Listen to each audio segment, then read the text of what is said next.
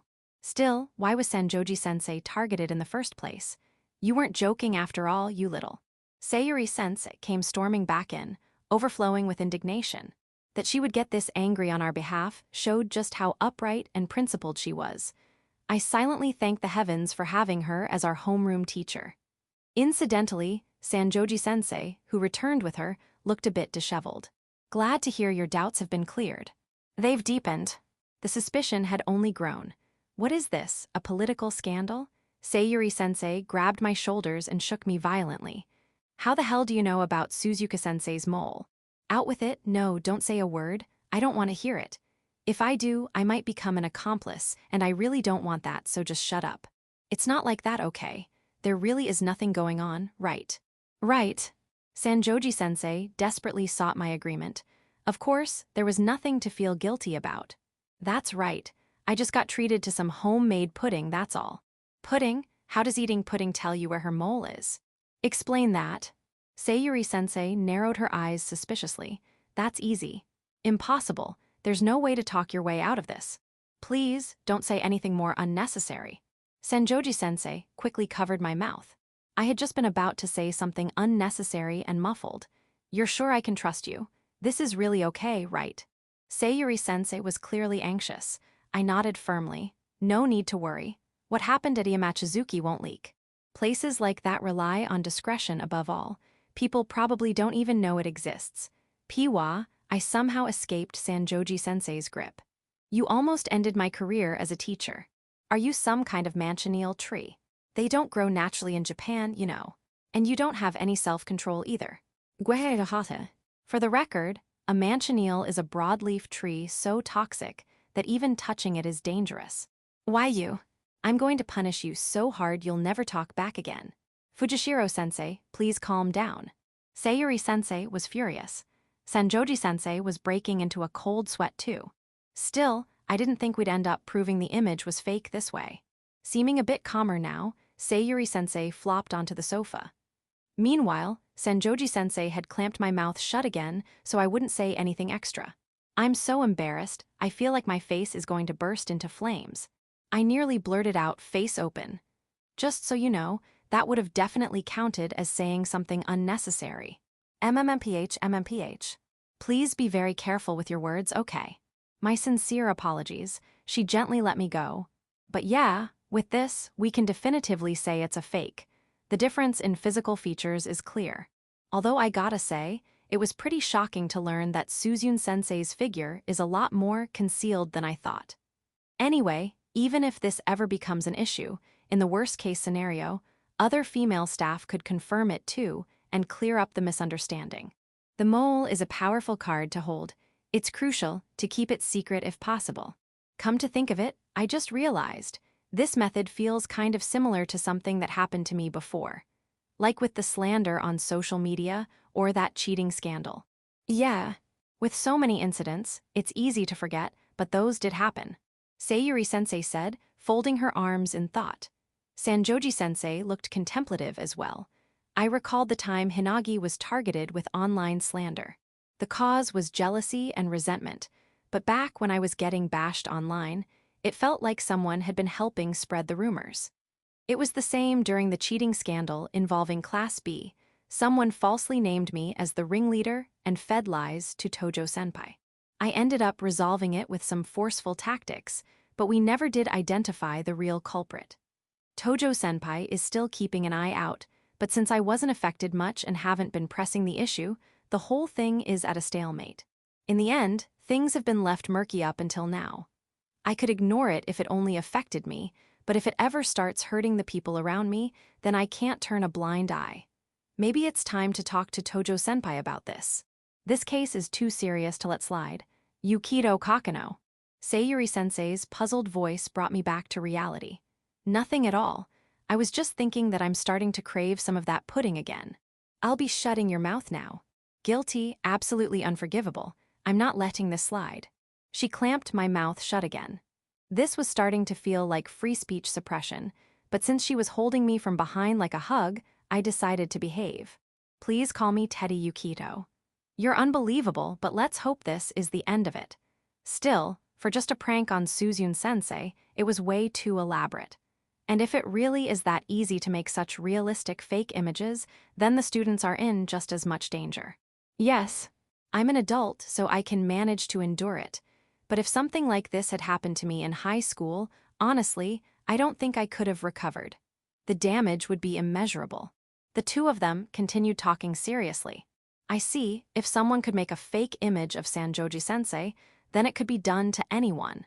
Anyone could become a victim.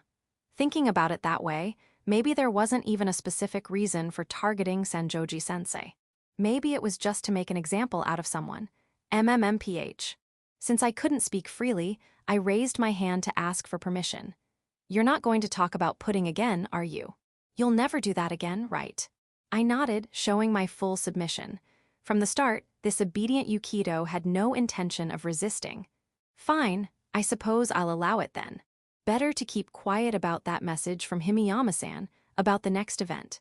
What even is a yogurt party? Feels like it'll cleanse your gut or something. How do you even make something like this? Apparently, there used to be things called Akora a while back, a combination of idol and collage. Basically, edited photos. Still, I didn't think it was possible to make something this elaborate. These days, smartphones come with collage features. You can change the background, add effects, or do various edits with built-in tools. A lot of people post heavily edited photos on social media, even if the background warps and looks weird, all in an effort to make themselves look better. Someone like Yuri-san is a natural beauty to the point where any editing actually takes away from her appeal, so she has no need for that. But photo editing has, in a way, become normal. However, the image sent to Sanjoji-sensei went way beyond simple editing. It's not something just anyone could casually make. If anyone could make something like this, it'd be the end of the world. Sayuri-sensei muttered wearily. For now, our most urgent issue is Sanjoji-sensei. I wonder if we can request disclosure for a deleted account. I should ask Goddess-sensei about that later. We can't rule out the chance that the harassment might escalate. If filing a report could act as a deterrent, then we may need to take action, even if it's hard. But honestly, I don't want this turning into a big deal. Sanjoji-sensei looked troubled. That was likely her true feelings. She didn't know who the culprit was or what their goal was. It's natural not to want to get involved with such an unknown and frightening threat. Right now, there are too many unknowns. What we needed most was time. Still, what should we do next, Suzuka-sensei? It seems unlikely, but if things escalate, we might need to warn the students. If that happens. Sayuri-sensei trailed off. It was only natural to be cautious. Telling the students could actually cause more harm than good. Spreading the information might just make the damage worse.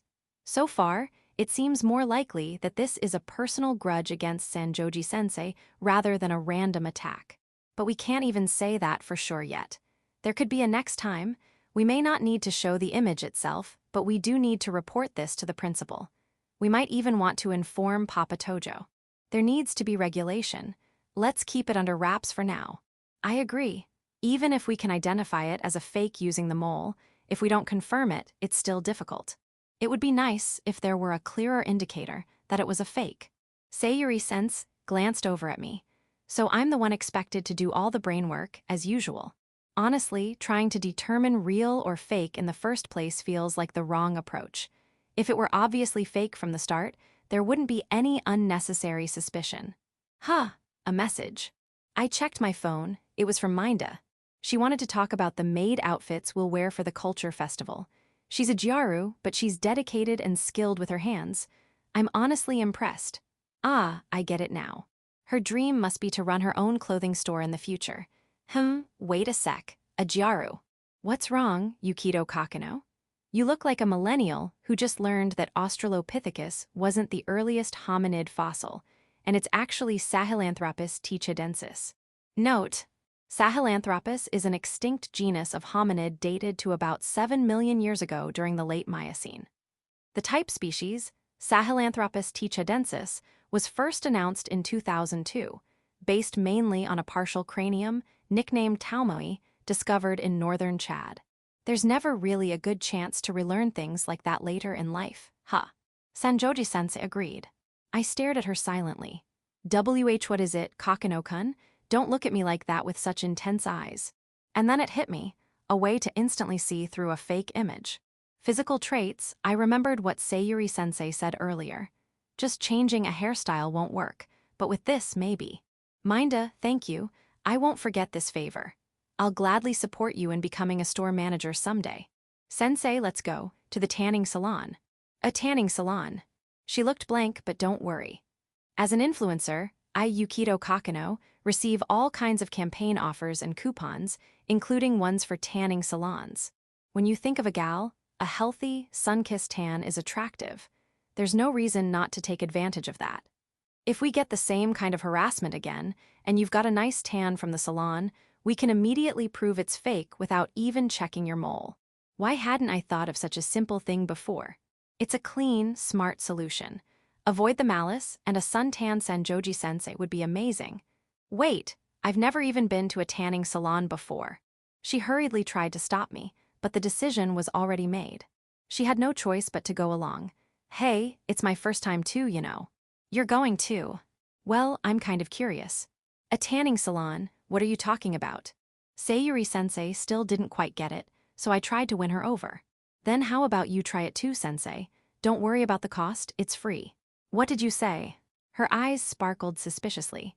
Kyukuku, you're no angel yourself. Fujishiro-sensei, don't just go along with it on impulse.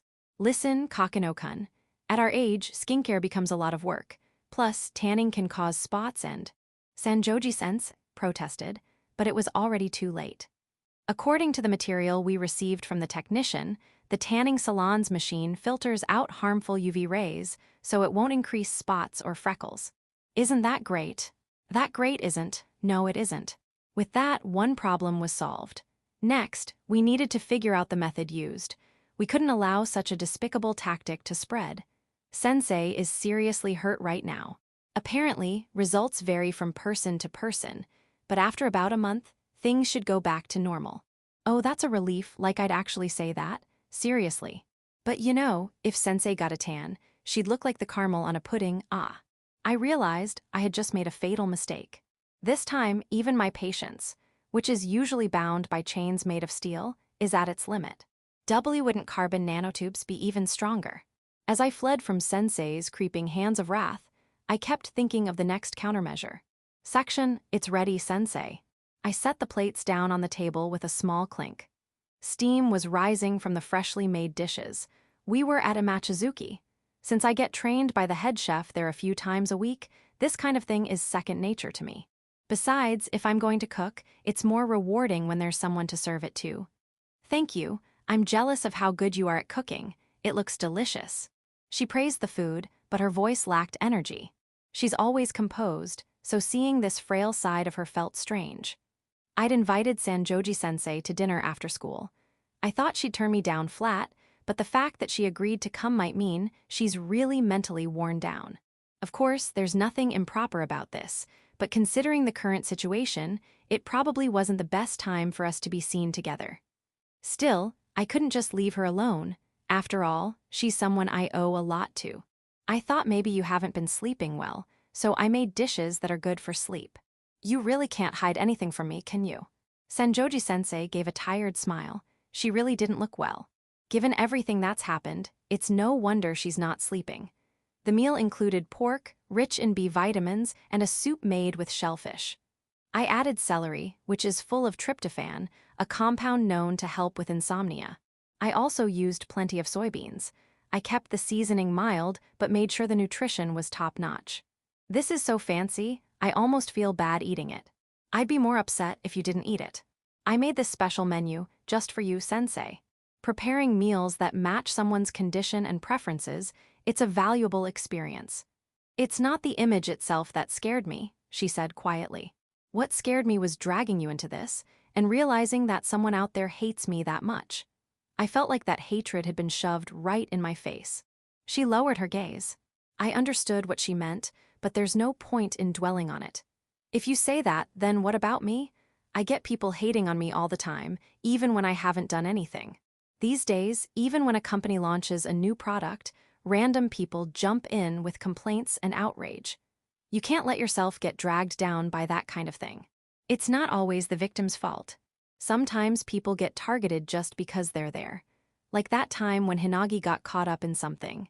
She hadn't done anything wrong, it was just someone lashing out over a messy romantic situation. But still, she suffered for it. No one would have blamed her for holding a grudge. Yet she forgave them. With a big heart, it must have been incredibly hard. And me, I just got toyed with by that minstrel duo afterward. Unfair, really. You're not afraid of anything, are you? Is there anything that scares you? Yuri-san. Lately, Yuri-san's growth spurt has been picking up steam. At this rate, it won't be long before Berlin's walls of reason come crumbling down. I'm picking up a vibe here, like there's some kind of untouchable topic I shouldn't touch. Senjoji-sensei displayed terrifyingly sharp intuition. That was close. If she'd asked for a detailed explanation, I wouldn't know how to respond. It'd probably be classified as inappropriate literature, and I'd end up getting a pink warning postcard. Still, it's true that grudges are frightening. They often spiral into irreversible situations. Sensei, you're beautiful. Haven't you ever had any drama in your love life? Like rejecting someone too harshly in public after a confession and humiliating them? People hold grudges over that kind of thing all the time. Oh no, nothing like that. I'm going to a marriage agency, and I haven't had a single successful match. I never imagined the age barrier would be this formidable. Sensei gave off a gloomy black aura. Those guys seriously have no idea what they're missing. You said earlier that if someone's holding a grudge, it might be me, but I've never once resented you. Which means, whatever grudge it is, it's not a big one. I hope that's true. Your rare kindness is truly precious. Sensei gave me a gentle smile. When people try to deal with things on their own, their thoughts often spiral in the worst directions and wear them down mentally. Being able to talk to someone or having someone by your side makes a difference. Sanjoji-sensei doesn't seem like the type who's used to that kind of support, given her position. That's why I invited her out to eat today. I wonder if I was able to help her, even a little. Maybe we should just go to a love hotel already. Shall we then? Wait, what? That's bad. This might be more serious than I thought. Jokes like that are only okay because sensei usually shoots them down with a scolding. It's like someone afraid of ghosts agreeing to visit a haunted house and then realizing they can't back out. That's usually the person who ends up getting haunted. Good thing I recorded that just now. Ace, what are you doing? Delete it right now. Recording with a smartphone is easy these days. I make sure to always keep evidence just in case. Oh, right. Looking at my phone, an idea hit me. Sensei, could I borrow your phone for a sec? Did your battery die or something? Sure, go ahead. She handed it over without hesitation. Her level of trust scared me a little. There we go, and I'll just set mine up too. What are you doing? Just some self-defense precautions, like a dashboard camera. Oh, I see. I handed her phone back. You never know what might happen these days. Risk management is key. Yaon. Sensei rubbed her eyes and stifled a yawn, averting her gaze, a bit embarrassed. Sorry, that was unbecoming of me. She must have gotten drowsy from the warm meal. Nothing wrong with that. Why don't you take a short nap? It'll help you feel more refreshed. I sat down beside her and patted my thigh. Wait, that's not what I think it is it? That's right, it was a lap pillow. That somewhat questionable but beloved tradition of using a human as a cushion. Kokonoe-kun, isn't a lap pillow something a woman usually gives a man? Equal opportunity napping act. You say that like it's clever, but it's really not. If we're going to talk about equality, then who gives the lap pillow shouldn't matter. That's how it should be. Anyway, equal opportunity and equal outcome are two different, yalan. Come on now, I'll wake you in about 20 minutes. I gently lowered her down. She must have been really sleepy, she barely resisted. Too long of a nap would affect her nighttime sleep, so it's best to keep it under 30 minutes. There, you're getting sleepy, so sleepy. I wiggled my fingers hypnotically. I'm not a dragonfly, I'm not a yalan. Turns out you were a dragonfly. Sensei's body gradually relaxed as sleep took hold. Excuse me, I can't believe I'm letting a student do this. Lap pillows are safe. That's not the issue. I can't stay awake. Is it finally time for the third verse of my lullaby collection? Mother's lullaby, sister's lullaby, and now, teacher's lullaby. Please don't. Boo-boo pa. Boo-boo pa, tsia-tsia-hayo. That's a wrap. With the bouncy rhythm, her eyelids drooped heavier. It's okay, I'll definitely do something about all this. I softly repeated the words I'd said back at school to reassure her. Once her eyes fully closed, she began to breathe in a slow, steady rhythm. That being said, where do I even start? If she's suffering this much, then the situation might be more serious than I thought. I might not have the luxury of time. The harassment might not be over yet. Just so it's clear, I'm not planning on doing anything weird to Sensei while she sleeps, okay? Nobody was listening, but I said it anyway. I'm a gentleman after all. Where am I? Blinking against the light, Sanjoji-sensei slowly opened her eyes. This is a love hotel. A love hotel? Kokonoe-kun, why are you in my room? She was still groggy, probably not fully processing the situation. You're the one who said we should come here. I played back the recording on my phone. Maybe we should just go to a love hotel already. Shall we then? As soon as she heard it, Sensei bolted upright in shock. W8, I finally crossed the line with a student. This really means. Noticing something strange, the teacher glanced around. Our eyes met. She quickly checked her clothes and turned pale when she saw they were disheveled, just messed up from turning over in sleep. Good morning. Good morning, but this is not the time to be exchanging greetings. I was just about to say we had sex. Her eyes narrowed as her thoughts finally caught up. This is strange, this is a love hotel. No matter how you look at it, it's not. She pressed forward with undeniable pressure. Her face up close looked a little healthier, which was a relief. No, that alarm just now was my alarm clock.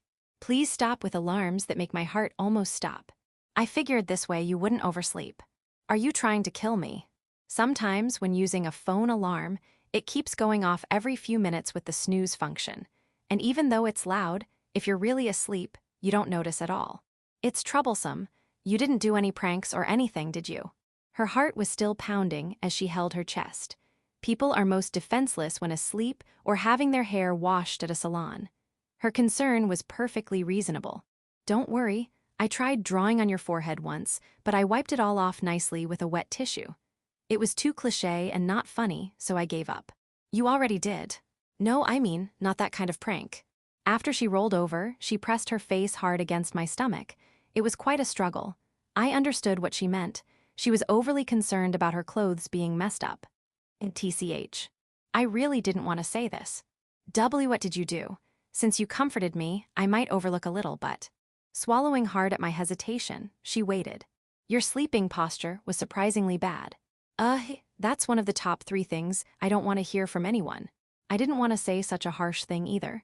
It's not Sensei's fault, it's because my thigh is too hard. Damn it. Because of you, I embarrassed the teacher. Please stop hitting your own thigh so violently. I thought it might get softer. Your violence knows no limits. It was already soft enough. Oh, really? Then I'll stop. Looks like my thigh got off lightly. I need to make it reflect on this later. You seem a bit better now. That's good. Maybe so. I feel a little better, like some of the fatigue has lifted. It's only a small relief, but if she sleeps well tonight, she should improve. Her sharp comebacks were returning too. That's how she should be. How long was I asleep? Not long. I pointed at the clock. At most, a little over 20 minutes. She looked comfortable sleeping, so I hesitated to wake her, but if she fell fully asleep here, her body would get stiff. She'd want to take a bath too, and probably Inukichi would be worried, maybe. It's the first time a man's given me a lap pillow. It was really comforting. I thought you'd find my muscles too hard. Maybe I should wrap a towel around a golden ice snapper to use as a pillow. That's way too fishy. Right, I hadn't thought about the smell. Maybe human warmth is more important. But really, thank you. I'm so grateful. Honestly, I never expected you'd care this much and do all this. I treated you so badly. Don't say that, you'll just get depressed again. Come on, let's clean up. I lightly patted her back to stop her from slipping back into self-reproach and urged her to act. Wait, my bra. Oops, I accidentally unhooked the bra she was wearing and immediately apologized. Why do I always do this? The underwear makers must be to blame. Unhooking the clasp again. Is now the time to talk? Yes, I'm the one at fault. Sorry about that, bows deeply. We cleaned up the table together and washed the dishes. Thanks for the meal and for the lap pillow. You're so polite. She said that many times in just a few minutes. I didn't think I did anything special, but if it lifted her mood even a little, it was worth it. There's an old saying. Empty words of thanks aren't needed. That's true, but I don't plan to just say thanks without meaning it. The flustered teacher suddenly realized something and hesitantly spoke. Is saying thanks with words enough? What do you mean? Himiyama-san is the same way, but sometimes at times like this, she says things I just can't understand. That was nothing, it was just my mistake. Please forget about it. I didn't do it to get your thanks, so don't worry about it. Human relationships are about give and take. It'd be a problem if everyone around me was just a taker who only took from others, but luckily, I feel there are more givers around me. I always benefit from their kindness, so doing something for someone else feels natural to me and not a burden. That's true, the next time you should give me a lap pillow. That's something I could do, but I'm not very confident about my thighs. She rubbed her stocking-covered thigh. Though she said she wasn't confident, she looked nothing like that. Her legs were slender and very beautiful. They must be softer than mine at least. I go jogging with Inukichi when I walk him. I want to at least lose a little weight first. I couldn't hide my anger at such an outrageous comment. No, seriously, no. That ruins everything. Don't you know the recent trend? According to online experts, the thicker a woman's thighs are, the more attractive they are. That's exactly the kind of expert you should never believe. Too bad, online truth. Understood. Well, someday, sometime soon. She sighed and smiled gently. I like her smile the most, more than her troubled face, her worried face, her crying face, her regretful face, her depressed face, or her lamenting face. I'll just do what I can so that those around her can always wear such a smile. We have school tomorrow, time to go home. Yes. We went outside and looked up at the sky. It seemed Sanjoji-sensei noticed too. I hadn't seen because she was looking down. The full moon is beautiful, isn't it? Yes, truly. The moon floating in the clear dark night. A rabbit is forced to pound mochi.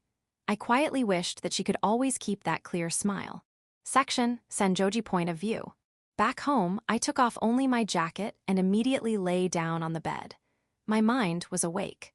The brief nap was very effective. The migraine that had troubled me during the day eased, and I was regaining some mental composure. Above all, he had dispelled my anxiety. To feel fulfilled in both heart and stomach. Just remembering it makes me blush at my words and actions, but maybe I needed that time. If he, Kokonoe-kun, hadn't invited me, I would have been tormented by anxiety, unable to properly eat or get enough sleep today. Nothing was solved. I still don't know what will happen from now on. But there was someone beside me who cared. That was the most reassuring and comforting thing of all. If it's just a lap pillow, I can always. That much was within what I could allow myself. Yeah, no problem at all. I could make that happen. While making such obvious excuses, I held feelings contrary to my words. I'm a failure as a teacher, I just can't say no. No matter what it is, if strongly wished for, I can't refuse, because it's a way of making amends. Again. Making excuses again, even though it's not really just that. Two sides of the same coin. I hid my wavering feelings and held up my smartphone, just 4 characters of insult. Maybe it was the perfect word for me. Will you protect me too? An adult clinging to a child. Written out, it sounds so irresponsible and ridiculous, but he protected Misaki's heart. He saved her from the edge of hell. Is this what I deserve? It was fear. The unreasonable cruelty suddenly thrust upon me, being scorched by malice. If those words were from Kokonoe-kun, I could bear it. No matter what insults or slanders, I would have accepted them willingly. Because I was fully aware of what I had done. A cursed memory. I should have been hated. I deserved their hatred. Yet now, the one trying to help me was him. Following a strange fate, we once again overlapped. Kokonoe-kun. Just then, a message arrived on my phone. An image was attached. My heart skipped a beat. If I could clear his hatred, I would do anything. Good night. Trembling fingertips tapped the screen. It was a simple greeting and a photo of me sleeping. I was sound asleep on his lap, apparently finding the lap pillow very comfortable. The tension melted away. I felt no guilt or shame. He didn't make me feel that way. My guard was down and a smile slipped out. It would be nice if he played a prank on me too. His kindness, worrying about me, was wrapped inside the short message. Good night. I hugged my smartphone tightly and quietly closed my eyes, looking forward to seeing him again tomorrow. By the way, Vermeer's The Milkmaid was drawn on my forehead. That's not just doodling quality. Chapter 2, A Dream. A tense, suffocating atmosphere gripped me. My throat felt unbearably dry. The day I had been dreading had finally come. I hadn't been trying to put it off, but maybe I was unconsciously avoiding it. Faced with this sudden encounter, I had no choice but to steel myself. I wondered how long it had been since I last experienced such a tense moment, and then I remembered. It was just recently, when I was fed up with the sunlight streaming through the curtains and realized Japan was turning into a subtropical zone. I accidentally said in front of Yuri-san, "My room is in the sister region, though," an unnecessary remark. It was just recently. After all, it was hot and sticky, and everyone was sweating and sticking to each other, making it feel like a never-ending sticky situation. Anyway, don't you have something to say to me? A woman's voice came from the adjacent seat, separated by a partition. I gulped down some cold water at once. Sitting at the counter, I slurped noodles. The rich tonkatsu ramen had a deep flavor. Slurp, slurp, slurp, slurp, slurp, slurp. I searched for an answer to the question posed. If something important needed to be said, I had to speak it aloud. What important thing had I forgotten to say? In this world, the most important thing is none other than risk management. Stay safe today as well. It's past noon, though. Damn, that was a greeting usually said at morning meetings on construction sites.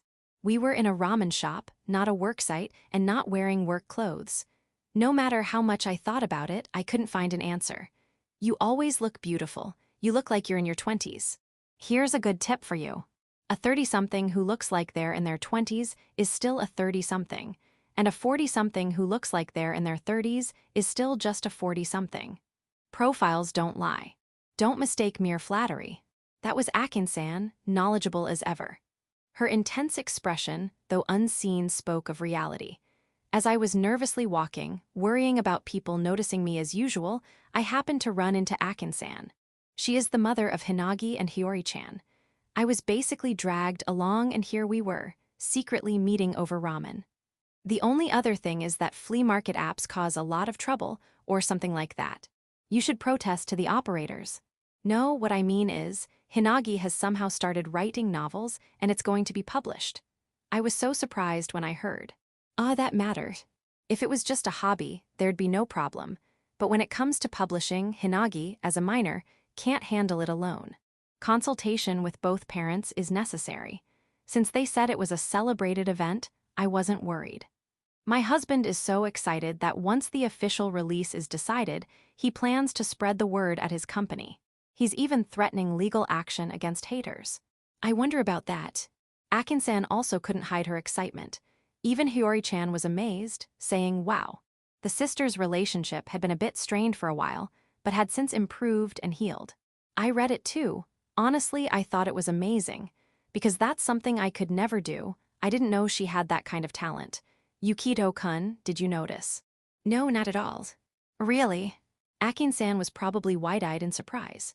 She's not some cleric from an isekai anime granting blessings to kids reaching a certain age, so there's no way she could tell about talent. I think Hinagi worked really hard. It felt disrespectful to just label it as talent. Of course, there will come a time when talent matters. She might face setbacks, but that's a story for later. She was lucky, and she was able to seize that luck because her hard work bore fruit. Akin-san, have you ever read Hinaga's book reports? No, wait, maybe when she was in lower grades. I haven't seen any either. That's just how it is. No one can truly know. No one knows what they are capable of, not even themselves. Hinagi found possibilities because she challenged herself, so maybe there's something else even better suited for her. Something she truly wants to do. You never find that by standing still. Infinite branches. The path only exists after taking a brave first step. Hinagi showed strength by getting hurt but still standing up. For a while, she was really depressed and I was worried. I thought she was still just a child, but no, she was still a child, but after meeting you again, that girl. Akin-san worried. I could tell she truly cared as a mother.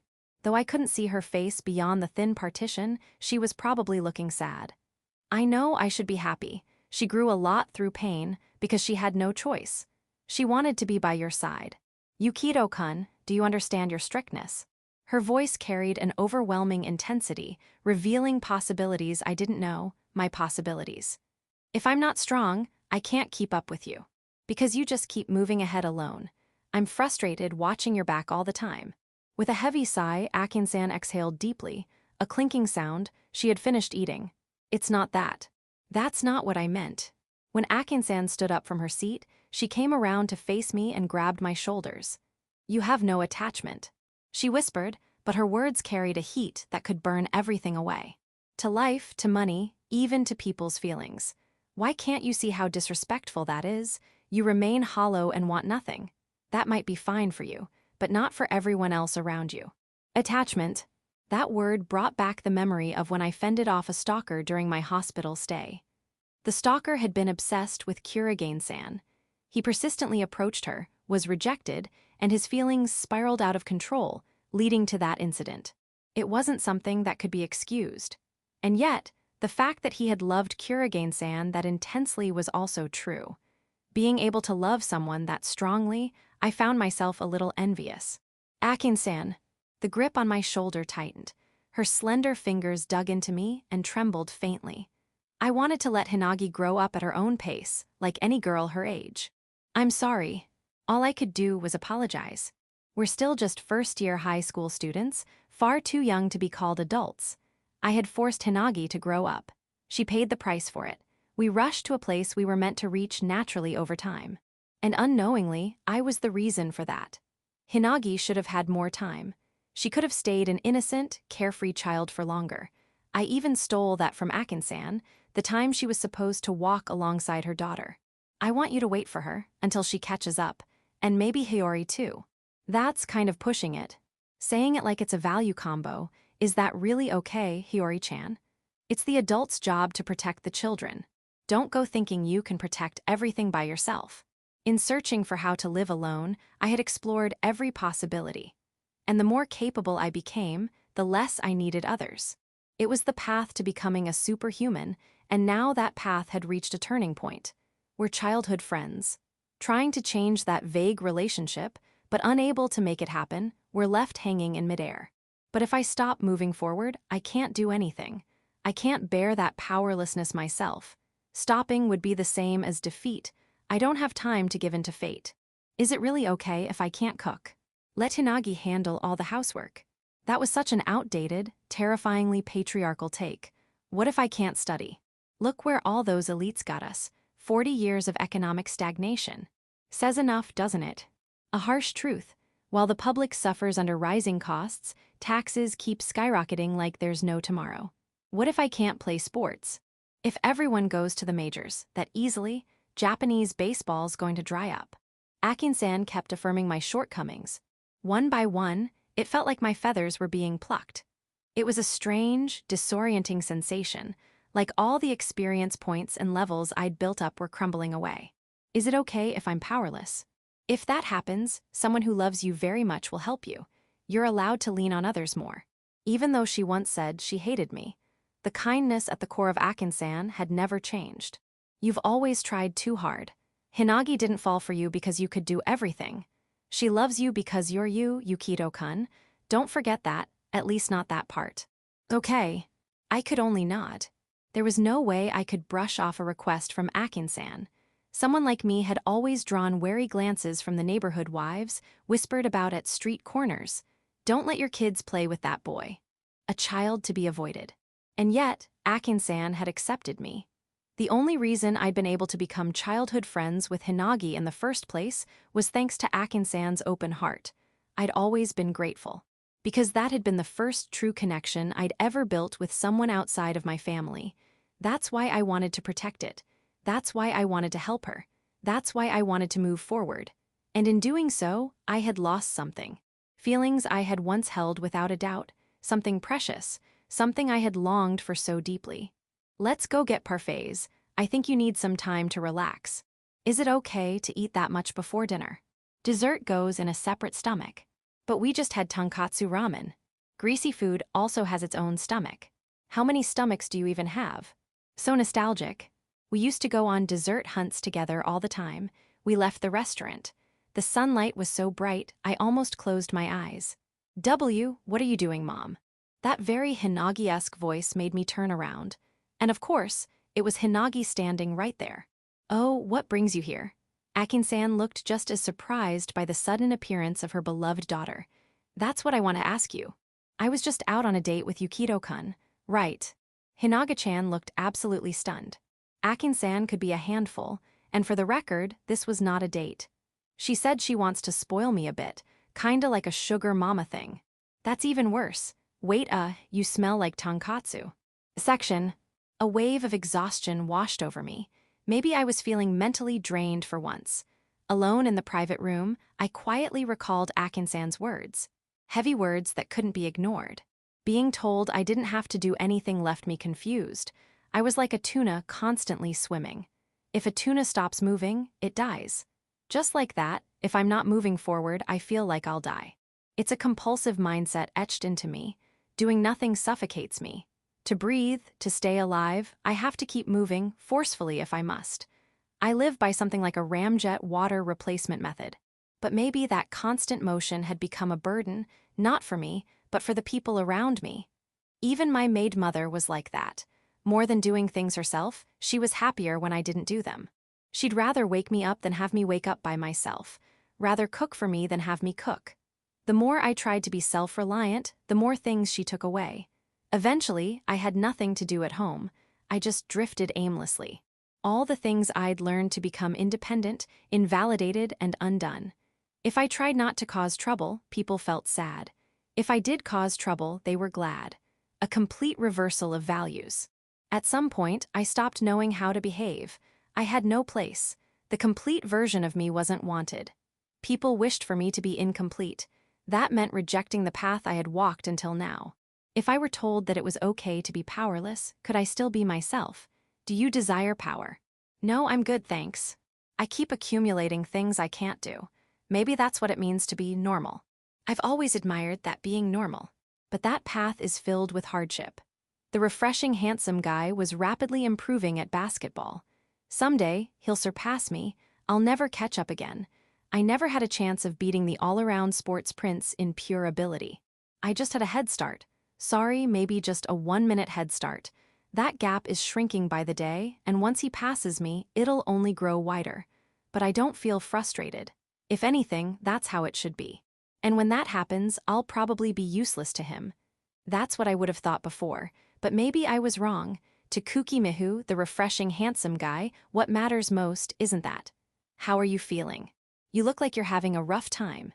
Yuri-san opened the door and stepped in. In that dreamy moment, her divine aura took my breath away. Come to think of it, she always looked annoyed when I did things myself. I didn't want to see her like that. I didn't want to make her feel that way. And yet, the harder I tried, the more her face darkened. Her graceful smile vanished. I didn't know what to do. All I'd done was keep making her sad. Akin-san scolded me. After relying on you so much, how ungrateful of them. Yuri-san's usually composed face twisted with rage. Crap, I shouldn't have told her. It was just a bit of life advice. Please calm down. Wait right here. I'll go consult someone about burying those people. I love you, Yuri-san. Gah. That made her swoon, thankfully averting a disaster. I may have just quietly saved the Suzurakawa household from a crisis. Secret hero status, unlocked. Self-praise, Maximum self-destruction, imminent. Yuri-san is absurdly overprotective, so I need to be careful what I say. Got it? Just curious, I asked her a question about the future she saw in her eyes. Yuri-san, do you have a dream or anything like that? I remembered how she once said she was going to study abroad. At the time, it was just a way to put distance between us, but now I wondered what she really wanted to aim for. Beautiful, intelligent, flawless, she was a gifted woman with limitless potential. She could reach the top of any field. A dream? I've never really thought about it. I've been too busy just keeping up, but let's see. She put a hand to her chin, thinking. Then, after a few seconds, she looked up. A full-time housewife. Oh yeah, huh. That's kind of unexpected. It's a loss for humanity, sure, but if that's what Yuri-san truly wants, then that wish should come first. Talent and personality don't always align. Even if she had amazing skills, whether she realized it or used them was another story. She's a little awkward, but I'm sure she'd make a great housewife. I'll take care of you. I'm the house husband. Looks like I'm going to be support my big sister. Because you're more efficient and better at housework than I am. It's just putting the right person in the right role. So you're aware of it. Calm and composed. With the insight to objectively observe and judge herself, Yuri-san really is a genius. To be honest, I couldn't think of anything. I just can't imagine a future where Yukito isn't by my side. No, I don't want to imagine it, because I love you. She held her head, then gently embraced me. Yuri-san's scent filled my nose. But someday. The moment she was about to say that the time would come for us to part, her words were cut off. My hobby is my little brother. I'll give everything I have to Yukito. If I ever find something I'm more obsessed with than you, I'll think about it then. But I really don't think that day will ever come. The strength of her embrace tightened. Yuri-san wouldn't allow me to be alone. You and everyone around you are trying too hard. You're always looking ahead. But you know what? That can wait. There's no point in living in fear of the Nankai Trough earthquake. Yukito isn't alive in the future. He's alive now, right? So take it easy. She was supposed to be angry at Akin-san, yet Yuri-san had reached the same conclusion. There's no need to rush. You don't have to carry everything on your own. If you do, it'll make me and Mom lonely. I'll carry half the burden. You just need to stay carefree. The unimaginable resolve Yuri-san had reached. After accumulating regrets, repeating trial and error, what she arrived at was the decision to not think. A great older sister. A little brother who doesn't understand his sister's heart. Just knowing that you enjoy being sexually harassed every day heals my heart. So you thought I enjoyed that. Our perspectives had reached a point of irreconcilable misunderstanding. I see, I get it now. That's why you walked into the bathroom without a care in the world. I'm in the bathroom, sitting on the toilet, while being hugged by Yuri-san. Because you looked like you were having a hard time. Yuri-san stood tall, full of dignity, showing not even a hint of guilt. You need to poop. Is your stomach hurting after all? Yuri-san's grandeur instantly vanished as she flustered and began worrying. You should be more embarrassed. Your fans might be totally disillusioned. Yuri-san blurted out something outrageous. That word's definitely a no-go. Let them think what they want. I make gross sounds and go all BRR too. Even if the surface looks pretty, the underside is filthy, and the inside is ugly. It makes you hate yourself, doesn't it? But that's what it means to be human. How do I shut her up? A kiss. Is a kiss the only way? But you only have a front. You turn all the filth and ugliness pure white. When I'm next to you, Yukito, I can almost fool myself into feeling clean too. Even if that's just an illusion. Yuri-san murmured with a trace of self-mockery. But she's wrong. I'm scheming behind the scenes about things I can't even say aloud. Am I really that easy to read? Everything you're thinking shows up on your face. I had no idea. I'm supposedly expressionless enough to beat facial recognition 500 times in a row. Then, can you tell what I'm thinking right now too? Miminashi Hoichi.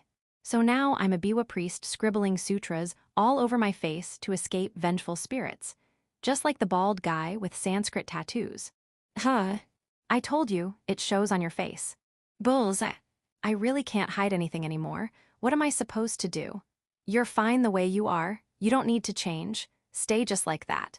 The ones who need to change are those of us who are drawn to people like you. We're the ones who need to wish for change. We were drawn to you because you're Yukito. Her warm palm gently stroked my head.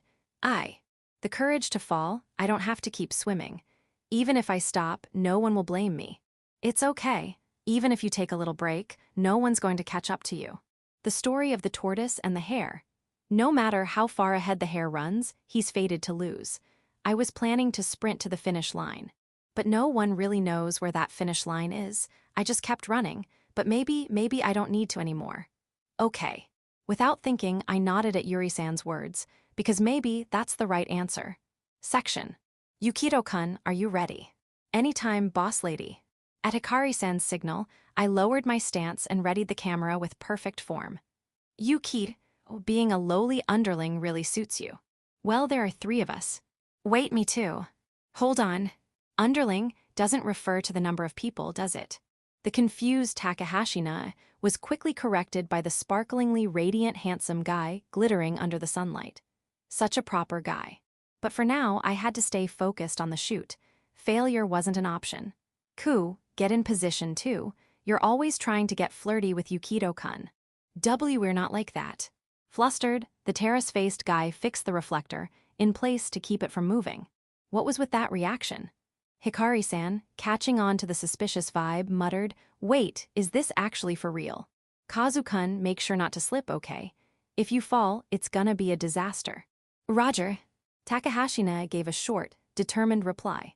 Honestly, he was playing one of the most important roles. All right, here we go there. Hikari-san kicked the surface of the river hard with her right foot. Water sprayed up, catching the light and scattering in a glittering arc as it fell. I clicked the shutter, trying not to miss the miraculous moment. The subject's movements, the landscape, the spray of water, everything was constantly shifting. I had to capture that shimmering, fleeting change as a single image. As Hikari-san lost balance and nearly fell, Takahashina quickly caught her. It looked like it went well. How's it look, Yukito-kun? I checked the photos. Perfect. No doubt she'd be pleased with this. It looked like an anime character had jumped straight out of the screen, otherworldly, dreamlike. It was a scene from another world entirely, not this one. We did it, boss lady. Yes. Huge success. With the shoot done, we headed toward the riverbank. The water was colder than I expected. It was our day off. We were helping out Hikari-san, the sister of refreshingly handsome guy. If the brother is good-looking, then of course the sister is beautiful too. That's just how the world works. According to Minda, Hikari-san is a well-known cosplayer. Her cosplay name is simply Hikari. She asked for help with a new photo book shoot, but it turned out to be way more professional and elaborate than I'd imagined. We were deep in a forest dyed orange with a mix of red and green leaves. After about 2 hours of shooting in the forest, we moved into the river. Shoots like this are pretty tough, huh? Right. Behind every perfect shot are untold tears and effort. I see. I waded out of the river, wiping my wet feet with a towel. That was seriously rough. We'd already had to twist into all kinds of weird poses in the forest, but shooting in the river was on another level. We couldn't afford to get the costumes wet, and the camera had to stay dry too. The footing was slippery and unstable. Trying to capture a dynamic pose meant a real risk of falling. If it had just been me and the handsome guy, we probably wouldn't have made it. Takahashina really saved us. Thanks, Takahashina. I mean, I had fun, so it's all good. But when you said it was a part-time job, I had no idea what I was getting into. Would you have preferred to be on the grilling squad? That sounds shady as hell. Right. Takahashina flinched for some reason. I don't know why he's scared. This was a Hikari job, not some shady gig. Still, this feels pretty nice. Being out in nature like this once in a while isn't so bad. The solar-powered handsome guy stretched out on the gravel riverbank. Ku, you sound like an old man. The casual back and forth made it clear again that they were siblings. They got along well. Honestly, I was a little jealous. Yuri-san and I are nowhere near that kind of relationship. We're more like an anteater and an ant. Hey, Kokonoe, why'd you pick me? You could have asked someone else. Maybe he'd been waiting for the right moment. Takahashina finally asked the question when he caught his breath. What a weird thing to ask. I couldn't help giving a dry smile with a deadpan face, high-level technique. We're friends, aren't we? What other reason do I need? The breeze carried a faint scent. Leaves rustled against each other with a dry, whispering sound. We were short on people and needed help. When that happens, you turn to your friends. Kokonoe. Something in my words must have reached him. Takahashi looked touched. And then, that sounded fake as he yelled. No way that was real just now. Yeah. So it was a lie. Heh, that's about how much my word is worth. Speaking of trust, did you know your national credit info gets scored now? Recently, you can even request to view it online for a fee. Be careful, missing your credit card payments will damage your score. Natsum was worried about you, said you seemed down. Natsum. So there was another reason, huh? Takahashi looked a bit confused, not sure how to react. Yeah, part of the reason I asked him was because Natsum had asked me to. Something on your mind. Takahashi is in the soccer club and always comes off as cheerful and friendly in class. He treats everyone equally and reads the room well. Lately, there's been this weird trend of treating cheerful extroverts like the enemy, but I really don't think that's right. You didn't have a fight with your little sister, did you? Of course not. Takebana's a total sweetheart. Oh, so you're a doting brother, huh? My respect for Takahashi just went up. Takebana-chan is super cute, after all. Sorry to make you worry, but it's not really about me or anything. Still unsure how to start, Takahashi slowly began to speak.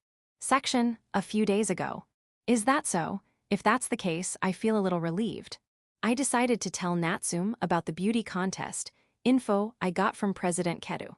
Eventually, the news would spread anyway, but Natsum was one of the contestants in Muchan's Costume Grand Prix. Since the nature of the event had changed significantly, it was better for her to know early. A beauty contest is way too much for me. I don't think I can win anyway. She smiled self-deprecatingly. That's not true at all. In fact, I thought Natsum had a real shot at winning. She was a glasses-wearing, chubby-type girl, and that's where the opportunity lay. Just being pretty probably won't be enough. So don't go making decisions without me. No one's ever called me pretty in my entire life. That's enough. How long are you going to sulk? If that's how you're going to be, I'll go talk to your parents myself and explain, very politely, that their daughter is extremely pretty. What are you even trying to do? Here was my original plan. I'd put together a slideshow with upbeat background music showing Natsum before and after her diet. That way, we could make a strong impression that Class B had a contestant as beautiful as Hinagi or Shiori, enough to win. In a beauty contest, the frontrunners are already well known in the school. There aren't that many of them, so picking out the top contenders is easy. And according to Yukito's intel, most of them had already decided not to participate. The president was acting as MC, and there's no way our upper-class Ajusama, Tojo-senpai, would do something like that. Among second years, both Yuri and the goddess-senpai had also declined to participate. Because of that, the entry criteria had been expanded, and the event had shifted from being just a beauty contest to one that emphasized stage performance as well. Natsum had strong visual impact, but that alone might not be enough. The only thing I'm really good at is playing with a kendama. That's incredibly low. It's a respectable skill, sure, but would it help her win? Hard to say. We'll just have to figure that part out as we go. You're seriously aiming for first place, aren't you, Kokonoe? Not for me. For Eliza, Sakura, Sakurabes, and the rest. I'm starting to feel bad for them. This all started with my class pressuring me into action, so in a way, everyone's guilty. At this point, everyone was going to pitch in. I wasn't going to let them slack off. I'll do it. I'm already signed up anyway, right? A strong light sparked in Natsum's eyes. She was tougher than she looked. Shiori. With a snap of my fingers, Shiori zoomed over like a bullet. I only did that on instinct, but she'd been reading my moves and waiting for her cue. Let's work hard together, Natsum-chan. Why yes, thank you very much. When it comes to dieting, leave it to personal trainer Shiori. Shiori, who had set her sights on becoming a nurse, was currently studying hard. That would seem like a good thing on the surface, but it reminded me of something Akin once said. I had pushed her into choosing her future too early. Originally, there was no need for Shiori to decide anything so soon. Even if she wanted to become a nurse, it should have been something she discussed with her parents and decided together. Wandering, detouring, worrying, and carefully thinking things through, all of that builds experience. Charging straight to your goal without hesitation isn't always the right answer. I had taken that carefree, innocent time away from both Hinagi and Shiori. I had sped up their clocks, force them to stop being kids. I'd stolen the chance for them to just enjoy high school. A usurper. I had no right to do any of that. Maybe the reason I wanted to fulfill my classmates' wishes was because I wanted to atone. Back in elementary school, I stubbornly ruined a precious year for all my classmates. Not just Sanjoji-sensei and Himiyama-san. That entire painful time produced nothing but tragedy. What's wrong, Yuki? It's nothing. I'm counting on you, Shiori. Yup, leave it to me. I tossed everything to her like she was a capsule monster, and Shiori thumped her chest confidently. Her chest bounced dramatically. Her face beamed with joy. And yet, this leap in maturity was pulling Shiori closer to adulthood. No matter what I do, my sins don't change. I can only accept that reality. But Kokonoe-san, do I still need to restrict my diet? Well, see, that's Shiori and Natsume looked confused. Man, this is tough. Hey, Mihukun, come here for a sec. What is it? Help translate for Yuki. Translate what exactly? So dieting's that thing, right? Like, college girls do it and all. But it's about working out, really. You gotta do more of that thing, Can you not keep saying that thing? Even as he said that, he still translated everything properly. Looks like this guy is growing day by day. Listen, Natsume, dieting by cutting food is totally out of the question. Rebounding is a real danger. And even without that, you're already charming, cute, and beautiful. Besides, you've got a weapon that even Shiori doesn't have. A weapon? What's with that lecherous look? Yuki, sexual harassment is a no-no. Gethihai. You're the last person I want to hear that from, Kamishiro-san. That's so mean, Natsume-chan. Whose fault do you think that is, huh? Scolded by Natsume, Shiori hung her ponytail low in shame. How do you even make a stare that deliberately suggestive? That's some serious skill, Yukito. It's public knowledge, but Natsume is famously well endowed in our class. This was accidentally revealed by Shiori, and she got seriously chewed out by the other girls because of it. By the way, the guys quietly defended her. Leading that group was me. Natsume may be chubby now, but she'll naturally slim down as she grows. Apparently, her eating habits are totally normal. Just a little effort, and slimming down before the beauty contest won't be hard at all. But being photographed like this is really embarrassing. Don't say that, it might be the last time you look like this. Think of it as a keepsake. If Natsume loses weight, she'll become stunning. The contrast between her current and future self would have serious impact. That's how we plan to win the contest. For that, we're taking pictures of how she looks now. I'm really looking forward to the big reveal on stage. We'll blow their minds. You're right, I really can become beautiful, okay? I'll do my best. She's a bookworm, but Natsume's got motivation. She's truly a rare talent. I always wonder, how is this girl even considered an introvert? Section, sorry, did I keep you waiting? In a tucked-away seat of a fast food place, Natsume was waiting while reading a book. No, not at all. After Kamishiro-san put so much effort into this, I couldn't just sit back and relax.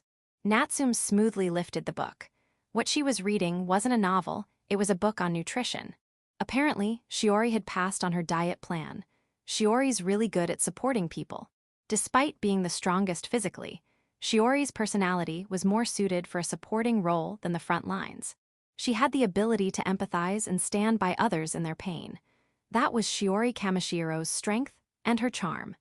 If Shiori wanted to play a supporting role, then she deserved our support too. Don't tell me, you planned this from the start. It was purely from a pervy place in my heart. The fact that you're saying that so plainly somehow makes it less pervy. Natsume seemed unfazed by the pervy look I gave her, but then her eyes suddenly wavered with uncertainty. Do you really think I can become beautiful? Trust me, I'm the guy cursed with endless girl troubles. Now that's some ridiculous credibility. Natsume burst into laughter. Usually quiet and always reading, she didn't stand out much in class, but seeing her like this, she was expressive, full of humor, and honestly, quite charming. Sorry for dragging you into this. And no, not at all. I should be the one thanking you. Please don't apologize. Well, that too, but I'm also thinking about what comes next. What comes next? After the beauty contest, you're definitely going to get a lot of attention. We know your journey, but to the rest of the school, you'll seem like a gorgeous girl who appeared out of nowhere. If she won the contest, she'd be at the center of attention overnight. Naturally, that would mean more people trying to hit on her, and the way people looked at her would change too. Natsume's value would skyrocket in a single day. Those people will only see what's on the outside, but maybe I'm the same. Her voice quieted, and her expression darkened. There's something I'd like to ask you about. Natsume's serious tone made me straighten up in my seat. Is Takahashi-kun dealing with something? Yes, even when we talk, he seems distracted. And sometimes, he makes this really troubled expression, like something's really weighing on him. I can't stop thinking about it. The issue turned out to be about Takahashi Nae. That was unexpected. I couldn't grasp it right away. I had no idea. You sure you're not overthinking it? I don't make mistakes about this kind of thing. Natsume stated it with absolute confidence. I had no idea what gave her that certainty. You'd be able to help Takahashi-kun, Kokonoe-san, right? My career as a school counselor is developing nicely, huh? Maybe the school will officially recognize you soon. That only happens in light novels from, like, a decade ago. Still Takahashi Nae, I've got nothing. Could he be caught up in something? The incident with Sanjoji-sensei came to mind, but there's no way Takahashi Nae could be the culprit. The crime was disturbingly petty and sinister, like it needed a creep sound effect. Takahashi Nae, on the other hand, is a genuine extrovert who treasures his little sister. The image doesn't match at all. That's not a path he'd go down. Maybe it's a sick family member. I casually asked about that, but apparently they're all healthy. Natsume had already ruled out all the obvious possibilities. Then I guess I'll have to ask him directly. Please do. I don't think he'd talk to a girl about it. That's fine and all, but... Natsume looked down sadly. Something about that made me curious. Why are you so concerned about Takahashi Nae? You're always sharp, Kokonoe-san, but when it comes to stuff like this, you're totally clueless. It's because I... Her cheeks flushed as she smiled like a flower in bloom. Oh, so that's what this is about? Seriously. I went to elementary and middle school with Takahashi-kun. We were in the same class a few times, and before I knew it, I found myself watching him. I realized it was my first love a long time ago. I'm not heartless enough to order fries in a moment like this. I stayed silent and listened. I never even considered confessing. I just couldn't bring myself to believe I was good enough. What Natsume revealed turned out to be a full-on love consultation. This was becoming a life mission. Apparently, Natsume liked Takahashi Nae. Back in elementary school, when her classmates mocked her for being overweight, he was the one who stood up for her. Since then, he always looked out for her, protecting her from subtle cruelty. Maybe because he had a younger sister, he was naturally caring. That alone is more than enough reason for a girl to fall in love. Natsume had always kept her feelings hidden. Her own insecurities held her back, and she entered high school without ever confessing. So I guess you are just the same. Yes, people who come close only after I've become beautiful. I hate the idea of being judged by appearance alone. But if I do become beautiful and finally gain confidence, I want him to know how I feel. Isn't that contradictory? Doesn't that make me the same as the kind of person I hate? She was trapped in her own thoughts, struggling in fear she couldn't even define. She couldn't confess as she was now. But if she confessed only after becoming beautiful, wouldn't she be relying on appearance just like everyone else? Two sides of the same coin, this contradiction was tearing her up inside. It was complicated, but also incredibly pure. She had carried this one-sided love for so long. To confess after gaining confidence and becoming beautiful, maybe that's fine. But her inability to separate those feelings, that's probably the innocence she's protected all this time. The longer love goes unspoken, the more tangled it becomes. Suddenly, Shiori came to mind.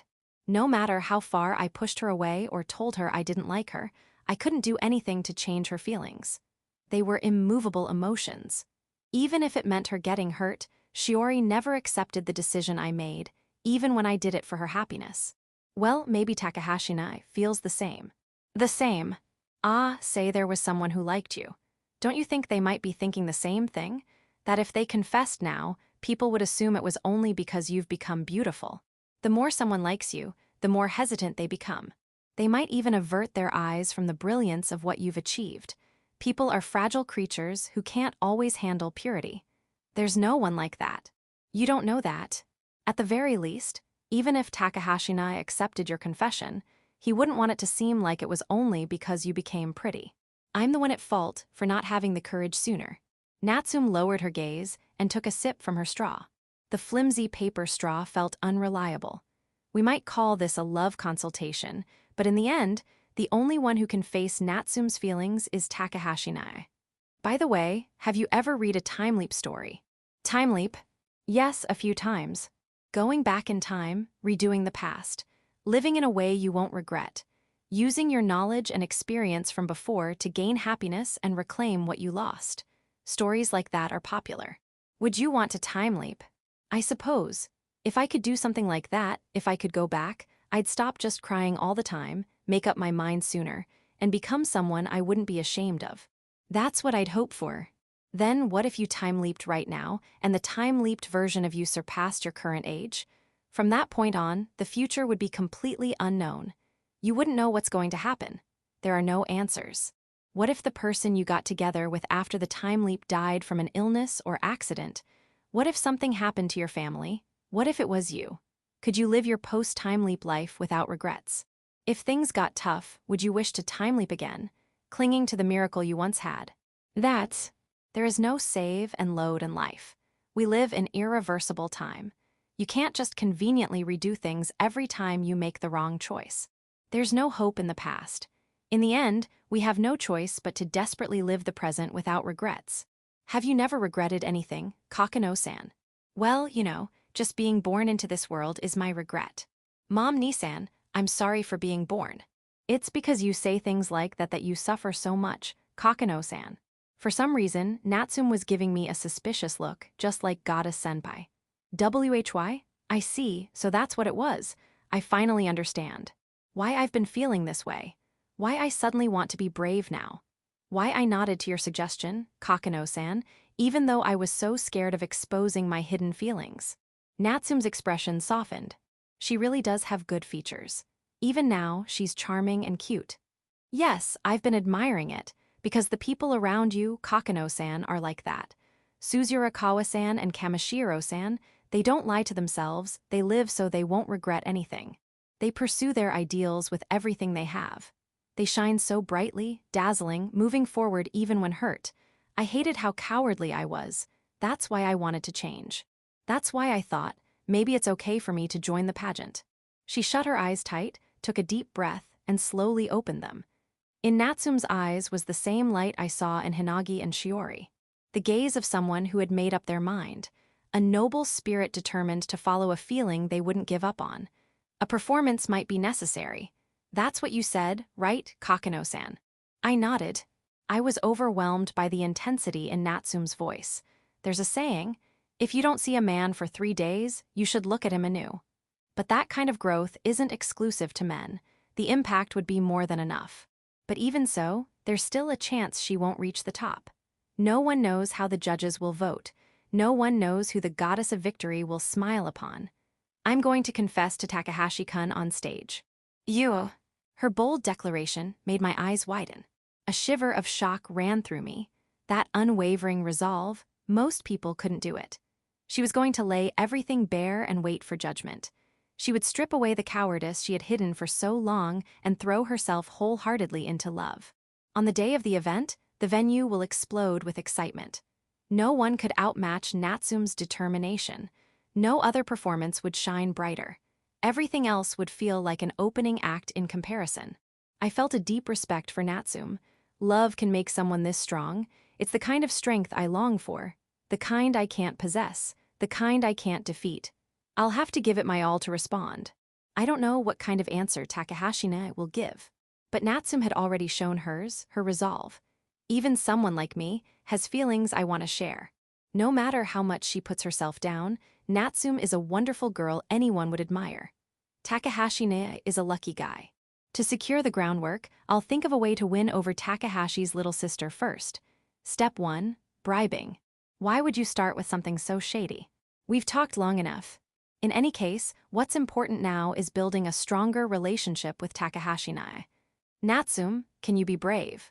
Yes. Brave enough to go to a yakiniku place by yourself. That's a little embarrassing, or rather, this whole Natsume diet project, there's only one person suited to it. Only one person can understand Natsume's complex emotions, the process, and the outcome. I'm assigning your diet coach to Takahashi-nai. You mean with Takahashi-kun? Wait, that joke earlier was. Shiori and I will give as much advice as we can, so you two do your best together. Why? Why with Takahashi-kun all of a sudden? With that added heartbeat, the diet effect will probably skyrocket. Victory in the pageant is in the bag. Are you listening, Kokonoe-san? With Takahashi-kun, what do I do? Hey, what do you mean by this? Kokonoe-san? Hey, Kokonoe-san. And suddenly, I realized I had made a serious blunder. Not good, Natsume. We need to get out of here right now. If Takahashi-nai sees the two of us together, he might get the wrong idea. What if he suddenly distances himself and acts cold starting tomorrow? You wouldn't like that, would you? He might even be preparing a gift for you right now. That kind of cliché plot from online novels doesn't happen that often. But don't you think those kinds of situations always get resolved quickly if the characters just talk it out? Why do you never reflect on yourself, Kokonoe-san? Nowadays, childhood friends always lose in rom-coms. It's the result of a deep-seated distrust in the idea of a conveniently perfect childhood friend. Wait, what the hell am I even thinking? You were absolutely thinking something stupid just now, weren't you? Natsume, you can do snappy comebacks too, huh? Don't praise me for that. After returning home, I let Takahashi-nai know that I'd been put in charge of Natsume's diet plan. He seemed surprised but agreed, so things should be fine. He really is a dependable guy. When I told Natsume, she replied with a barrage of cow stamps and a loud, moo-woo. Looks like she's more composed than I thought. Section. Just a few days ago, that whole scene happened. And now, I tried talking to Takahashi-nai about it.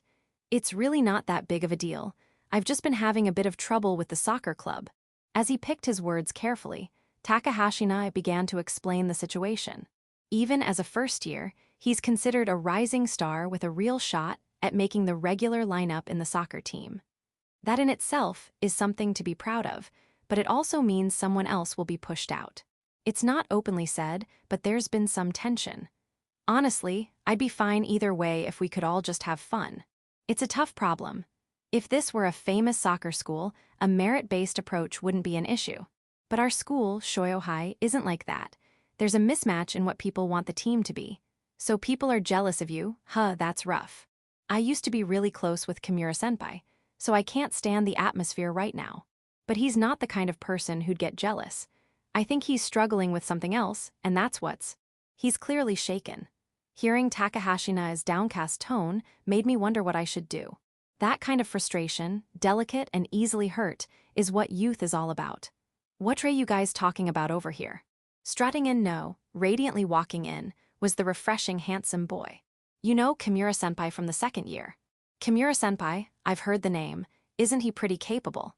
Lately, we'd been gathering info on other classes to win at the sports festival, so the pretty boy was familiar with the name too. Apparently, the guy's pretty competent, so yeah, I don't really know what to do. It's not just simple jealousy. If it stems from something personal, you can't just pry. Whether it's something that'll blow over or a serious issue, we can't tell. If even Takahashi-nai doesn't understand, I sure as hell don't stand a chance. Sorry for worrying you. Takahashi-nai gave a small bow. He must really respect Kimura-senpai to be this troubled over him. He's just that kind of kind guy. No wonder Natsume fell for him. You should tell Natsume all this. Yeah, I'll message her later. It wouldn't be right to trample over Kimura-senpai's private matters without care. I started the conversation myself, but I couldn't do anything to help. That sense of helplessness stings. Figuring out human relationships is hard. Takahashi-nai knows that too. That's why he's waiting for things to change. I just hope that day comes soon. Cheer up, here's your pay for today, thanks for helping. Hikari-san handed over a small envelope. Getting paid in cash these days feels kinda retro. See, can I really take this much? Takahashi peeked inside and looked shocked. Based on the hourly rate, it was way above Tokyo's minimum wage. You came along on a trip for me. This much is totally fair. Once the new issue's ready, I'll have Kuki bring you a copy too. Your name'll be in the credits, so look forward to it. This might be something I treasure forever. My eyes met with the refreshingly handsome boys. We're totally in sync. Gross. Takahashi-nai, use that to treat Takabana-chan to something nice. We only helped out because of my sister. We handed over the envelopes Hikari-san gave us to Takahashi-nae. This is yours, not mine. Takahashi-nae shook his head, hesitant. So this is what they call manly pride. It's fine. Don't worry about the 1.03 million yen tax ceiling. I suck at complicated stuff. Listen, even with a 1.6 million cap, it's a tiered system, so the tax deduction is really just. It's an insanely dumb system, with 4 new income brackets that got added. Shut up, idiot. Kazunari, don't worry about it. Just take it, I've got money to spare. For some reason, the pretty boy's simple argument beat out my detailed explanation. I don't get it. Maybe I'll buy some new sneakers. Takahashi-nae seemed to be thinking about how to spend his pay. Shopping's a good stress reliever. But man, making this much in such a short time really messes with your sense of money. That's the Hikari job effect. Hikari-san's the one saying that. By the way, Hikari-san, there's something I want to ask you. What is it? You want to know my 3 sizes or something? I gave a wry smile. There are way too many people around me who respond like this. I'm honestly getting sick of it. If you go through daily sexual harassment like I do, you build up resistance whether you want to or not. Haha, what I actually want to know is about Chisa-san. Huh, you're after my mom. Hey, cut it out, Yukito. Don't say creepy stuff like that. Even the refreshing handsome guy like him is still in puberty. Yeah, I get it, it's embarrassing. Well, jokes aside. You managed to make my skin crawl with a single sentence. Yukito-kun, you're terrifying. I do not want to call Yukito dad. The Mihu siblings took serious damage from just a light jab. Whoops, getting sidetracked again. Hikari-san, you know a lot about photography, right? Is it easy to make fake or doctored photos from scratch, not just edits but complete fabrications? What's this? Planning to use it for something shady. That's not allowed, Yukito-kun. She scolded me with a no-no gesture, so I explained the situation without naming names. Yukito, every time I look away, you get wrapped up in some kind of mess. Ha, just like Kuki said, your life really is full of drama. Takahashi-nae offered me some sympathy as I was being stared at like some kind of pitiful creature. What a nice guy, but yeah, maybe. Photo expert Hikari-san put a hand to her chin. Maybe something came to mind. Sanjoji-sensei is spending her days terrified by invisible malice aimed her way. If this can be the first clue to solving things, any information helps. It's a scary time we live in. With AI, you can do anything nowadays. I echoed the word that had just come out of Hikari-san's mouth. I'm pretty sure I've been targeted too, but there's not really anything I can do about it. You too, Hikari-san. Well, when you're doing things as publicly as I do, it's not surprising to get targeted. It was a total shock. I had no knowledge of this, so I was just stunned by how far technology has come. Hikari-san explained how people can create images using AI. The level of freedom is way beyond anything before. Deepfakes. I looked it up, there were tons of news articles. It's apparently a serious issue happening all around the world. For people like me, fine, but nowadays everyone posts photos on social media without a second thought. They have no sense of danger. It's no wonder they become targets. Hey, that's disgusting. Takahashi-nae looked completely fed up.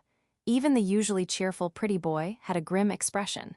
Wait, you mean it works even without source images? Yup, once the AI learns a person's face, it can do whatever. It's terrifying. Isn't that just total lawlessness? Once it learns, it can create something out of nothing, modern-day alchemy. Unless it comes to light, nobody will ever notice. There's no way to stop it. Hikari-san shrugged. She was right. Even if creating such things is banned, if it's not leaked, there's no way to know. But if it does leak, it becomes a catastrophic risk.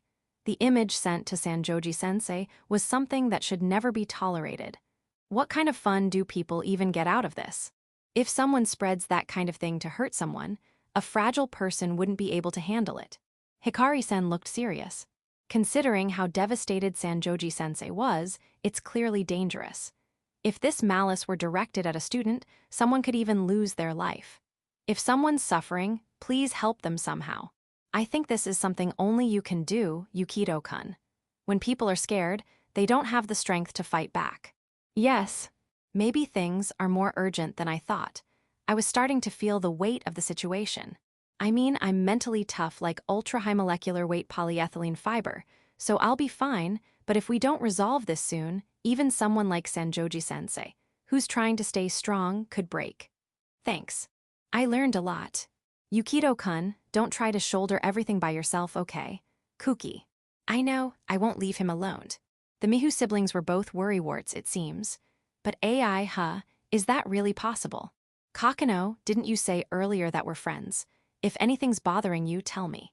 Takahashina looked me straight in the eyes. Sigh, everyone around me is just too kind-hearted. Then, Takahashina, do something about the student council president. That's impossible. He replied instantly, isn't that a bit cold? Section, here, ah. She popped a peeled sweet chestnut into my mouth. Munch munch, sweet and delicious. After getting that hint from Hikari-san, I decided to test firsthand if it was really possible to make whatever images I wanted using AI. Luckily, there was no shortage of resources on that topic, which in itself proves that it is possible. Here, say ah. When I actually tried it, it was shockingly easy. If you're just doing simple image generation, you don't even need any technical knowledge. You can even do it right in your browser. It doesn't even take 10 seconds. On the other hand, if you want to decide everything yourself, from the composition onward, you do need some familiarity. That said, it's just a matter of setting parameters and entering some code. If you're used to this kind of thing, it won't take long. Even I, after a few days of trial and error, was able to produce fairly convincing results. Obviously, I couldn't use someone else's photo for this kind of experiment. Can anyone even tell this is fake? I stared at the printed image. If someone saw this without knowing anything, they'd never doubt it. The me in the photo blended in perfectly. Only a professional chick sexer might be able to spot the difference. Even knockoff brand name goods from overseas are easier to distinguish. If I had to nitpick, the me in the photo had a more expressive face than the real thing. Kind of suspicious, actually. Here, say ah. With delicate fingers, she popped another peeled sweet chestnut into my mouth. Munch munch. Man, I'm getting thirsty. Hey Yukito-kun, what's that? Still clinging to me at my side, Himiyama-san finally asked the obvious. Maybe it was because her voice came so close to my ear, but her breath felt hot as it echoed in my brain. It's not really about the image itself. I'm just surprised that even as a beginner, I could get this kind of quality. That's the power of AI, I guess. It doesn't depend on skill, you just leave the hard stuff to the machine. I sighed and wrapped up the task. If this required advanced technical knowledge, we could narrow down the suspect pool. But if it's this easy, anyone could have done it. What makes identifying the culprit way harder? What a pain. Oh yeah, I forgot to mention, I'm currently at Himiyama-san's house, which is basically a minefield. For me, it's a lion's den in a world where chastity is flipped. But since AI generation requires some decent computer specs, I came to ask for help from Himiyama-san, who had previously bought a ridiculously high-spec PC through sheer financial overkill. No way I could do this at home. If I tried, I'd definitely be interrupted under the excuse of let's make a new poster. Currently, it's the succubus Nissan arc. Nissan, seriously. Compared to that, Himiyama-san's kindness seeps into every organ of my body. At worst, she just keeps shoving sweet chestnuts in my mouth every few minutes. I'm still thirsty though, cold tea, please. The mouse isn't working. I clicked it a few times, but nothing happened. Click, click. I tried saying it myself, but still no response. What's wrong, Yukito-kun? I flipped the mouse over and saw the blue light was off. It's a wireless mouse, so the batteries had died. Some use red LEDs, but this one used blue. It's called a blue LED mouse, known for high tracking accuracy. Looks like the batteries are dead. Oh, really? Hold on, I'll change them. Himiyama-san stood up quickly and pulled out a pair of AA batteries from a drawer. Oh, I almost forgot. I have a present for you, Yukito-kun. That was obviously a made-up line you just thought of. There's no stopping a rampaging Himiyama-san. I just let her do what she wants. For some reason, she started taking off her jacket and sat on my lap, facing me. I found it by chance online the other day. These kinds of goods actually exist, huh? Please don't say the rest out loud. Booby mouse pad. Who the hell uses the real thing? Right here, apparently. Those are supposed to be fake, made of silicone. Squish, squish. Warm and soft. This is the real thing. Now, Yukito-kun, can you resist this bounce? I, the first human in history to be challenged by a real booby mousepad, will answer that question. Ridiculous. If you're going to go that far, I'll prove I can resist. Daily sexual harassment is part of my mental training back home, but that's spiritual discipline. It's not like my mom or sister have any impure intentions.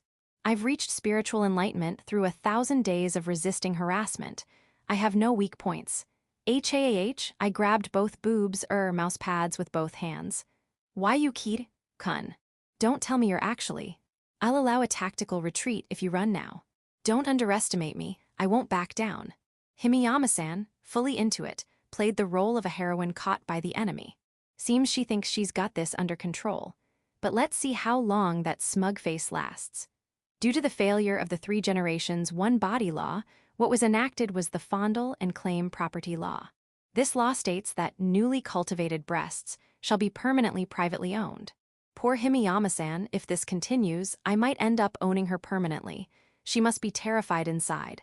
What's wrong? You're shaking. Are you afraid of being cultivated? Even if you own my body, I want you to own my heart too. Aren't you supposed to deny that part? Body and soul, they're all yours.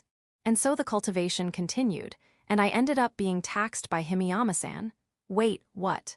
This is why nobles can't be trusted. Sorry for interrupting your work. Well then, shall we see whether the right click or left click is more sensitive? The world's first talking mousepad is born. This is the true power of cool Japan. I silently tried using the mouse. It worked like normal. The accuracy was insane. No, stop it, Yukito-kun. Don't click me there.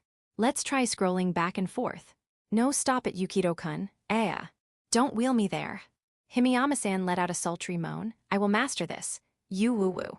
Click, click, click, click, click. I furiously spammed the plump bounce. Needless to say, I got no work done. You're clicking me too much. I think I'm going to lose it. Wait, you were normal until now. Terrifying. I couldn't even imagine what might happen if she got any weirder. I made some tasty udon too. Let's eat together later, okay? You got that idea from that controversial commercial, didn't you? What are you talking about? Even Mom and Nissan did the same thing. Their minds think alike. I'm not from Kagawa. I'm so done with udon. You haven't come to visit lately, Yukito-kun. I missed you. Sorry, you seemed busy. Himiyama-san pouted as she peeled more chestnuts. Crack, crack, the rhythmic sound echoed. Here, Alan. Could this be a new form of torture? As punishment for making her upset, I'm being sentenced to the chestnut feeding execution. I appreciate your thoughtfulness, but not seeing you really kills my motivation and efficiency. I feel like I say this every time, but that's a broken system. Himiyama-san, the mystical Tao Peach tribe, has a favorability score that rises infinitely past the limit. But letting that affect her studying is bad, and if I visit too often, I'm going to teeter on the edge of life and death. I'm thirsty. Oh right, I'm sorry I wasn't more considerate. Milk, is that okay? Are you really being inconsiderate though? She's full of mysteries. Right now, Himiyama-san is working hard to return to the classroom. With a renewed spirit, she's brighter than when we first met and full of energy. Seeing her living her life with such drive is truly beautiful. I don't bump into her in town as often now, and I come over less frequently, but I support her more than anyone. She'll definitely become a wonderful teacher again someday. Yukito-kun, I want to eat one too. She begged sweetly. I'd unintentionally relegated her to chestnut peeling duty. Thanks. I'm done with this part for now. I shut down the computer and turned off the power. I made progress, but couldn't celebrate it. I felt heavy inside, but I couldn't dwell on that. I had to figure out what to do next. Crack, crack, I broke open another chestnut. For some reason, this was surprisingly fun. I got a little absorbed. You'll peel my chestnut. Well, it's hard as is. I'm not a squirrel. I can't just gnaw through the shell. I'm not a rodent. You'll peel my chestnut. I will, okay. Then say you'll peel my chestnut. She rested her face on my shoulder as she pleaded. Has she never learned about personal space? I'll peel Himiyama-san's chestnut. Be gentle, okay. Her seductive lips slowly parted in a wickedly alluring silhouette. Here, Alan. I pushed the peeled chestnut into her mouth. She licked even my fingers clean. The chestnut Yukito-kun peeled for me is so tasty. Can I ask why you're speaking like a narrator? You fufu. Are you trying to make me say something embarrassing with my own mouth? How mean. It may be intentional on your part, Himiyama-san, but from my perspective, it's definitely intentional. At this rate, the misuse of intentional crime will get us arrested by the word police. But Yukito-kun, why did you suddenly want to use the computer? Himiyama-san finally returned to herself and asked the obvious. It was long overdue, but I had to explain. I told her everything. I never intended to hide it, not when she was already helping me like this. Even Sanjoji-sensei needs allies, people she can truly trust. Himiyama-san respects Sanjoji-sensei, and the three of us share a strange connection. And that's the situation. She's mentally worn down, too. We have to do something. That's awful, to disgrace Suzuka-sensei like that. Her expression darkened as her face paled. This wasn't something she could treat as someone else's problem. Even gentle Himiyama-san showed anger at this act of trampling someone's dignity. I think I understand the method now. We just need to find the culprit. That would be the hardest part, but we couldn't just sit around. We had to resolve this quickly. Sanjoji-sensei was probably growing more anxious by the minute. We couldn't let this continue. Can't we go to the police? She doesn't want to make a big deal out of it just yet. She's unsure about what might happen next. Of course, we'd considered going to the police. This was clearly criminal behavior, way over the line. Hikari-san also said that if it's used privately, there's no way to find out. However, if you send it to someone else, it's no laughing matter. You can't just turn a blind eye, and the victim wasn't even a student. The school had no reason to deliberately downplay the situation. Nevertheless, they paused for a moment. It wasn't the best solution, but the next best option. The three of us, Sanjoji-sensei, Sayuri-sensei, and I, discussed and agreed that if something similar happened again, we would file a formal complaint. If that happened, the culprit would eventually be caught and the matter resolved. The reason we didn't do that immediately is because the culprit might be a student, right? That's correct. It's not always adults who commit wrongdoing. The worst-case scenario. If that happened, expulsion would be inevitable, and the incident would be widely reported. Given that I was the one used in the deepfake of Sanjoji-sensei, it was a distinct possibility. If it escalated into a sensational case, it would surely leave lasting damage. If it's just a prankster, that's one thing, but if there's some dark, sinister motive behind it, unless something is done, Sanjoji-sensei's feelings won't clear up. Suspicion and distrust would linger endlessly. The only solution to standing tall with pride is to dispel the darkness. It's presumptuous of me to say this, but I was gently embraced by Himiyama-san. Her eyes trembled, pleading. Please help Suzuka-sensei. Yes, I will definitely expose the culprit. I swear on Seka's name. Sorry for using your name without permission. I'll email you directly later. Himiyama point of view. Hey, Yukito-kun. I'm scared. Raising the pension eligibility age limit, huh? The macroeconomic slide is a scam, right? Unable to stay still, I hugged the boy in front of me. Without me knowing, Yukito-kun seemed to be fighting another reality soaked in malice. Such a cruel and despicable act. The sharpness of the blade left drops of blood trickling down. Suzuka-sensei's heart was screaming in pain. I understood because I felt the same. In the harsh reality where even breathing becomes difficult, being beside him, clear as the sky of azure, was such a relief. The pure white light pouring down seemed to bleach away the pain in my heart. You're the only one who can help Suzuka-sensei. He alone holds the key. Only Yukito-kun can grant Suzuka-sensei forgiveness. Gently opening the door locked deep in his chest with that key, he touched the feelings he had kept hidden. Even though he usually says fluffy things, he always offers a helping hand. At the bottom of the swamp of despair, only that hand cuts through the dark night and brings bright light. I want to cling to that. His purity sharpened to the extreme, because he is strong. His spirit is at a height beyond human comprehension. You've been perfect since long ago. No one can threaten that mental strength, but because of that, I'm scared. I fear that your heart, caught between worlds, might someday wear out. There's no way he isn't tired. He must feel fatigue. He just hasn't noticed his exhaustion yet. He acts for others, desperately trying to save someone. Without wishing for reward or hope, he strays after endless devotion. A trickster no one can imitate. But I do take care of my health, you know. I go to bed early and wake up early. But behind the armor, it's worn down and frayed beyond repair. Like a house eaten away by termites, it steadily kills his gentle heart. The cost of lost value. The unbalanced equilibrium of mind and spirit breaks down. That must be stopped at all costs. The precious oasis I found in the desert that fulfills me, I will never let it dry up. I've never loved anyone this deeply. It overflows with affection. I want to be your perch. Someone you can rest on when you're tired, someone who can heal you. You already are. Otherwise, I wouldn't come visit this often. With just one sentence, he easily kicked away my reason, such a bad boy. You're the devilish man, aren't you? Even so, I'm holding back. You understand, right? Gender equality has finally come this far. My arms wrapped tighter, exchanging warmth, our heartbeats communicating. Even if the whole world becomes your enemy, I will remain your ally. Himiyama-san might be too kind to be a teacher. Why? Because I can be kind only because you're here.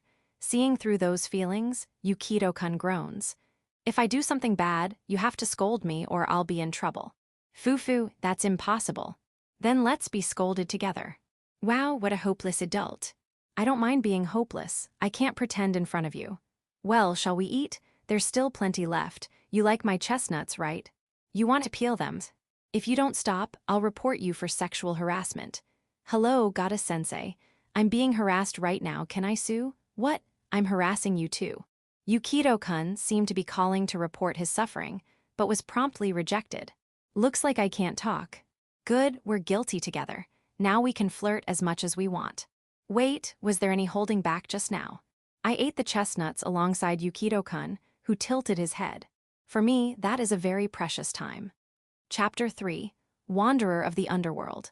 The adoption rate of electric vehicles in Japan is still under 5%. In Japan, domestic car manufacturers dominate the market, and considering the climate, it's expected to take quite some time before EVs become widely adopted. Japan is a snowy country. Snowy regions, which experience heavy snowfall, make up nearly half of its land. In fact, Japan dominates the top 3 rankings globally for annual snowfall. Under such harsh conditions, which differ greatly from those in other countries, EVs are little more than a pipe dream. Even the rapid global shift toward EVs has temporarily hit the brakes. As long as you live in Japan, the convenience of hybrid vehicles currently outweighs that of EVs. The road to full EV adoption remains a long one. Sitting in the passenger seat of a hybrid SUV driven by my mother, I, Yukito Kokonoe, lamenting the future of the automotive industry. I had other things on my mind. I was agonizing over something, just endlessly worrying. My mother had asked me to come along for grocery shopping, but honestly, I'd been troubled the whole time. Even now, on the way home, my thoughts were clouded. In fact, I'd been feeling this way even before we left. What's wrong? Are you worried about something? You've got this look that really tugs at my maternal instincts. I wasn't trying to tug at anything, but I had no choice. I made up my mind to ask her. I've been debating whether to bring it up, but what's with that outfit? I'd been trying to ignore it, but now I turned to look directly at my mom as she drove. What do you mean? This is the maid outfit you made for me. As if it were totally normal. Was it?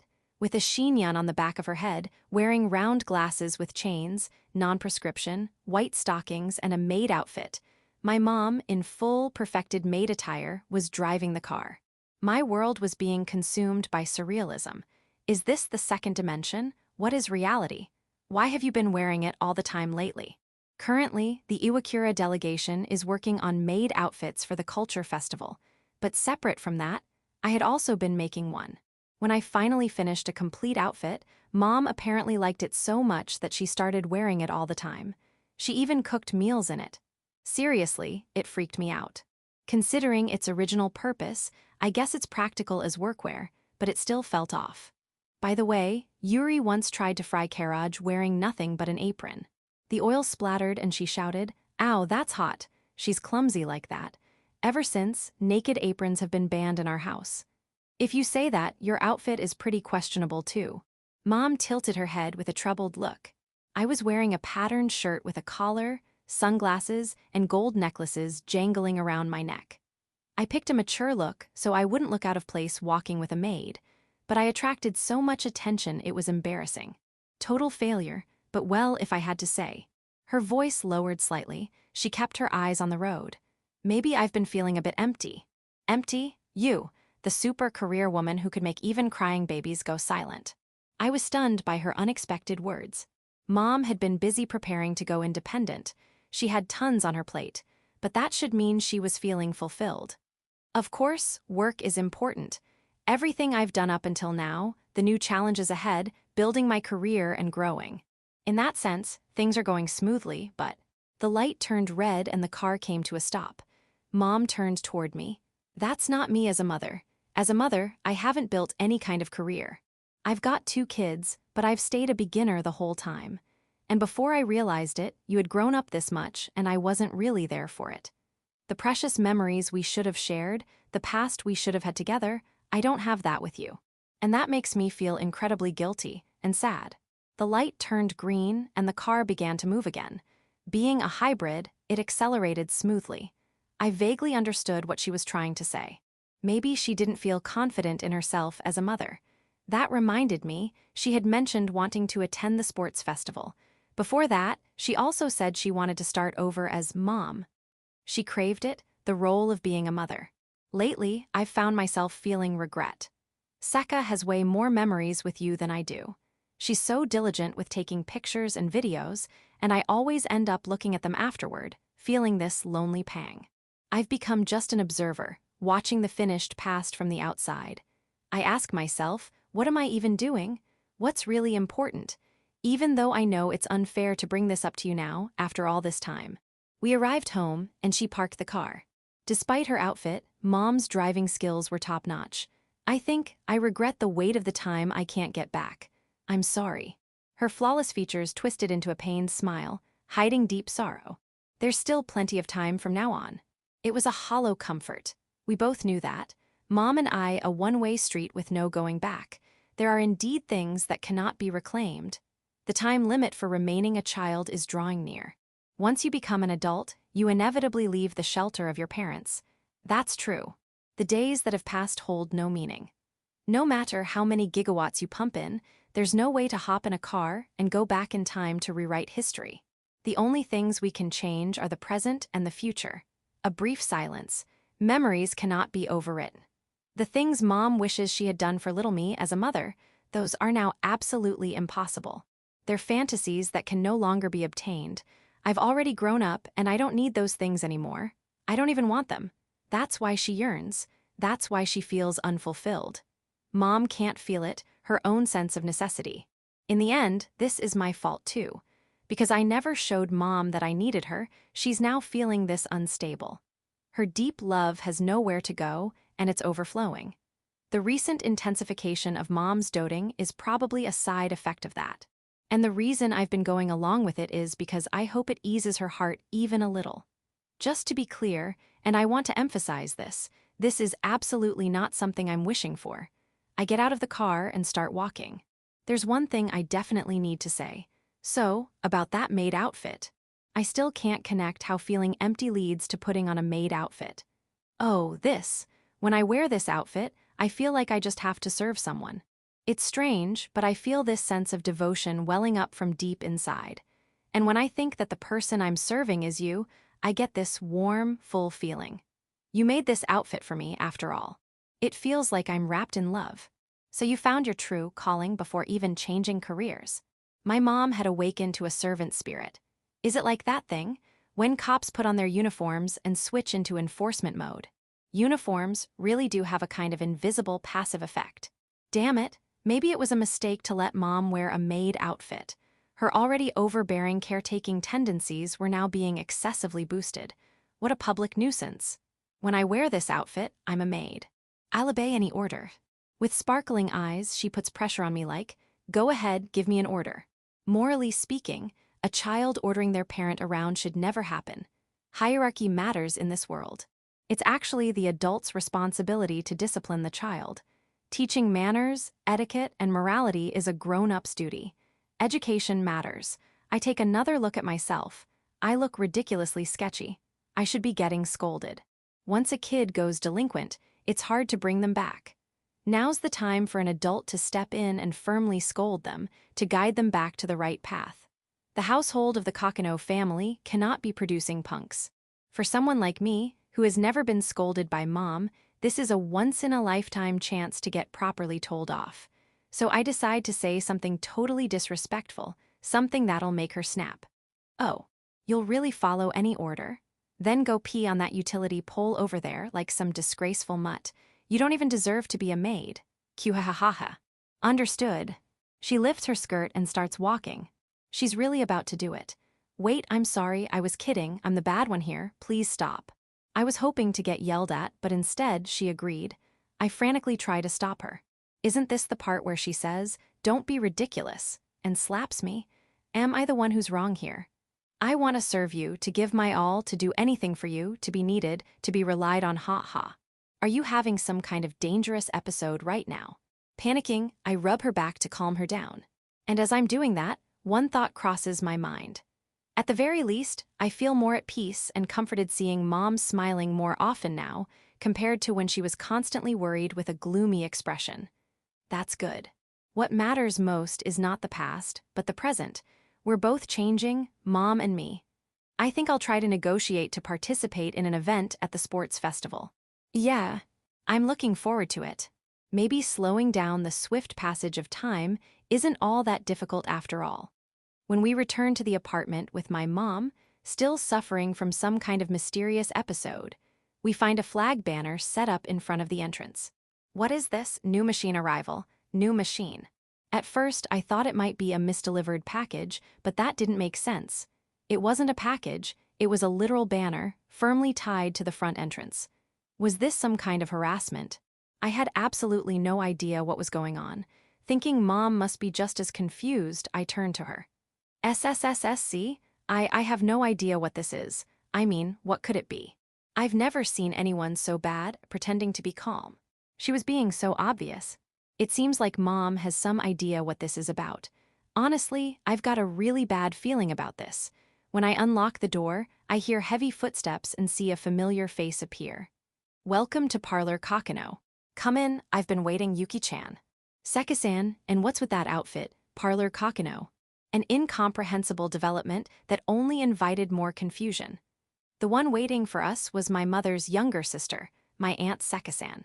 She often came over to our house, but today she was wearing a uniform I'd seen somewhere before, a vest over a dress shirt, and an absurdly short skirt. Her healthy, toned legs were prominently on display. No one answered my question. Instead, Seki-san squinted at my maid-outfitted mom. What are you wearing, Ni-chan? Don't tell me you went outside like that. You're one to talk. So Seki-san also came here in that outfit. A 50-50 chance she's dangerous. What are two grown women doing at the entrance dressed like that? Yuri-san poked her head out. Supposedly the most sensible person in the household, supposedly. I think you're the worst one here, Yuri, said Mom, looking exasperated. I was exasperated with Mom too, but Ni-san clearly outclassed her in madness. I told you it's unfinished, right? Oh, I think it's finished just fine. Kind of avant-garde. I mean, fashion shows are basically just public displays of skin, right? This is the same. You'll never set foot in France again. Apologies to the fashion industry. Either way, with the weak yen, I'm not in the mood for overseas travel. Yuri-san was wearing an unfinished maid outfit. The one Mom was wearing was the first completed version, filled with frills and fancy features.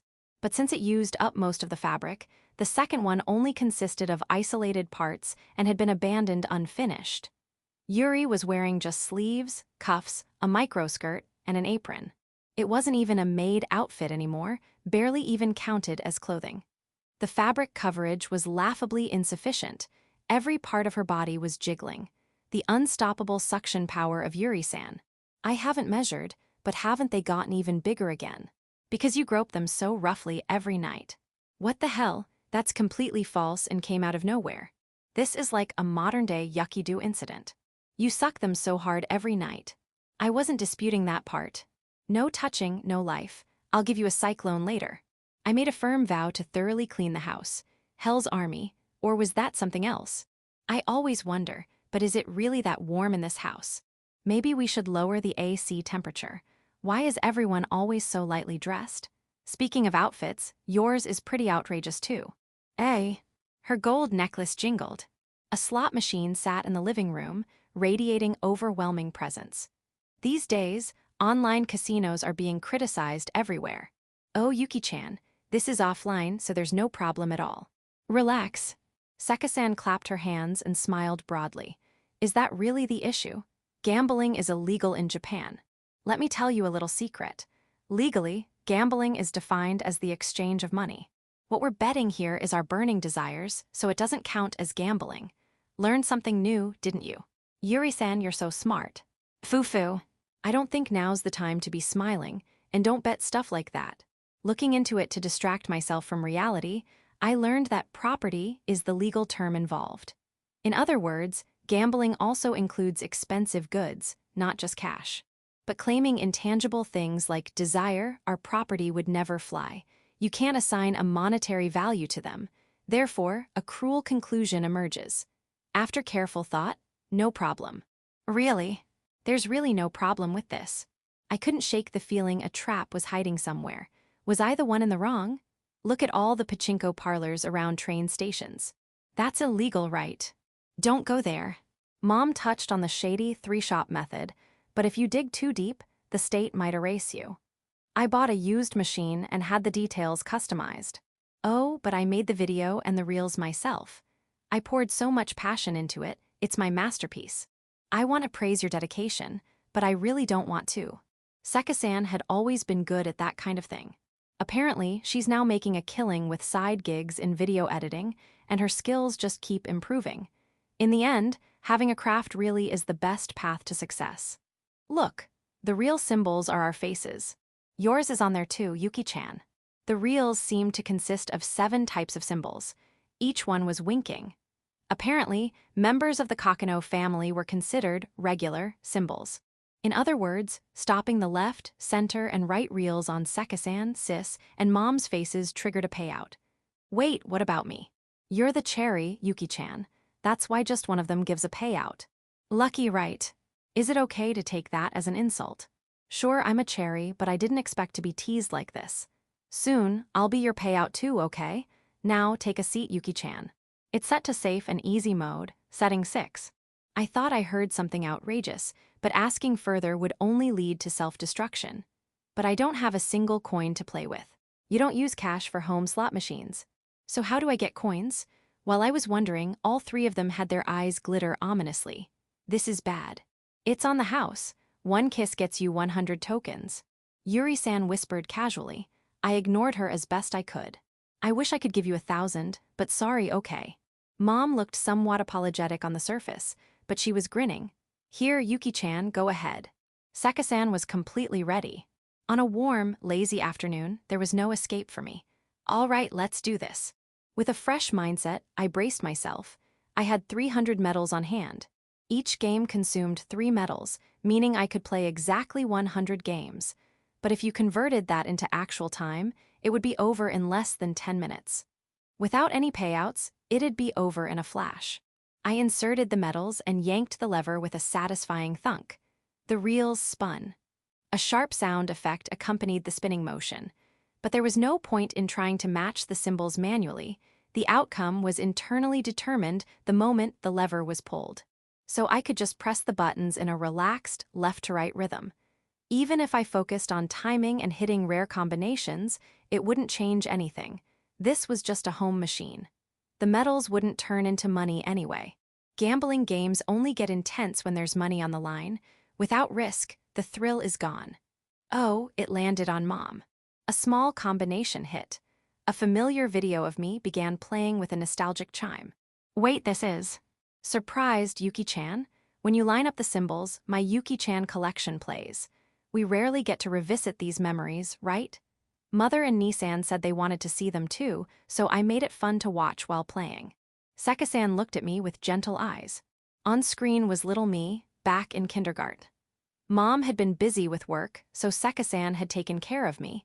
She probably hadn't wanted to babysit, yet the Seka in my memories was always smiling. I caused you a lot of trouble back then. It wasn't trouble at all.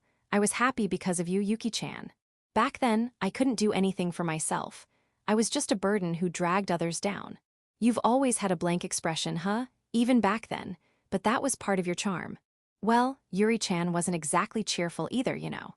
Huh, as if. Yuri scoffed through her nose. Seka smiled wryly. It was a warm moment, sharing memories from the past, except for one exception. I couldn't even go to the parent-child field trip with you. Seka had gone to events and school functions as mom's stand-in. So I had memories with Seka, but almost none with my own mom. That must have become a complex for her. Now that she had more time, she tried to make up for it by doting on me. And I understood that. It was her way of healing that regret. So I couldn't really criticize maid mom. If this was what she wanted, I'd just go along until she was satisfied, until her heart was at peace. Spending time together. Oh, now it landed on Seka-san. Another video played, me in elementary school, having a Christmas party with Seka. By that time, I didn't have many memories with Yuri either. I looked bored on screen, but that was just my usual expression. I was actually enjoying myself. I never really expected Christmas presents, so even if someone pointed a gun at me, I wouldn't freak out and yell at mom. A Christmas for just the two of us, it's been a while. Seka stared off, eyes distant. Even with just the two of us, it hadn't been lonely. It was a modest celebration. Come to think of it, Yuki-chan, is there anything you want for Christmas? That's a little early, more of a fall conversation, really. But I wasn't at the age to get excited over presents anymore. And it's not like I needed money. Oh, I know, I want a little sister. Behold, all the older women could think of was teasing me. Girls my age like Hinagi and Shiori wouldn't say outrageous stuff. Even Kaihu-chan and Hiyori-chan looked up to me sincerely. To me, younger girls were a source of comfort. Please grow up beautifully, just as you are. What? I'd love to give you one, but I mean who with? Maid mom flailed around in despair. Come on, don't take it seriously. From there, I kept hitting minor wins and racking up medals. 1,000, 2,000, 3,000. Once I'd gathered enough, I could exchange them for prizes. When I asked Yuri what the prizes were, she said different costumes. Wait, am I the one who made those? Why didn't they just make it a non-reward machine? Now I wondered why I didn't make it metal-free. It's heavy and takes up space. All right, Cherry Yuki-kun. As the four of us shared stories while watching old videos, the center of the left reel landed on Cherry Yuki-kun. Saying it myself only made it sound like sad self-deprecation. Everyone fell silent. It's here. Yuki-chan, it's time for the big bonus. Seka got fired up. The slot machine lit up like crazy, background music intensifying the excitement. What do I do now? Go for the jackpot. You can only hit it during the big bonus.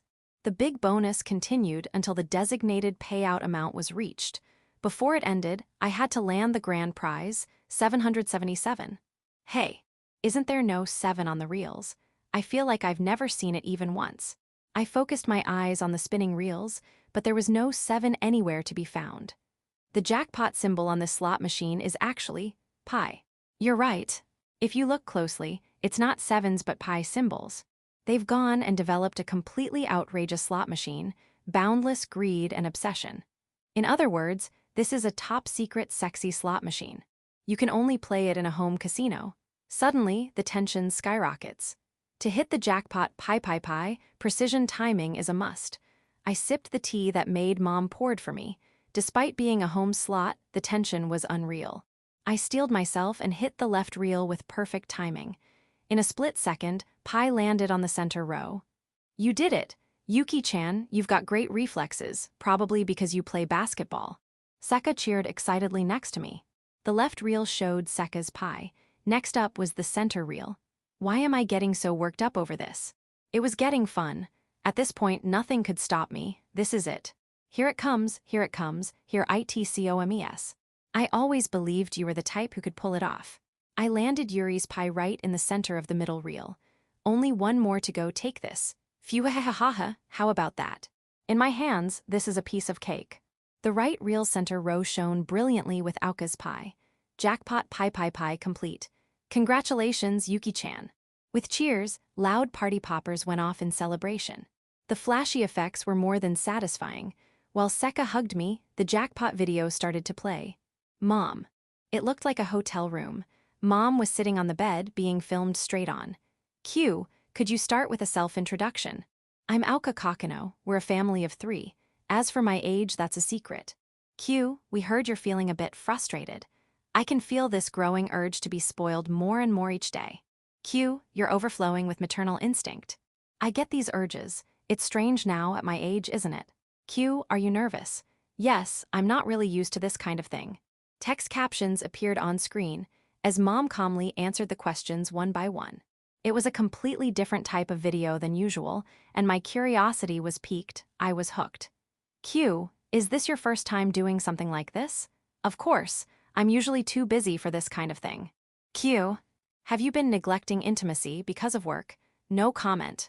Q, were you looking forward to this? Maybe just a little.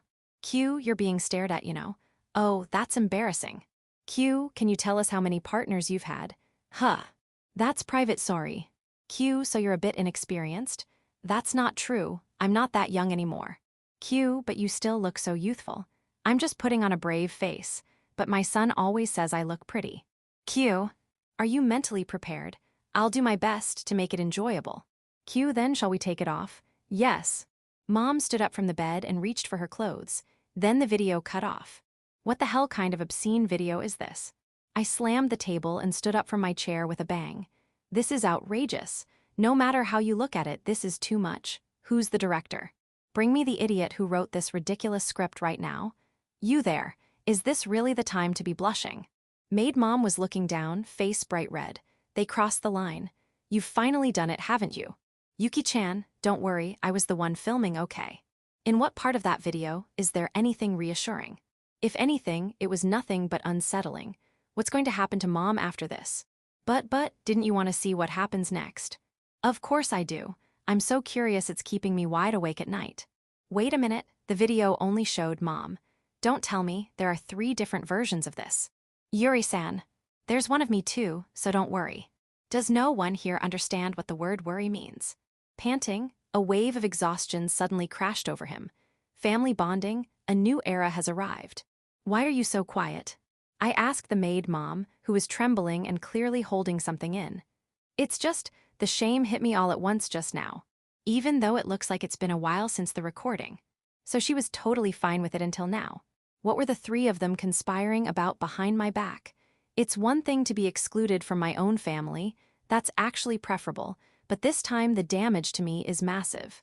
We got a little carried away. I regret it. Shun and maid Mom looked dejected. When they make faces like that, I can't even complain. I'm not mad or anything, but are you really sorry? I'm sorry, I got swept up by Seka's sweet talk. Can I sleep with you tonight? Okay, so you're not sorry at all. She didn't seem the slightest bit remorseful. In fact, she used this as an opportunity to make a bold demand. A despicable trap, no matter how I answer yes or no, the final result will inevitably be yes. Moo, Mom, you're being way too selfish. Tonight's my turn. Oh, come on, can't you just let me have this one? Huh? Lady, how shameless can you be?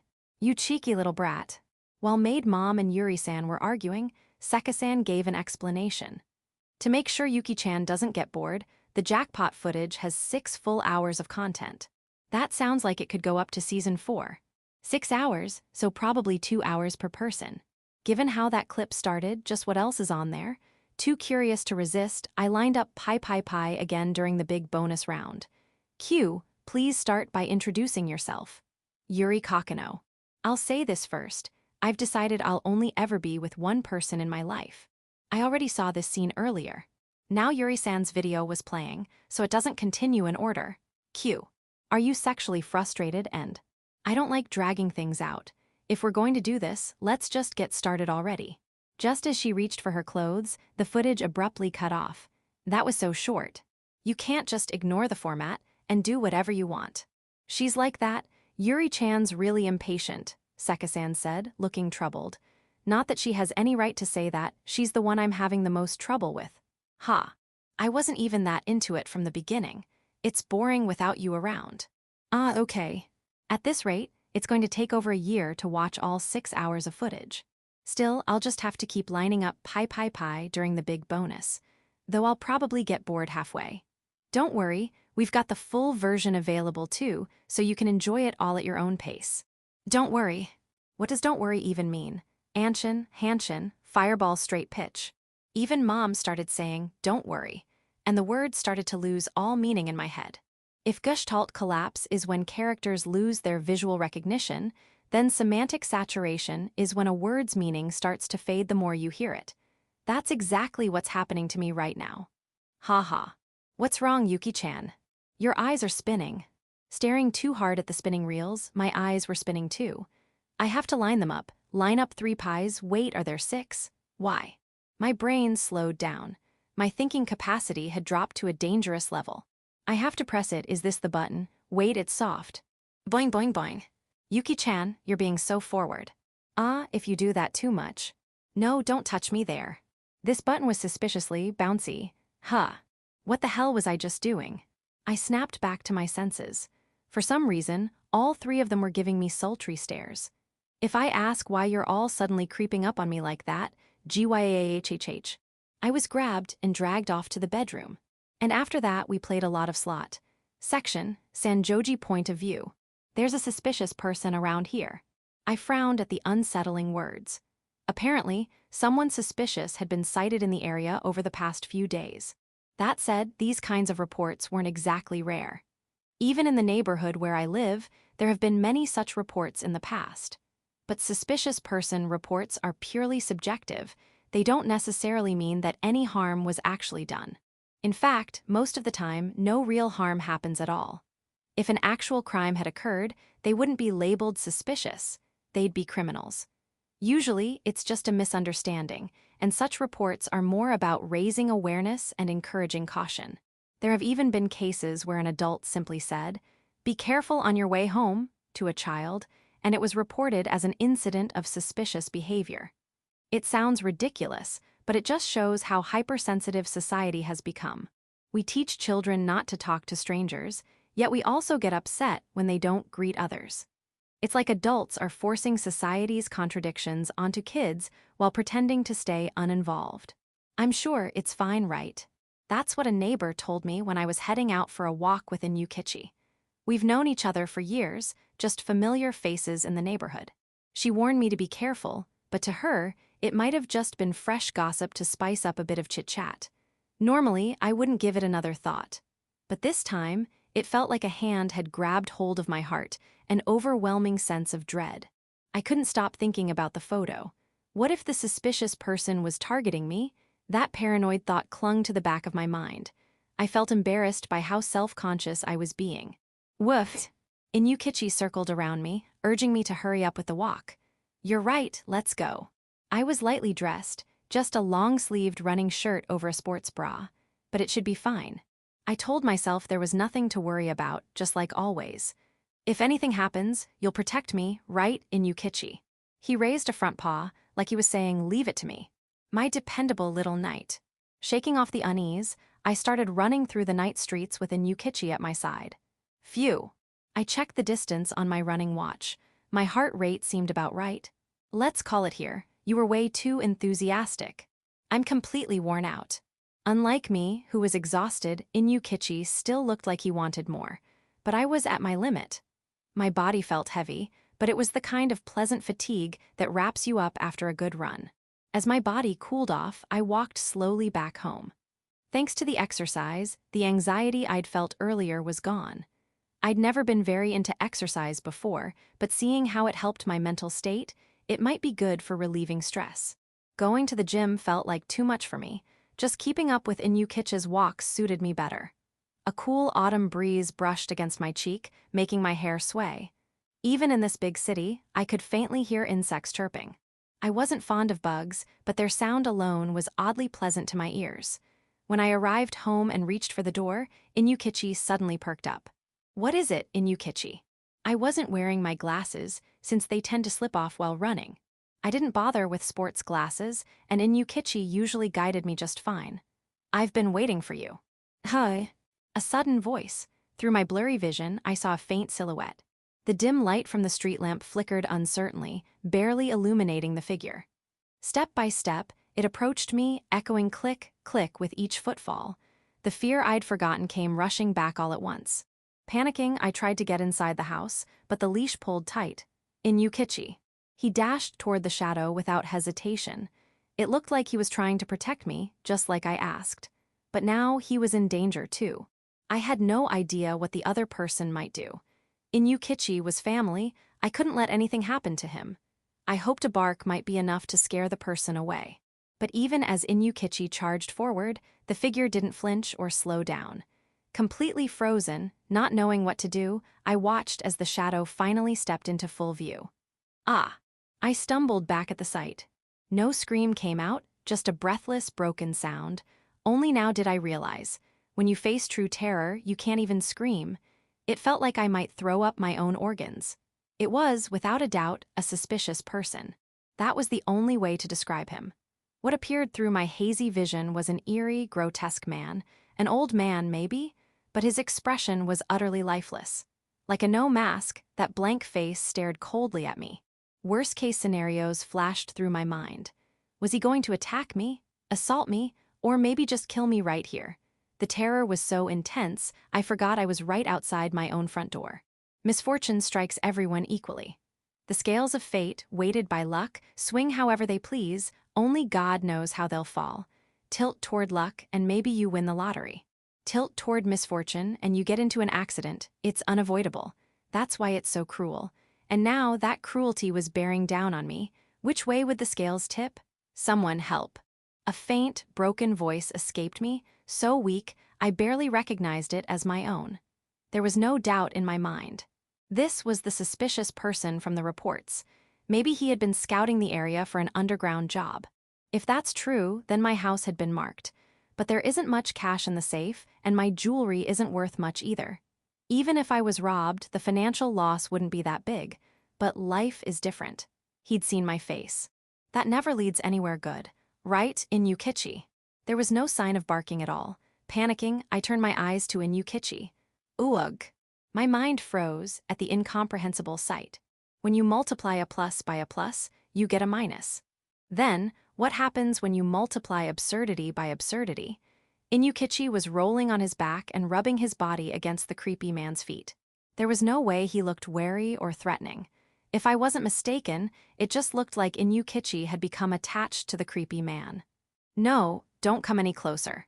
Shattered by Inyukichi's unbelievable betrayal, all my hopes were instantly crushed. What was I about to be robbed of, and what would I go through from now on? My vision blurred with impending despair. My body, my money, my life? What was the man after? What could I offer him? A constantly shifting inequality. Would begging pathetically make him let me go, even though that would only please him? If I had known this would happen, I should have properly expressed my feelings, to my parents, my friends, and to him. Gratitude, apologies, and the secret I was supposed to keep hidden. Tightly closing my eyes in fear, I cursed the gods who wouldn't give me even a fleeting moment. What's wrong, sensei? You look like a salaryman who suddenly got a stomachache the moment he got on a packed train. That's despair, isn't it? 1 minute feels like an hour. Apparently, that's called the tachypsychia phenomenon. They say the brain becomes hyperactive in those moments. The creepy man's words, just like his expression, were completely incomprehensible. Yet, strangely, I felt a sense of déjà vu. The unpleasant pressure I had felt from him earlier was gone. But come on, if your stomach hurts and you awaken or whatever, the first thing you do is find a toilet, right? The creepy man began rubbing Inyukichi's belly. Inyukichi was happily enjoying it. Who are you exactly? It didn't seem like he was going to attack suddenly, so I mustered my courage and asked, it's me, Mimi. Oh, wait, don't get me wrong. I did say Mimi, but I'm not doing one of those it's me scams. That's old news. These days, the trendy scams are romance scams, fake billing scams, and financial product scams. Even though Japan's started investment education, people here still aren't familiar with investing. What the heck are you talking about? I raised my voice without thinking, but for some reason, I wasn't afraid anymore. No, seriously, it's me. Even if you say that. I was confused by the completely off-kilter conversation. He was talking to me like we were acquaintances, but no way would I know someone this creepy. And yet, I was starting to feel an odd sense of familiarity. Ouch! It's like when classmates act all distant after a class reshuffle. I mean, that does happen. A classic adolescence issue. When your environment changes and you make new friends, you don't know how to treat the old ones anymore. It's a cute, student-like problem. Still, for a creepy guy, the topic felt too far removed from reality. Oh, maybe it's this. Suddenly struck by an idea, the creepy man clapped his hands and reached for his own face. Ryip. Isn't that something you only see in spy movies? Like a magic trick, the creepy man peeled off his mask with a loud rip. The breeze feels nice. This thing was surprisingly hot. Underneath the mask was someone I knew very well. Kokonoe-kun, wait, why are you wearing a disguise? I had no idea what was going on. He was the type to do wild things, but he wasn't the kind of student to scare people for no reason. But then again, if he had a reason, he wouldn't hesitate to startle someone. While I was still stunned and wide-eyed, he spoke like it was the most obvious thing in the world. Well, paparazzi might be watching, right? I gasped and quickly looked around, just as Kokonoe-kun said. At first, I had been wary of exactly that possibility when I heard about a suspicious person. It's okay, sensei. Despite the lack of any basis, his confident words made me feel strangely reassured. Just who is this kid? His aura shifted suddenly. It reminded me of a ghost floating in the dark. A burning intensity, like something that would scorch me if I touched it. He too was facing something unreasonable, just like me. Yet he was trying to overcome it. A chill ran down my spine. I'd seen this before. He never gave in, never stopped fighting. He was just the same as back then. No, he had grown even sharper, even stronger. Hey, quit it. You're like an overenergetic adult on a Friday evening. Like a passing dream, the intensity from earlier vanished completely. Inyukichi was climbing up Kokonoe-kun's body. They were playing at a surprisingly high level. I have so many things I want to ask, but everything's so overwhelming that I can't even organize my thoughts. Just a moment ago, it felt like a matter of life and death, a brush with death. My heart was still racing. If I checked my pulse now, it'd probably be over 150.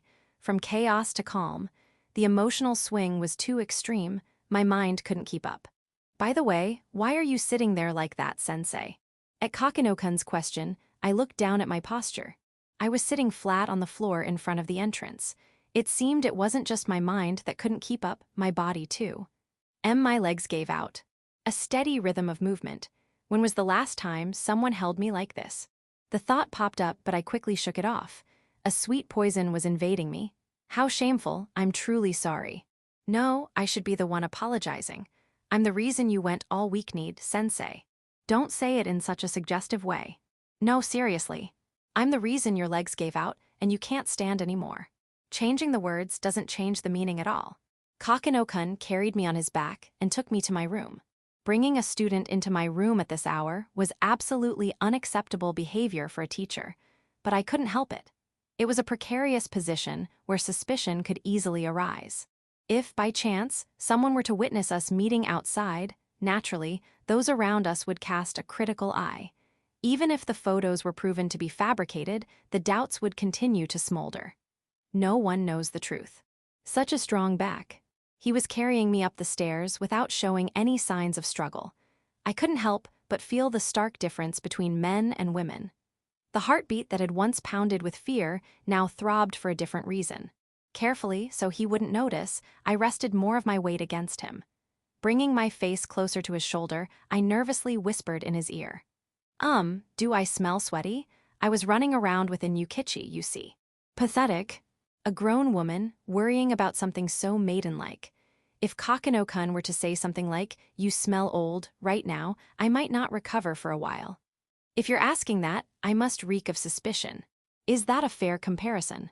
While exchanging trivial banter, we arrived at my room. Though I felt a slight sense of regret, he gently set me down on the cushion. My emotions had been rising and falling like a free fall, but I finally managed to catch my breath. As I calmed down, the tension left my body. I regained control over my limbs. I'll bring you a drink later. Oh right, I also bought some pears. Want some? No need. While I was carrying you, I already enjoyed your pears, sensei. I instinctively threw my arms over my chest. My face flushed red in an instant. It was hot, so I had unzipped my jacket. Underneath, I was wearing only a sports bra. Suddenly, embarrassment came rushing back. Kokonoe-kun had already seen quite a lot of me, so in a way, it was nothing new, but embarrassing things are still embarrassing. There's no escaping it, it's just embarrassing.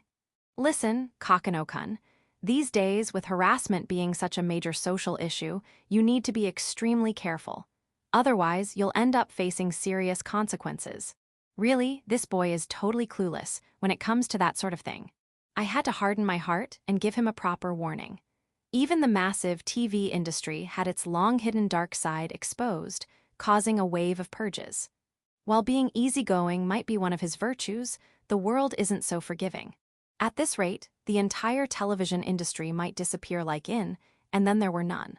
It might not be entirely impossible, not that I would know. And if sexual harassment is such a big deal, everyone around me should be on the brink of death from all the payback they'd be getting. The fact that Himiyama-san is doing just fine proves there's nothing to worry about. And here we have a victim of degenerate, useless adults. Wait, what's so funny about that? That's right. He was someone who had continuously been on the receiving end of sexual harassment. Even indirectly, I was part of that too. I wasn't really in a position to lecture him harshly. I truly needed to reflect on that. As I was quietly nursing the unexpected blow I'd received myself, Kokonoe-kun finally got to the main reason he came. He straightened his posture. He must have had a clear reason for coming all the way here. It's unlikely he just came to hang out. And that creepy mask of his had also been bothering me. Actually, for the past few days, I've been patrolling around your house to check if any suspicious people were hanging around. You're the most suspicious one out there. Oh, come on now. No, I'm not joking. This is literally a case of the mummy becoming the mummy hunter. What a ridiculous situation. According to Kokonoe-kun, he had been wearing that creepy mask and investigating the area daily to make sure there were no suspicious individuals. He had been devoting all that time and effort for my sake. I was nothing but grateful for that, but I really wished he had thought of a better way to do it. Now, we were in a situation no one could understand. The one looking for a suspicious person was the suspicious person. It made me feel ridiculous for being so scared of some unidentified intruder. At the same time, something dawned on me. If you've been patrolling like that, does that mean you think the harassment is likely to continue? And you needed to hide your face too. That creepy old man mask, he said, was something he bought online. I'd rather never see it again. But if Kokonoe-kun himself had become a target, not just me, then we needed to report this to the police immediately. As a teacher, it was my responsibility to protect my student. I was imagining the worst-case scenario, just in case, you know him. Kokonoe-kun groaned, looking troubled, probably sorting through information in his head. It was clear he knew something I didn't. He had come here to tell me that. As if he couldn't quite find the right answer, he finally opened his mouth, hesitantly. I found out something about the image. I'm not an expert, but it turns out that thing was an AI. Hearing the unfamiliar word, I didn't know how to react. Yes, these days, even the newest smartphones come with it. Even someone like me, who's terrible with technology, had at least heard the term. AI technology was rapidly advancing, and it was bringing about a variety of social changes. I'd even heard that some schools were already using AI to grade tests. Reducing the burden on teachers was a welcome change, but from now on, schools would need the flexibility to adapt, rather than cling to traditional methods. However, I don't understand how it's all connected. At the end of the day, it's just secondhand knowledge. If you use AI, it's easy to make images like the ones that were sent to you. What do you mean by that? Kokonoe-kun explained it to me in more detail, and the content was so extreme I couldn't hide my shock. If what he was saying was true, it was a dangerously powerful Pandora's box. There are even websites where you can casually try it without setting all the details yourself. But if you want to make a specific image, you do need some knowledge. Though even that is pretty easy. That's far too dangerous. Shouldn't something like that be regulated? It's called deepfake, apparently. I think it should be regulated too, but it seems like the authorities are behind the curve. See here, it's being recognized as a global issue. Kokonoe-kun showed me a news article he had looked up on his phone. It felt like something happening in a far-off world, but in reality, it was turning into a threat right at our doorstep. I swallowed hard. How can something like this be allowed? I scrolled through the article on the screen. It was far more dangerous than I had imagined. I don't think it's actually allowed, he said, but if someone does it privately, I guess no one will ever find out. For example, setting aside the ethics. If someone were hammering nails into a straw doll during the witching hour, It wouldn't bother the target as long as they never knew it was happening. What Kokono-kun was saying made perfect sense. Stripped of emotion, it's really just a matter of perception. Making weapons or explosives or growing cannabis would clearly be criminal acts. But for the most part, what individuals do on their own tends to go unregulated. As long as it stays in the private realm, there's no way for anyone to know. Everyone has a few secrets of their own. But Kakeno-kun. For once, he hesitated with his words, staring intently at my face. Even if it's fake, if it causes harm, that changes everything. You can file a report and press charges against the person. That's what the goddess sensei told me. What you do from here is up to you. He was right. This case had gone far beyond any acceptable limits. Even if it was fake, the very act of sending it to me was clearly a crime. I had every right to deal with it firmly and hold the perpetrator accountable. And yes, ultimately, that decision had to be mine. Kokono-kun was a victim too, but I was the direct target. He was entrusting that judgment to me. Kakeno-kun, there's one thing I'd like to ask. What is it? His tone was uncharacteristically cautious, for someone usually so lighthearted. If the person who sent the image is someone you don't know, a stalker or something, then, well, it's terrible, but at least there wouldn't be lingering complications. But if it turns out to be someone you do know, would you be okay with that? It wasn't like I hadn't imagined that possibility. The culprit wasn't a random criminal. Sending that photo meant it was a personal grudge, a deliberate act of harassment. It was far more reasonable to suspect someone with a closer connection to me than a complete stranger. But even in such a grim situation, my heart felt strangely warm and at peace. Kakeno-kun, who usually wore an unreadable expression, was now looking at me with concern. He was genuinely thinking about me, worrying for my sake. That sincerity, his kindness, was reaching me. Just having someone like him by my side made me feel strong, even proud. Thank you for worrying about me. Age doesn't matter. A natural sense of respect welled up inside me. I think the reason I'm able to stay calm right now is because of you. Yes, he might have ended up as a suspicious figure in a creepy mask. But the fact is, he'd been patrolling for hours every day just to keep me safe. And it wasn't just that. He was closing in on the core of the issue with remarkable focus and energy. What had I done during that time? Taken Inukichi for walks or gone to the tanning salon? Meanwhile, Kokono-kun was moving forward. If I'd been alone, I might still be curled up, frozen in fear of someone's malice. I wouldn't even know what to do. Which one of us is truly immature now? My chest tightened. Feeling this sense of frustration, maybe, that makes me a shameful adult.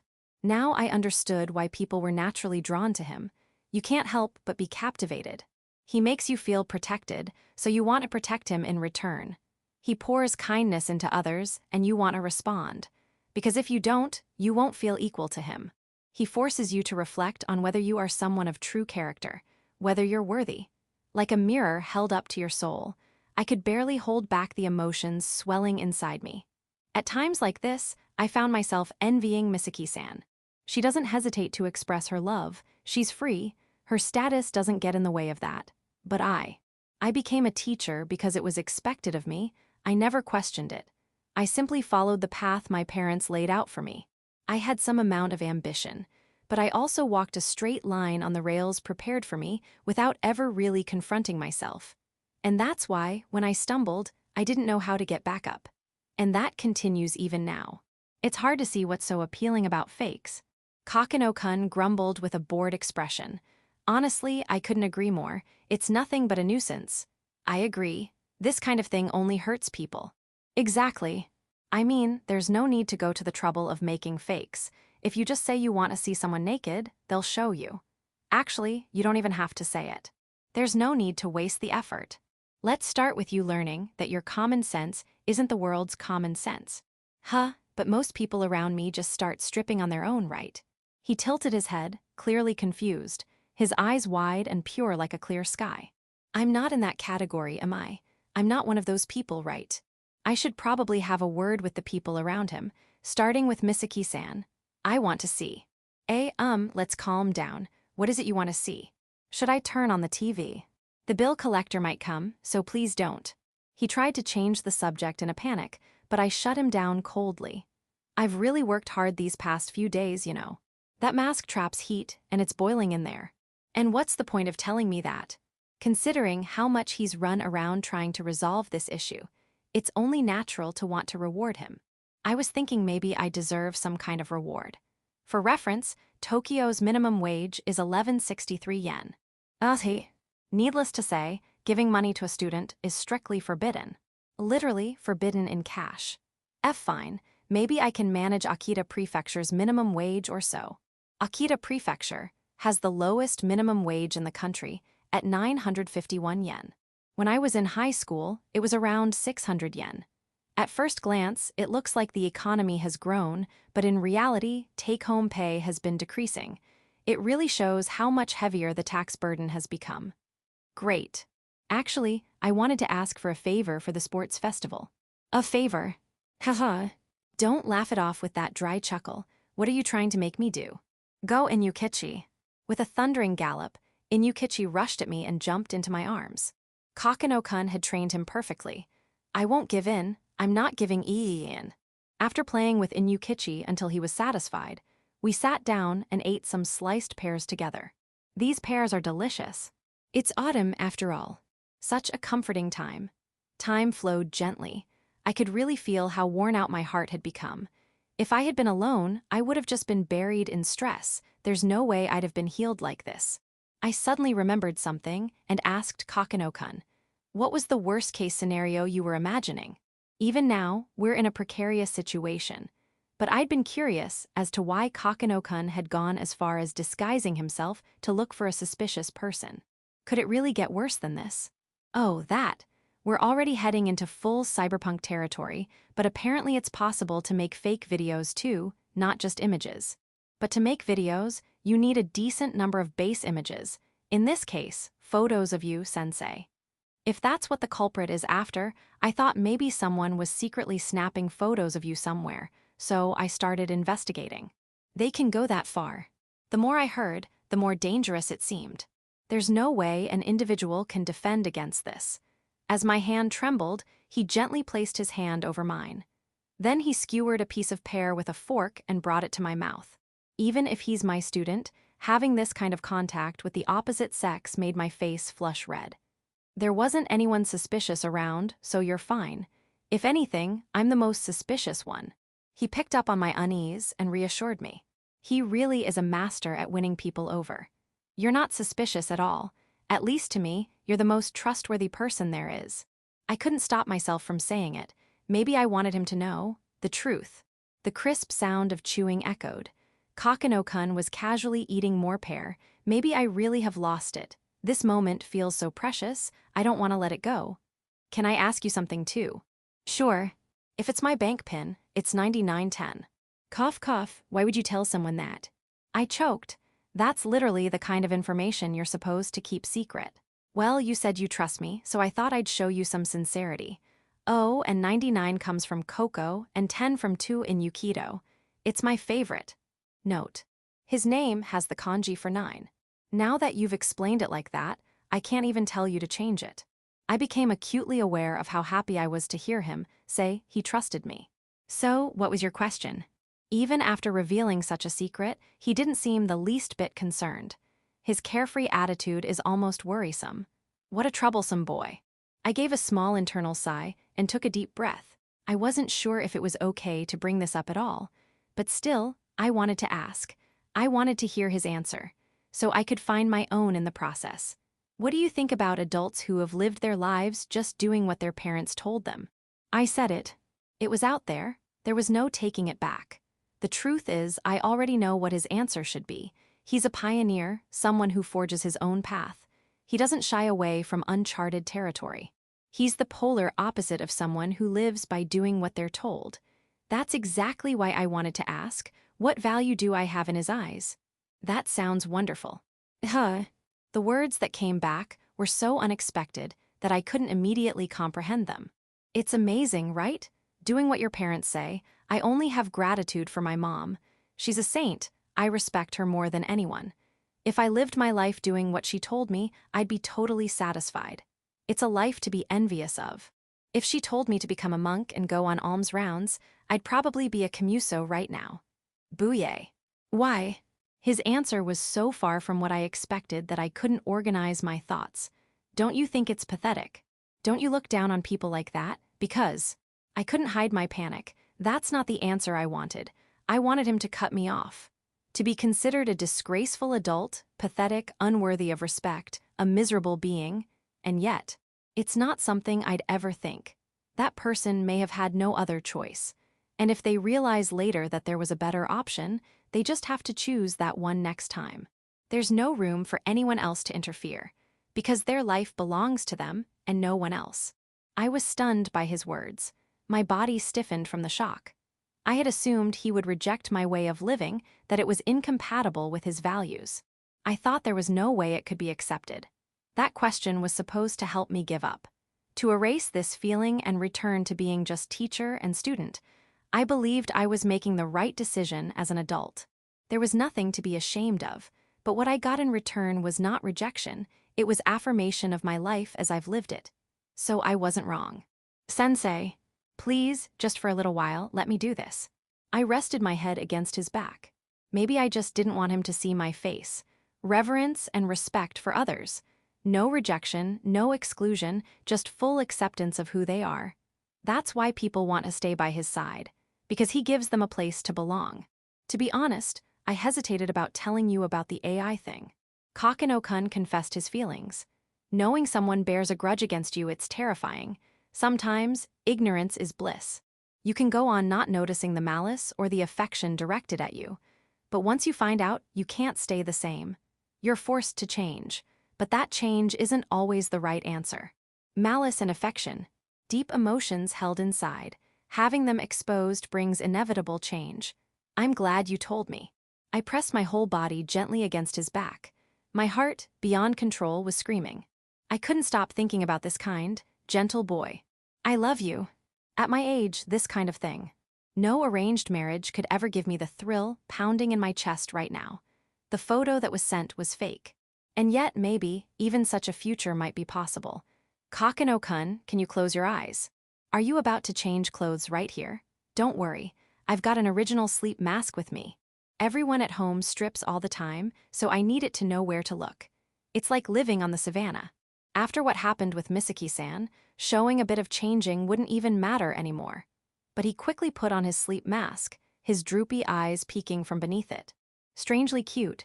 That's not it, it's just, I've relied so much on you through all of this. I told myself this was just a thank you. I wasn't ready to put my feelings into words yet. I leaned in. Age is cruel. His fresh, youthful skin was painfully enviable. The distance between us disappeared, just like the cursed article had written, a forbidden act. Sensei, what was that just now? It was nothing.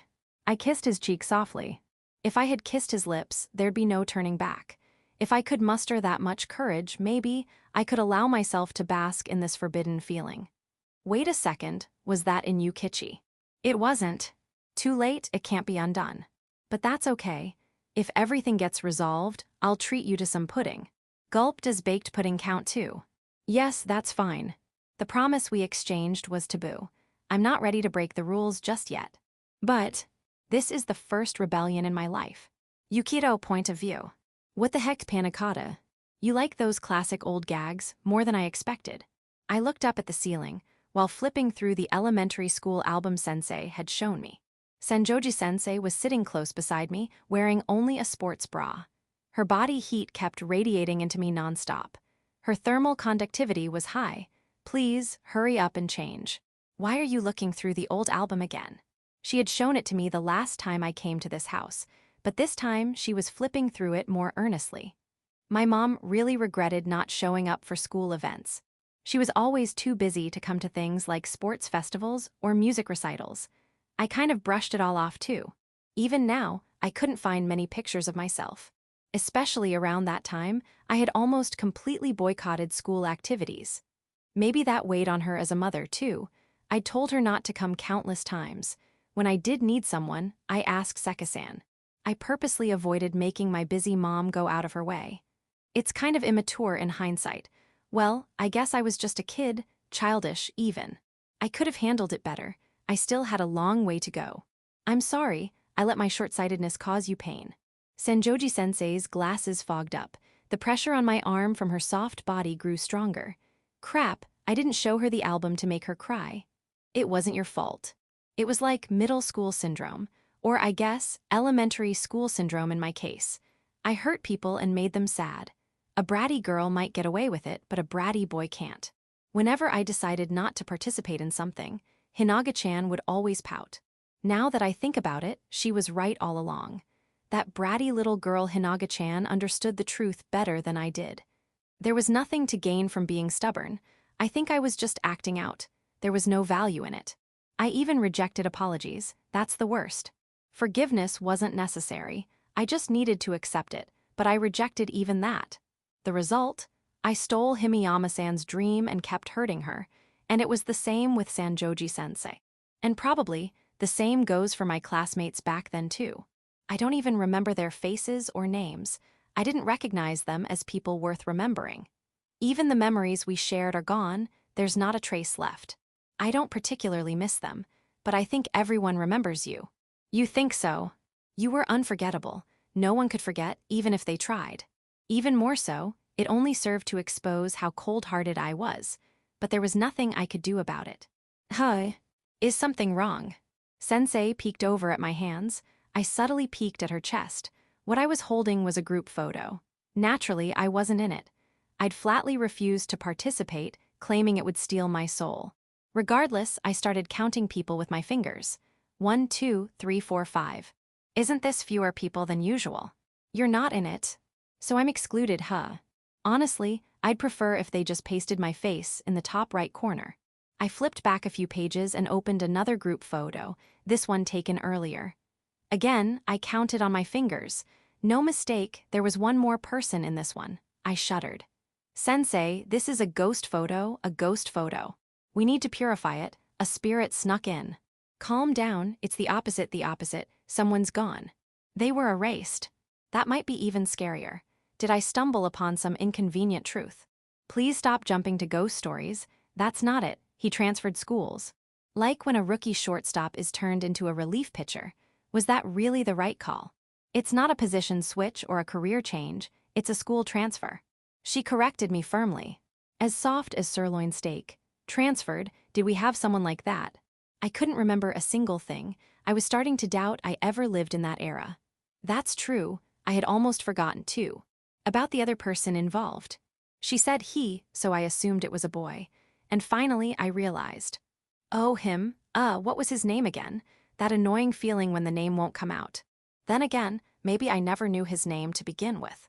I might never remember. In a way, he was our victim. There was no need to make a big deal out of it.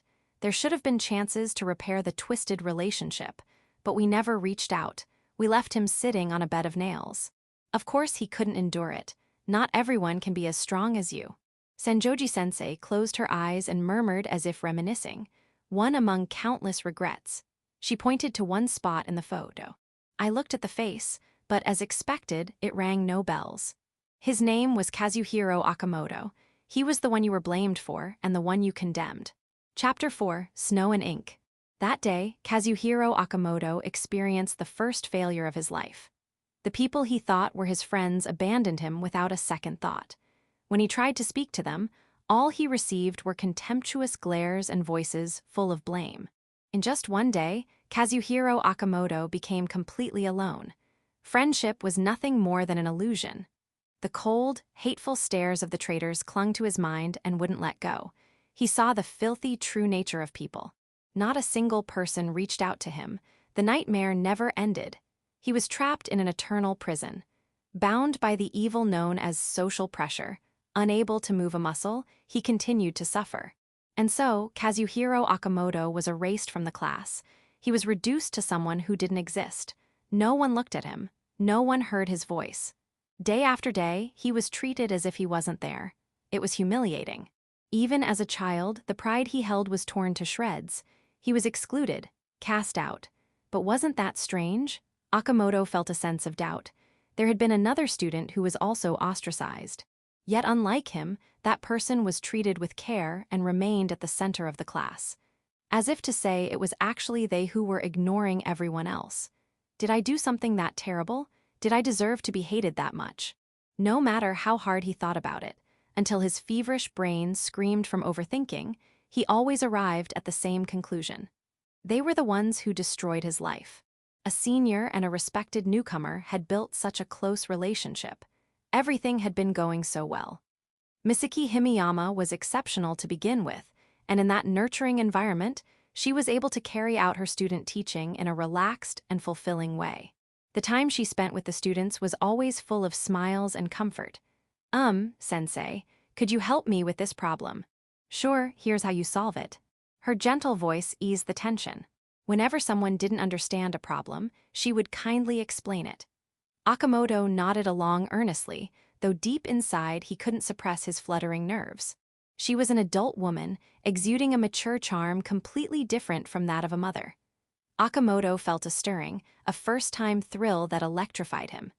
After school, when he returned from the library, the classroom was empty. He picked up his backpack, ready to head home. He liked that he could leave whenever he wanted. Akamoto never cared much for going to and from school in large groups. Meeting up at a fixed place and walking together felt like a waste of time. Most of the others were upperclassmen, and being around them made him uncomfortable. As a shy child, he didn't have any older students he could talk to easily. For an elementary schooler, grade-level boundaries felt like massive walls. As he turned to leave the classroom, his eyes landed on the teacher's desk. Maybe Misaki Himiyama had been there earlier. Some of her belongings were left there haphazardly. He hadn't felt any wicked intentions. He just kind of picked it up. For some reason, a strange excitement welled up inside him. Maybe the quiet, empty classroom made the situation feel extra special, like he was doing something he shouldn't. He held the item up.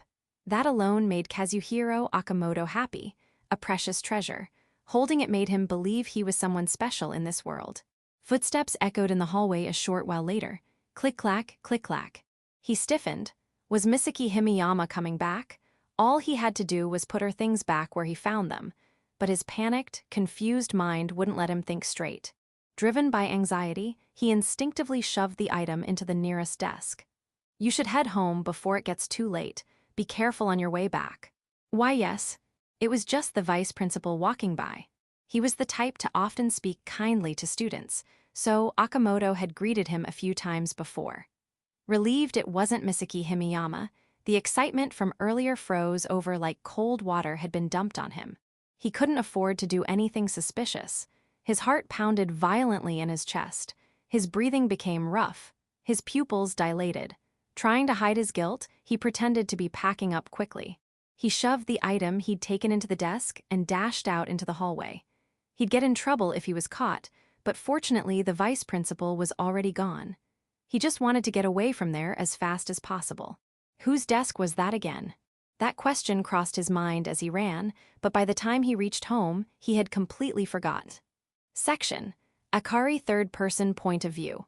For Akari Kazuhaya, the boy who became her seatmate after the seat rearrangement, was a difficult person.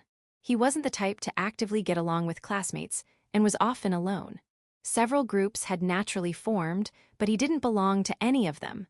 Not that it was unusual, every class had a certain number of people like that. He always gave off a tense, hard-to-approach vibe. Even sitting next to him, there wasn't much conversation. However, he wasn't exactly unfriendly. When spoken to, he answered normally. Though often his replies were complicated and hard to understand. Just recently, he muttered something like, "Why is the civet not actually a cat?" But since it has cat in its name, of course it's a cat.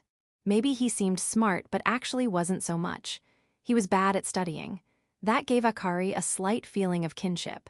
In short, a little strange but interesting person was her impression, a typical classmate, quiet and harmless. Or so she thought. Akari Kazuhaya watched her neighbor nervously. Some time had passed since the purge, and the classroom had returned to a state of calm.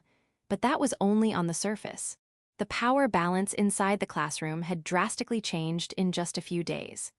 The once brazen group led by the mischievous Kusuke Takayama was nowhere to be seen, and the root cause, Kazuhiko Akamoto, was absent from school.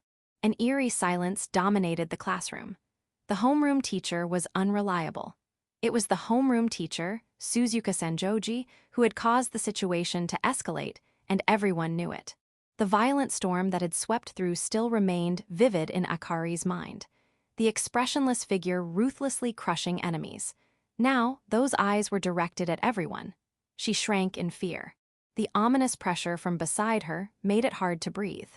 She wanted to escape immediately and asked to change seats, but the last change had just happened. If she could only get away from Yukito Kokonoe, the embodiment of a demon, she would gladly take the unpopular front row seat. How had things come to this? Why had she carelessly attacked? Repeated failures. Akari regretted her thoughtless, foolish decisions.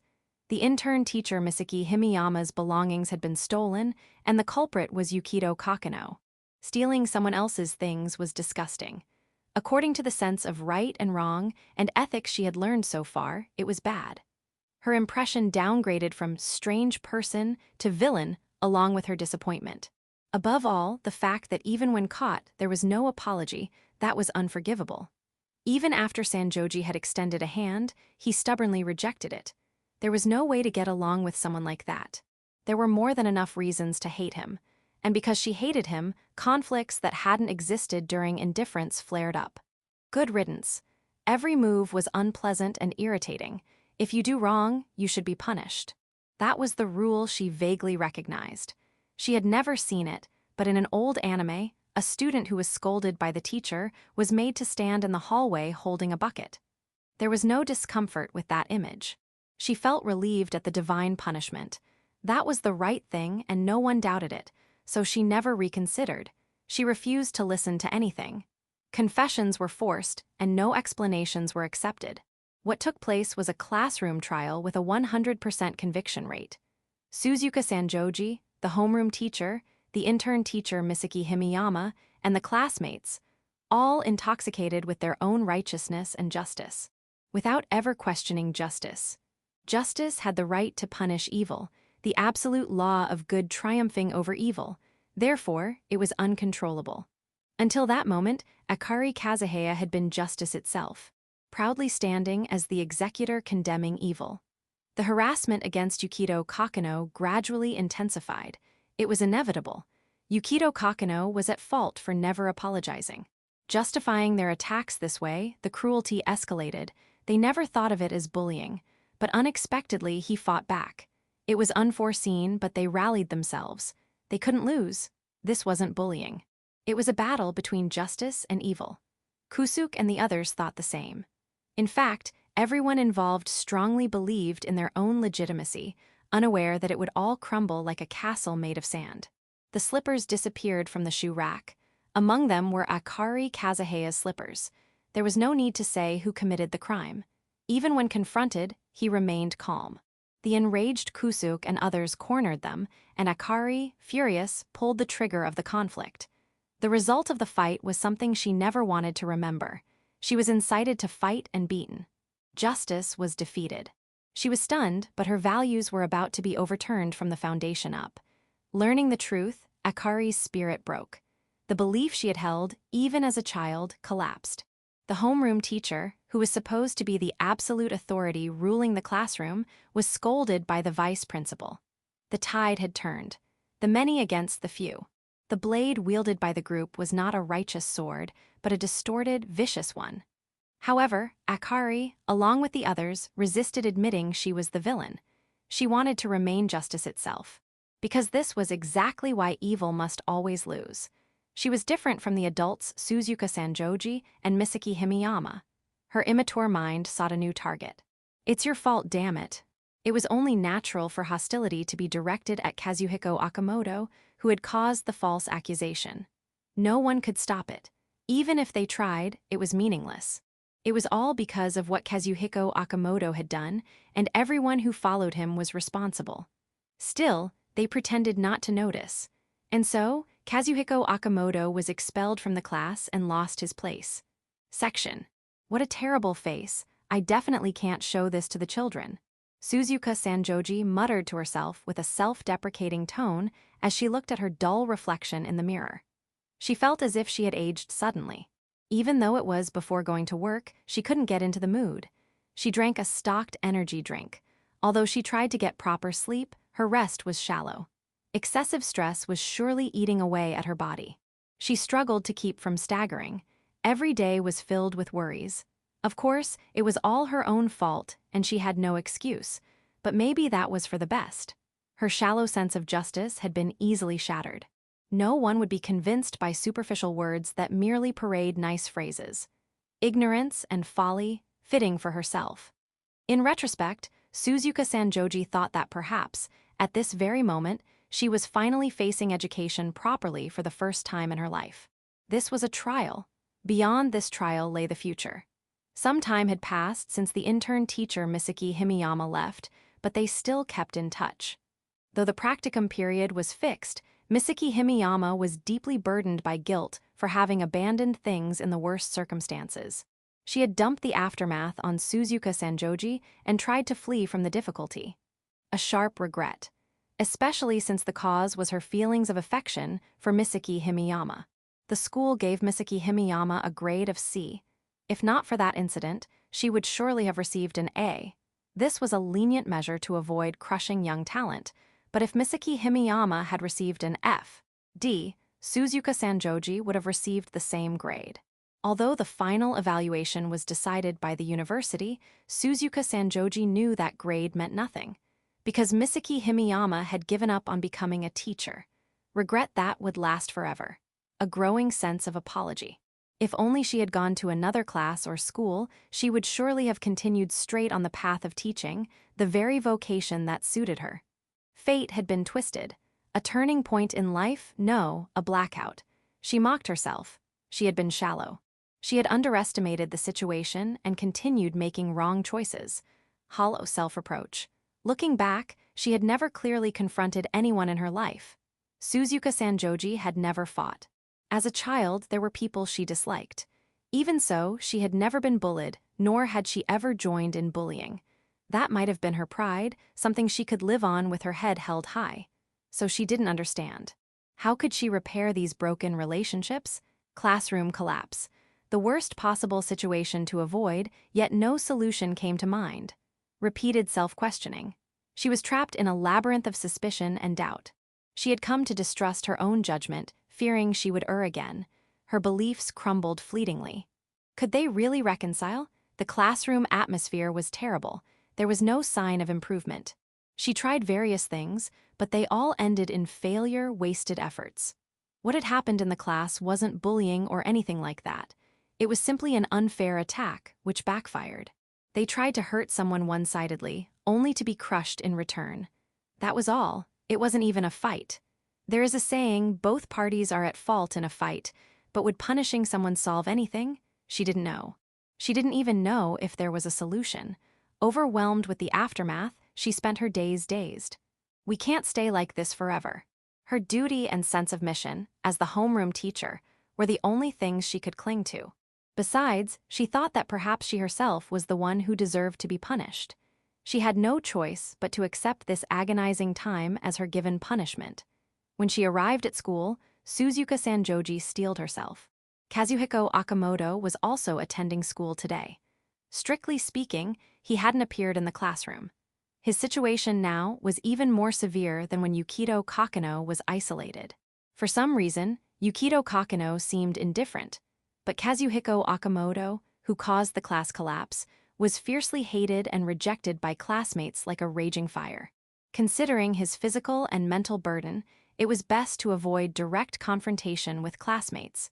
There was only one way to break this deadlock: reconciliation with Yukito Kokonoe. If their relationship improved, and the two could become friends like elementary school kids, it would surely dispel the stagnant atmosphere covering the class. Eventually, improvement with Takayama and the others, whose pride had been broken, could also be expected. From Suzuka Sanjoji's perspective, Kazuhiko Okamoto was deeply remorseful. He was tormented by guilt. He hadn't intended harm. He had just been scared by the expanding commotion and didn't speak up. Having partly shared responsibility, Suzuka Sanjoji sympathized with Kazuhiko Okamoto. She desperately wanted to save him from the hellish situation he was trapped in. Those eyes so frightening. The sticking point was Yukito Kokonoe, a troublesome problem child who would stop at nothing. Though her future seemed uncertain, Suzuka Sanjoji couldn't take full responsibility for him. At this point, Sanjoji held little good impression of Kokonoe in her heart. Determined never to repeat the same mistake twice, Sanjoji called the two into a separate room. The first failure had been confronting Kokonoe under the watchful eyes of everyone. Beforehand, Sanjoji had instructed Kazuhiko Okamoto clearly. The first thing was to apologize. No excuses were necessary. No self-justification. Okamoto might have his reasons, but those didn't belong in the reconciliation setting. All that mattered was showing a sincere attitude. Otherwise, the feelings of someone falsely accused like Okamoto wouldn't be eased. "I'm sorry. I apologize." Okamoto bowed his head and apologized. Immediately, Sanjoji also bent deeply and lowered her head. No amount of apologies was enough. It was the price to pay for wounding the pure and delicate hearts of young children. There was no reply. When she looked up, Kokonoe was simply watching them. What is that gaze seeing? It showed no emotion whatsoever. The pitch-black emptiness deep inside stirred a strange unease. "Let's make up, shall we?" She proposed anxiously, but this had to be done. If she could get through this crucial moment, Sanjoji would surely grow greatly. She reached out her hand to shake. Once more, saying, "I'm sorry," Okamoto also extended his hand. He was such a good, honest kid, much more straightforward and easy to understand than Kokonoe. The usually inaudible ticking of the clock felt unusually loud. Time was slowly passing. Kokonoe-kun. Growing impatient, Sanjoji called his name. Somewhere in her heart, she thought Kokonoe must also be confused about the current situation, hoping to settle things and wanting to do something. That was what she believed, but, "No, I don't want to." Her plan crumbled instantly. The words were unnervingly casual, completely out of place. Flustered, she couldn't get the right words out. She had expected things might not go smoothly. Okamoto and she had talked about the possibility of being scolded harshly here. This was a place to accept everything Kokonoe wanted to say, open up, speak honestly. That was the process to reconciliation. Only then would the path to the future open. That was what she believed. Do I have to forgive someone just because they apologize? We're not even the kind of people who should make up. Kokonoe asked with a blank expression, as if casually posing a question like, "Why did the dinosaurs go extinct?" This wasn't a question to be answered with, "because of a meteor." "Kokonoe-kun, let's stop being stubborn, okay? We're apologizing like this." Her words stopped. Sanjoji realized the ridiculous excuse. What was the point of apologizing? Clinging to the other's goodwill just because you said sorry. That was far from a solution. If that were enough, there'd be no need for prison sentences or fines in the world. Kokonoe opened a compact mirror from his pocket and examined his face carefully. "Oh, I've got a nose hair sticking out. Hik-chan's going to get mad at me." Then he casually walked out of the room, leaving Okamoto and Sanjoji behind in silence. Flustered, Sanjoji tried to say something supportive, but Okamoto just bit his lip and kept his head down. Their hope had been crushed. Nothing would change in the classroom like this. The meeting was dismissed. Sanjoji did her best to encourage Okamoto, but it had little effect. Since she couldn't bring him back to the classroom, she contacted his guardian to explain the situation.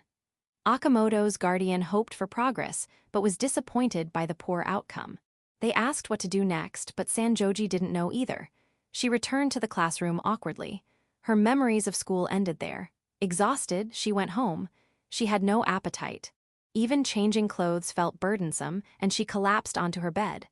A fierce sleepiness overtook her. She didn't want to think anymore. She screamed silently, wishing it were all a dream. The future where the two join hands will never come. Sanjoji's heart weakened. She had to admit it. It was a surrender, no, an answer born from properly recognizing reality. Overwhelming realism. A clash of cold emotions. She declared it firmly. Repair of the relationship was impossible. Kokonoe had not the slightest intention of it, like water off a duck's back. For a boy who remained calm even when so cornered, the current state was not painful at all. He was fine maintaining the status quo. There was no sweet ideal where an apology and handshake would wash everything away. Emotional friction was not something that could be fixed with a single word. Moreover, damaging personal belongings was something that, even if apologized for, would never be forgiven. What was done was by Takayama and the others, but from the perspective of Yukito Kokonoe, who was being hostilely regarded by the classmates, the real question was, so what if Kazuhiko Okamoto apologized? That was exactly right. The textbooks were replaced with new ones. The doodles on the desks were erased, and everything was restored to its clean, original state. However, the fact that something made by Yukito Kokonoe's mother had been damaged and torn apart was irreparable no matter what. It crossed a boundary too far, too heavy to be settled by mere words. The more Kokonoe cherished it, the more it was like damaging his soul and creating cracks within it. Even if his mother were to make the same thing again, could that really be enough to return everything to how it was? If they talked openly, they could understand each other. If sincerity was conveyed, forgiveness would come. Apologies would lead to reconciliation. All of those now sounded like convenient, pretty lies, naive illusions. If things could be resolved through talk, there would be no wars. Behind it all was force. What was needed was power. Apologies meant nothing as atonement. The only repayment was money. Sincerity was money. Though they should have known this truth from experience, children were still taught lies under the name of ideals. That was education's failure and its sin, yet they remained unaware. Morality reduced to idealism. Shouldn't education teach precisely these things? The ideals and educational views that Sanjoji once held were gradually fading and becoming doubtful. She lost confidence. Suddenly, she recalled that when she was a university student, Suzuka Sanjoji had been angry about the careless approach to sex education in schools. Also, regarding tax systems and social welfare, she thought that by covering up and ignoring the unpleasant truths, inequality would never disappear. She had considered it a problem that children were isolated and raised in a sterile environment like a clean room. Her body stiffened. She could not bear the thought that her choices and words might close off the future possibilities of the children ahead. The possibilities she held in her own hands to guide them in the right direction. But which way was right? She could not see ahead. Days of groping in the dark. At least, she had already closed off Misaki Himiyama's future, the biggest culprit of all. She felt sorry for the parents. Having greatly hurt Yukito Kokonoe, Kazuhiko Okamoto might end up attending school only at the nurse's office. Lacking ability. She had failed to save them. Apparently, transfer was now being considered. It still didn't feel real. Originally, it shouldn't have been an incident that caused such a huge uproar. Everyone had only become unhappy, both hurt and hurting others. Misaki Himiyama was not to blame. She was tormented by the guilt of being a failed teacher. Perhaps worried by her lowered head, she stroked the puppy that came to her feet. She remembered how her previous dog, Inatsuna, had often stayed by her side when she was feeling hopelessly down. Stroking its soft fur had calmed her heart. The memory of Inatsuna, its kindness, was surely inherited by Inukichi. Without Inukichi, she might have sunk even further into despair. The only comfort for Suzuka Sanjoji was interacting with Inukichi. I mustn't give up. She had no choice but to struggle through the mud. She had to bear the burden for Misaki Himiyama, who had given up in the depths of despair. Even if it was a selfish resolve, Suzuka Sanjoji did not run away. Sanjoji-sensei, this for you. The next day, still sleep-deprived, she went to school. Her job didn't allow her the luxury of simply taking a break when tired. The vice principal handed her a printed sheet in the staff room. Quickly glancing over it, she remembered something she had completely forgotten amid the recent chaos. Forgotten far away, she didn't have time for that. Sports day? Oh yes, it's about that time. It'll be tough, but Sanjoji-sensei, why not use this opportunity? Vice principal. The vice principal knew about the class situation. The school faced a crisis that could become a major problem if they made even one wrong move. Sanjoji vaguely understood what the vice principal was trying to say by showing up here. Do you think the class can unite? I don't know. But you're still young. The children are confused too. We can't let things stay like this forever. Isn't it worth a try? That's right, we have to try everything. School events like this help build class unity, like a festival of sorts. As everyone aims for victory together, it might become a chance to improve relationships among the students. Finding even a faint glimmer of hope, Sanjoji's heart felt just a little lighter. Using sports day as a turning point to repair the class, that became her new goal. However, at the same time, an unknown fear churned within her. Perhaps unconsciously, she understood. It was something that could never truly go well. Section. Yu-chan, the sports festival is coming up soon. The sports festival. Full of energy as always, his childhood friend Hinagi Suzurakawa was fired up and ready. Watching her shine so brightly, Yukito Kokonoe remembered, it really was that time of year. I'm slow, but I'll do my best. I'm cheering for you, so do your best, He-chan. To his always hardworking childhood friend, being slow didn't matter. Results were secondary. What mattered was putting in the effort and the attitude with which you faced things. Unlike Yukito, who walked in the shadows, she walked proudly under the sun. That was her charm, and Yukito liked that cheerfulness about her. Yu-chan, I'll be cheering for you too. I'm okay. I'm not participating in the sports festival after all. Yu-chan, did you get hurt somewhere? Ah, he had made her sad again. Her expression quickly turned to one on the verge of tears, and Yukito didn't know how to handle it. But there was nothing he could do. Participating would only make things worse for the class. There was no goal to aim for with people who weren't comrades. He couldn't cooperate, and he was sure to drag them down. That was the correct choice, and what was expected of him, or so he believed. All Yukito could do was cheer on his sister and childhood friend. That was enough. His mother was surely looking forward to seeing his sister shine. There was no reason to dampen that mood by inserting himself into it. He didn't wish for much. If others could smile during a fun event, then that had value. He didn't need to be there. He had always been an outsider anyway. So have fun, Hei-chan. Section, I decline. Why we need you, without you. Just the two of them in an empty classroom. Despite Suzuka Sanjoji's pleas, Yukito didn't waver. A firm refusal, Yukito Kokonoe was being stubborn to the end. The sports festival. While everyone could choose which events they wanted to enter, there was one special event. The class relay. The highlight of the entire festival, run by selected members. Unlike the other events, it wasn't voluntary. The runners were chosen by the fastest times recorded in PE, boys and girls alike. Usually, this made the decision straightforward. Normally, being chosen was an honor. The boy standing before her, Yukito Kokonoe, had earned that right.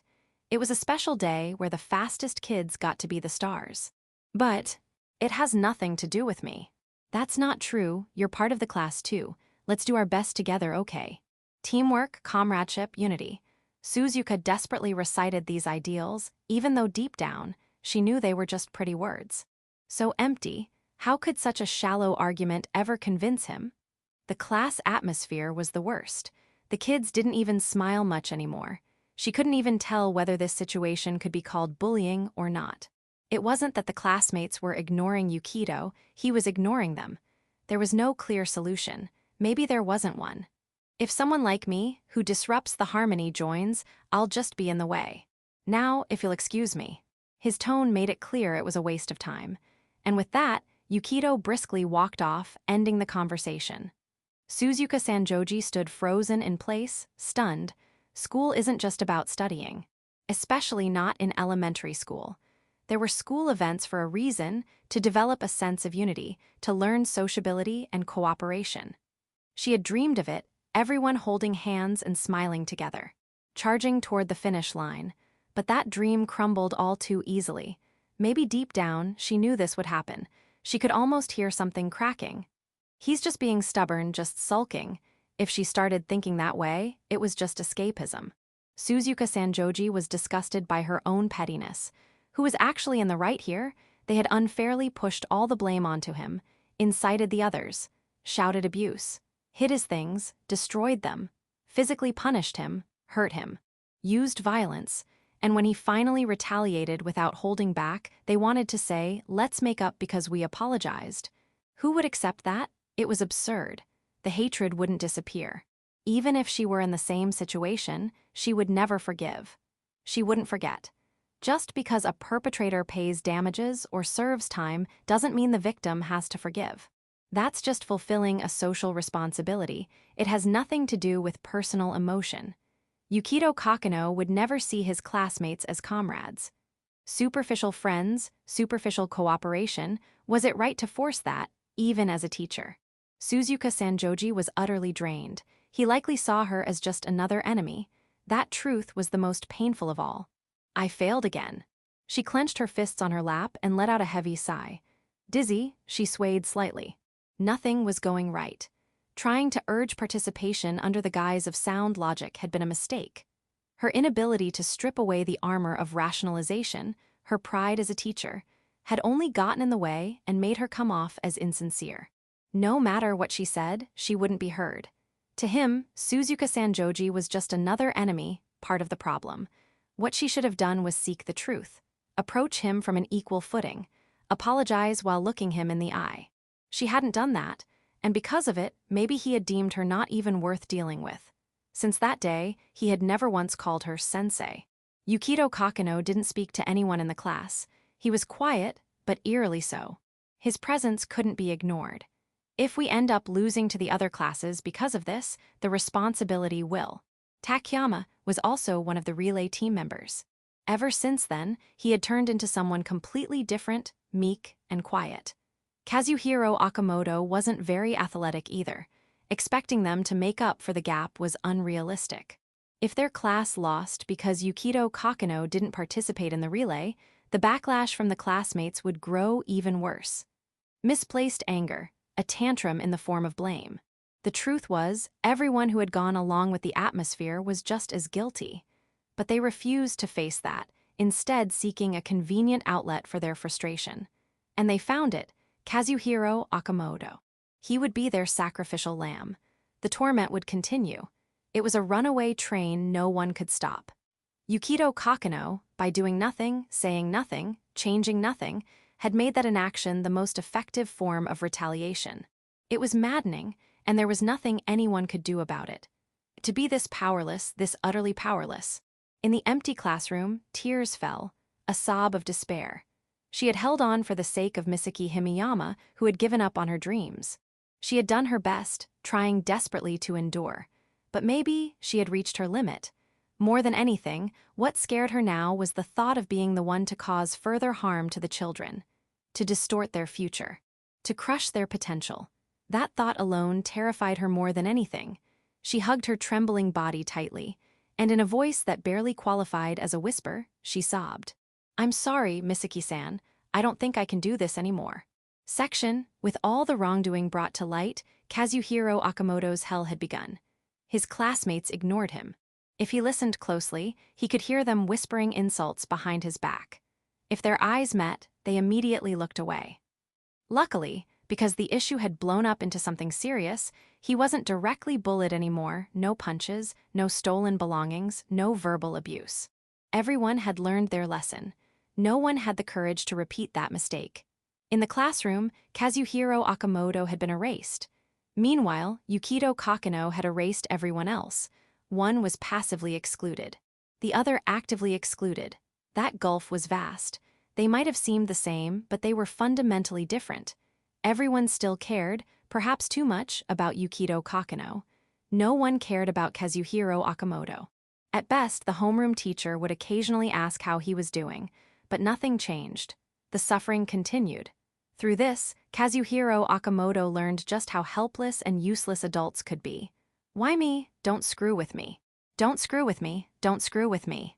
He threw his backpack at the wall, screaming uncontrollably. He ripped up the school handouts into shreds. For a moment, he snapped back to his senses and wondered what he was doing, but quickly decided it didn't matter. After all, he didn't believe he'd done anything wrong. He hadn't meant to steal Misaki Himiyama's belongings. He'd just gotten startled by someone approaching, panicked, and shoved it into the nearest desk, not even realizing it was Yukito Kokonoe's. Yes, he'd pinned the blame on someone else, but it had just turned out that way. He hadn't meant for that to happen. Even when people told him it was a terrible thing, Kazuhiro Okamoto couldn't fully accept it. He had no awareness that he had pushed someone else into hell. And because of that, he couldn't endure the unjust reality he now found himself in. It filled him with a rage so deep it felt like his guts were boiling. Pain, suffering, humiliation, this endless trial, it was an unbearable injustice. The situation had spiraled out of control almost immediately. Terrified, he had clammed up. He had meant to come clean. But when Suzuka Sanjoji had condemned him so harshly in front of everyone, everything had been ruined. He had felt some guilt, enough that apologizing hadn't been difficult. He thought it was the right thing to do. And he had hoped, if they reconciled, things could go back to normal. What the hell is with that guy? He thought back to Yukito Kokonoe's expression and lashed out again. Even after Kazuhiro Okamoto had admitted fault and apologized, Yukito had looked at him like he was trash, like something foul stuck to the bottom of his shoe, and walked away without a word. They had never really interacted much before, never had a proper conversation, but he couldn't stand him. He had apologized, wasn't that enough? No matter how much he raged in his room, his frustration wouldn't go away. Tomorrow, he'd be back in that school, back in hell. Back to those scornful, icy glares from his classmates. Because Misaki Himiyama, the intern teacher, had been involved, the incident hadn't stayed confined to just their class, it had spread. Other students knew. Now, even they treated him like something untouchable. Being publicly shamed had crushed Kazuhiro Okamoto's pride. And now, his anger had turned toward the teacher as well. No, more than that. Suzuka Sanjoji had become the primary object of his hatred. It had all started because of her misstep in the beginning. And yet, he had followed her instruction, he had apologized to Yukito Kokonoe. But nothing had changed, he had been tricked. A sports day, huh? He looked at the calendar. It wasn't like he was looking forward to it. If anything, now it was nothing but a source of dread. He didn't want to go to school. His parents were worried about him. He hadn't done anything wrong. Kazuhiko Okamoto kept playing the victim, placing the blame on everyone but himself. That was his true nature. Damn it! He had run home from school and cursed it under his breath in his room. They had decided the events for sports day. Prompted by the homeroom teacher, Kazuhiko ended up participating in the tug-of-war. Not because he wanted to, but because that was the only event left he could join. He didn't care about that part. He never liked sports to begin with. The problem started after that. Yukito Kokonoe, who was fast, didn't join the relay. In fact, he didn't seem interested in participating in sports day at all and ignored everything about it. That weakened the class's overall strength. The classmates who were looking forward to sports day turned their anger on Kazuhiko. He was directly blamed and yelled at face-to-face. Takayama and others were among them. For Kazuhiko, who was scraping by emotionally just to attend school, it was an unbearable humiliation. Even after that, Yukito continued to not participate in anything. And the consequences of that were all dumped on Kazuhiko. No one talked to him unless it was to criticize him, and in those moments, they became disturbingly vocal and relentless. Even when Suzuka Sanjoji tried to intervene, it was like pouring water on a hot stone. Of course, that was how it turned out. Who would listen to the words of an adult who had lost all trust? Suzuka Sanjoji had become someone the students no longer respected. The class was falling apart. What barely held it together was the fear of Yukito Kokonoe. He had proven the effectiveness of violence. Eventually, Kazuhiko couldn't stand being in the classroom anymore and started going to the infirmary instead. That day, too, his parents were arguing again. If he's going to stop going to school, maybe we should transfer him. What about our jobs? He's like this because you coddled him. That was the moment their marriage began to crack. Section 4 o'clock. He checked the clock. He had woken up at an awkward time. He didn't feel like getting up and just let his eyes wander. Outside the window was nothing but darkness. The sun wouldn't rise for a while. He had woken up at the wrong time. His alarm would go off at 6. If he went back to sleep now, he might oversleep and be late for school. He wasn't especially diligent, but being late didn't sit well with him. Rubbing his eyes, Kazuhiko grimaced at the discomfort of his sweat-dampened t-shirt. He'd had a dream, a memory from his past. A time he didn't want to remember, those hopeless days. There was no question about when his life began to derail. It all started after he transferred schools. Back in elementary school, Kazuhiko had changed schools as a form of escape. It didn't change the fact that he ran away. Since they owned their home, they couldn't move. So he had to commute to a school outside his district, increasing his parents' burden. Maybe it had been building up for a while, maybe it was already strained, but that's when his parents began to argue more often. At first, he was just glad to be out of hell. But Kazuhiko, who was never good at communication, found the role of transfer student to be another trial. He never really fit in. He felt like a foreign object. When classmates asked why he had transferred, he couldn't tell them the truth and lied, saying, "It was because of my parents' work." That miserable excuse. He couldn't say it was because of bullying. Not that he had been bullied exactly. He wanted to exaggerate and act like the victim, but admitting what he had done carried risks. On some level, he knew, his dissatisfaction accumulated. The poison slowly settled. It grew more concentrated. In the end, Kazuhiko never got the school life he wanted even at his new school. He chose to attend a private middle school far enough away that he wouldn't run into his old classmates. Around that time, the stress of work caused his father's debt to be exposed, and Kazuhiko's family completely fell apart. They didn't divorce, but they lived separately. Their home became one of cold silence. He began staying in his room more, fiddling with his computer. With endless time on his hands, Kazuhiko started soaking up knowledge. The internet became his domain. If a person has even one thing they're good at, it can become a source of confidence. He had finally found a way to rebuild his wounded self-esteem. Kazuhiko fell deeper into the online world, his ego growing more inflated.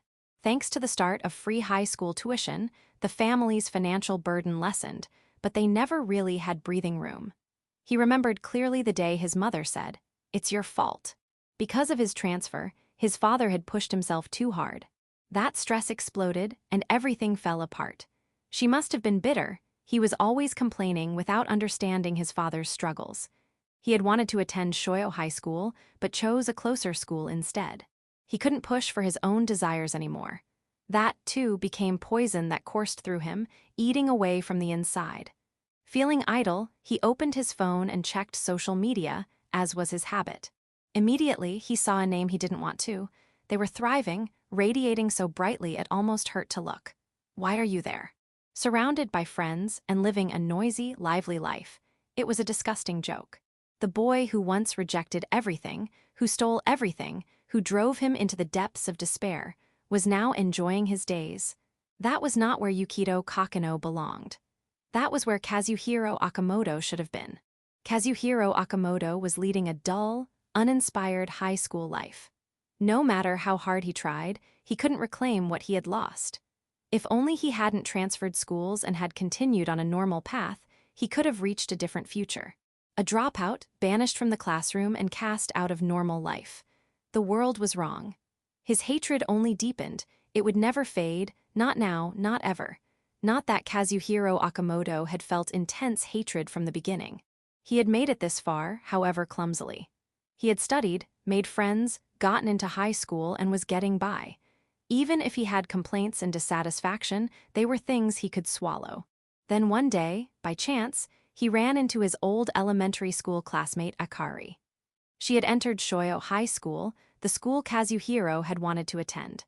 It was an awkward reunion, but Akari wasn't heartless enough to treat him coldly, especially knowing their own behavior had cornered him into transferring schools back then.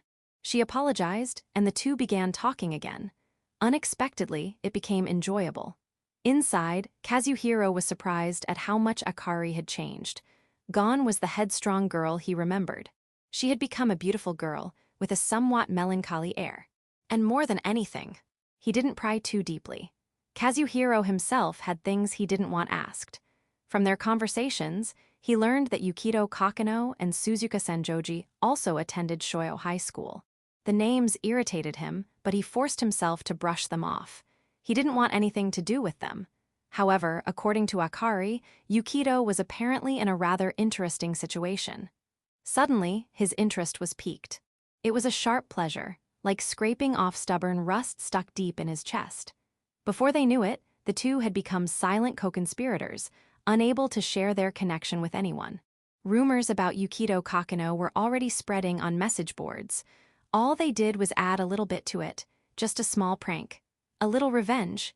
It felt amazing, liberating, a first-time emotion. For Kazuhiro, just seeing Yukito in trouble was satisfying.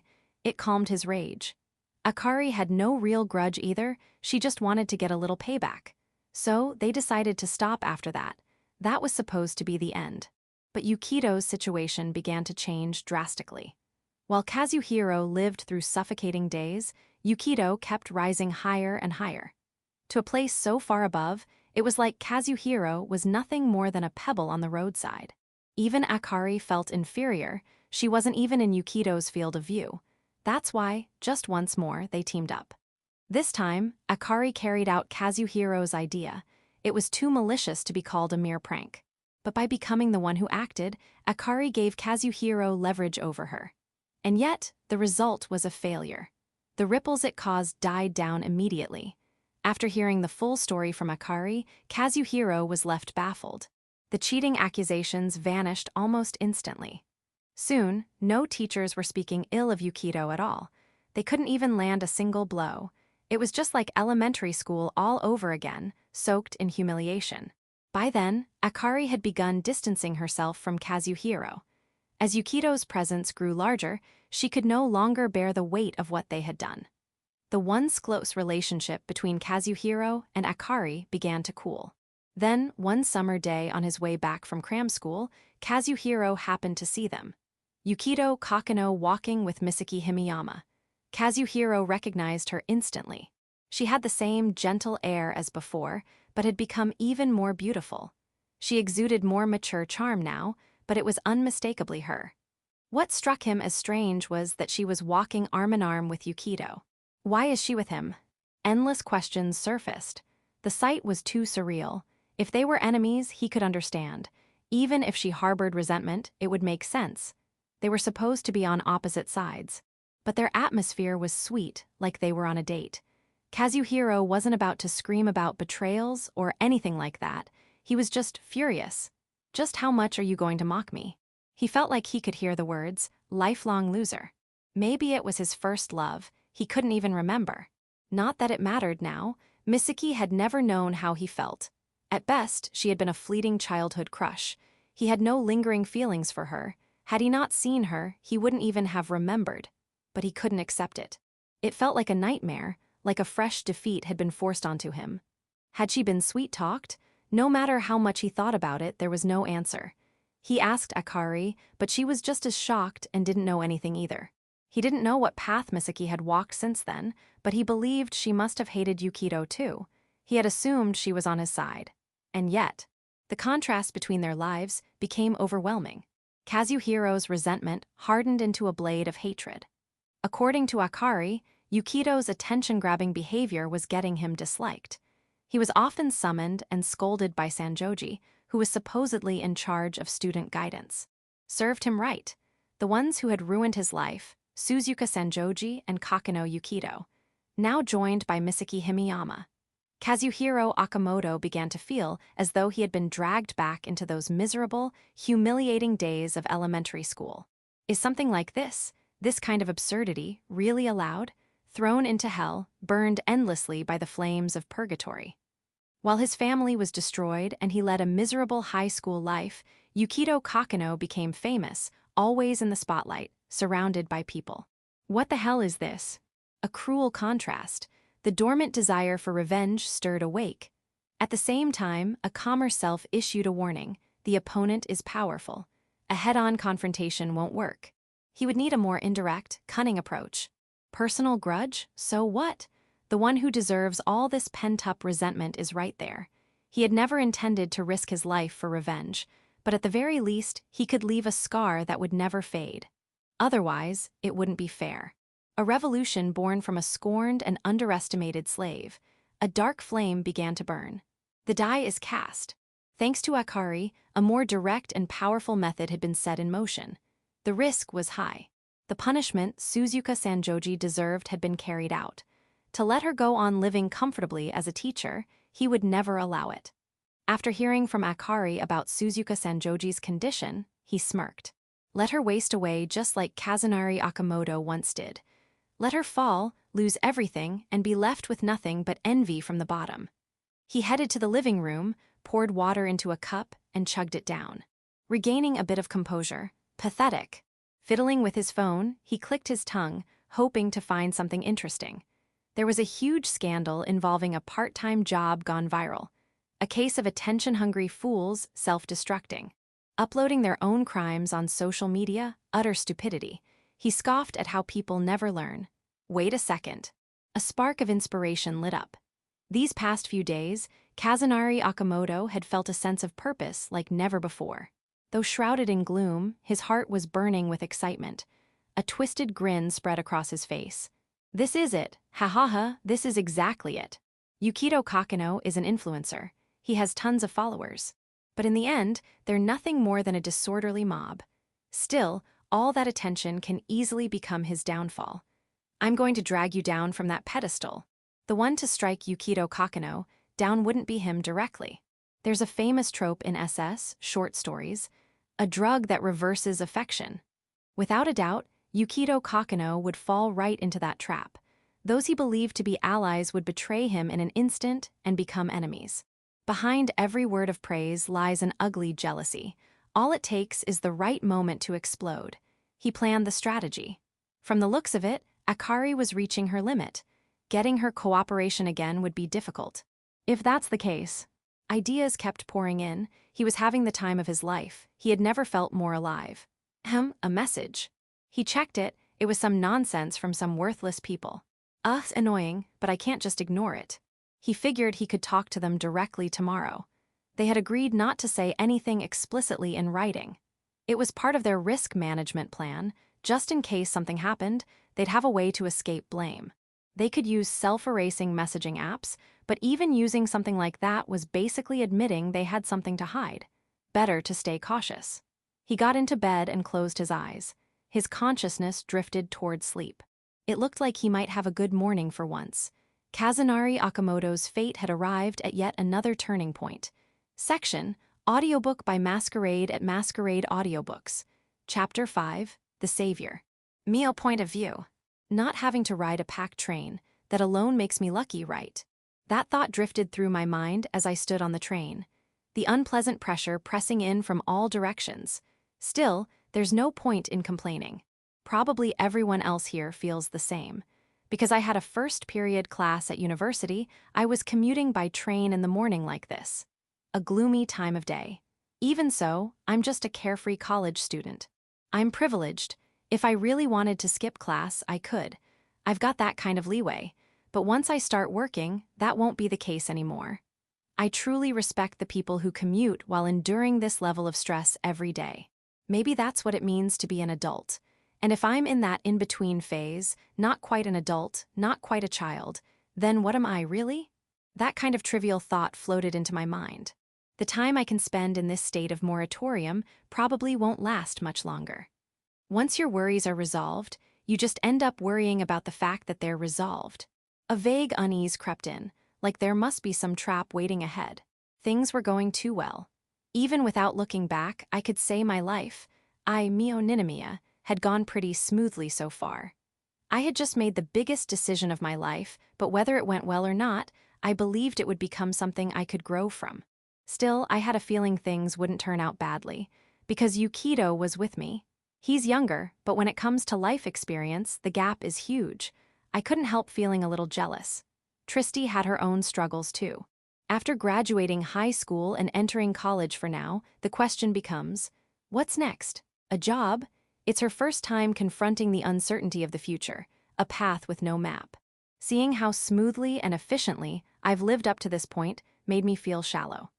The biggest stress in my easygoing college life is probably just this packed train ride. Once my job offer is finalized, all that's left is to make it to graduation. If I can move into the condo that's currently being built, it'll be a 2-minute walk to the office downstairs. I wouldn't even need to commute.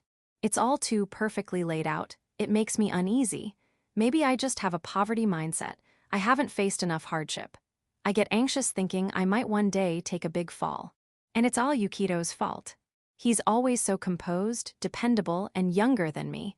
That's exactly why I feel I shouldn't rely on him. Lately, I've started to think that. Maybe he's a kind of reverse role model. When I let him spoil me, I start to feel like a useless person. So naturally, it pushes me toward independence. That's right. I'm older, I should be the one spoiling him. That girl. I noticed a girl standing nearby. I didn't know her personally, but I recognized the uniform. Is she not feeling well? Her face was pale. Maybe the stress of the crowded train was making her sick. Her school was still several stations away. If things stayed like this, she might throw up on the train. As the train slowed down and pulled into the platform, I reached out and gently grabbed her hand, pulling her along with me as we got off. The girl's eyes went wide with surprise. I gave a wry smile. I could only act this nosy because I had the room in my life to do so. Sorry, that must have startled you, but you looked like you were really struggling. A man in a suit rushed past us at a brisk pace. Amid the morning chaos, we sat down on a bench on the platform. Not many people take breaks in a place like this during such a busy time. Want some water? Without waiting for a reply, I bought a bottle of water from the vending machine and handed it to her. She accepted it without protest. The crowd quickly settled and the platform grew quiet again just until the next train arrived. Coffee's not great when you're feeling sick. Too much caffeine. I don't really drink it. Yeah. Well, I can't handle black coffee either. It was a meaningless little exchange. She seemed a little calmer, but her face was still pale. If you're feeling sick, you don't have to push yourself, you know. I'm just a little sleep-deprived. If that's all it is, then okay. The conversation ended just like that, and a silence settled in. It was an awkward pause, but I accepted it. Of course she'd be wary. Holding the bottle, the girl kept her head down. Being kind to someone doesn't always come from pure intentions. It wouldn't be surprising if she were wondering whether I was going to try and recruit her into some religion or sell her some sketchy seminar. She was probably only entertaining me because I'm another woman. If I were a man, she likely would have run the moment I approached her. I would have, too. That uniform, you go to Shoyo High, right? Are you a graduate? Maybe I piqued her interest a little. She looked up. A friend, an owner. Doesn't matter, someone I know goes there. I see. The conversation stopped again, but maybe her guard had gone down just a little. Something bothering you? The girl flinched hard, clear as day. But even if I guessed right, it wasn't something I could handle. It's nothing. She shook her head. This was the limit of what a nosy stranger could do. Nobody wants to pour their heart out to someone they don't know. And even if they did, I wouldn't know how to help anyway. Are you okay on time? Me? Yeah, I've got time. And I'm just a carefree college student. College student? She seemed pleased to have a conversation partner, but maybe something about the word, college, weighed on her. She didn't seem to be in a rush either, still had some time. I wonder if I can even go to college. It came out in a whisper, like she was confessing to God. Her grip on the bottle weakened. You don't have to carry everything by yourself. But I gently rubbed her back. This was too much. I couldn't get involved more than this. Everyone's circumstances are different, grades, money, family. Whatever the issue was, it seemed serious, and I knew I wasn't capable of handling it. Yukito-kun, I'm sorry. I'll grant you any favor next time, so please forgive me. If there's something I can't do, I'm sure he could at least be of help. He gives off the comforting presence of a counselor. Just talking to Yukito-kun eases my mind and helps move problems toward a resolution. Hey, if there's something you're struggling with, would you consider talking to someone I know? Talk to someone. I mean, just, please don't think about throwing your life away, okay? The girl widened her eyes. She looked so exhausted, like she might end her life at any moment. I completely passed the responsibility. I'm sorry, Yukito-kun. Section, Akari point of view. Akari, you've looked pale lately. Are you okay? Is it your period or something? I'm fine, thanks. I gave a vague smile to my friend Katon, who had asked with concern. All right, but you were late getting to school today too. Are you really okay? Yeah. I'm sorry for worrying you. Katon was the first friend I made after enrolling. My first real friend in high school. It seemed like I had made her worry quite a bit. My mind drifted back to the events of the morning. Like I could talk about it. Just hearing his name made my heart pound so loudly it hurt. They say the number of times your heart beats in a lifetime is predetermined. If that's true, mine must be wearing out already. She was kind. I still don't understand how she knew Yukito Kokonoe, but she told me that talking to him might lead to something good. No way. That can't be true. It was useless advice. A waste of time caused by a meaningless intrusion. Because that guy. He saved me at the beach, maybe he's changed since then. But if so, that only makes what I've done even worse. I crossed a line that jokes can't explain away. What if I get expelled? not just what I did to Yukito Kokonoe, but the photo I sent to Sanjoji-sensei could easily become a police matter. In fact, it probably already is. There's a real possibility Sanjoji-sensei has already reported it. That means it's only a matter of time before the police show up at my doorstep, but I was coerced into doing it by Kazuhiro Okamoto. Still, it's doubtful that excuse will get me anywhere. At the very least, what I did to Yukito Kokonoe was clearly of my own volition. The messages between me and Kazuhiro Okamoto make that obvious. If this comes to light, I'm finished. I'll lose my parents' trust. I won't be able to go to college. And I hate myself for thinking that way, for being so consumed with self-preservation. What I truly care about is my own future, not the people I've hurt. That's the ugly truth. The woman's words from this morning echoed endlessly in my head. Why did I do something so stupid, something that would ruin my own life? It started off as a harmless prank. I clicked with Kazuhiro Okamoto, and we just wanted to bring down Yukito Kokonoe, who always stood out. That was the idea. If only I had stopped there. Back in elementary school, after the truth came out, I tried talking to Yukito Kokonoe a few times. I said horrible things, did horrible things, I knew it. That's why I tried to patch things up to make it right, but he rejected my kindness. Looking back, it's clear I was just being petty. I brought everything on myself. Yet at the time, I was angry at him for pushing me away. It wasn't just me.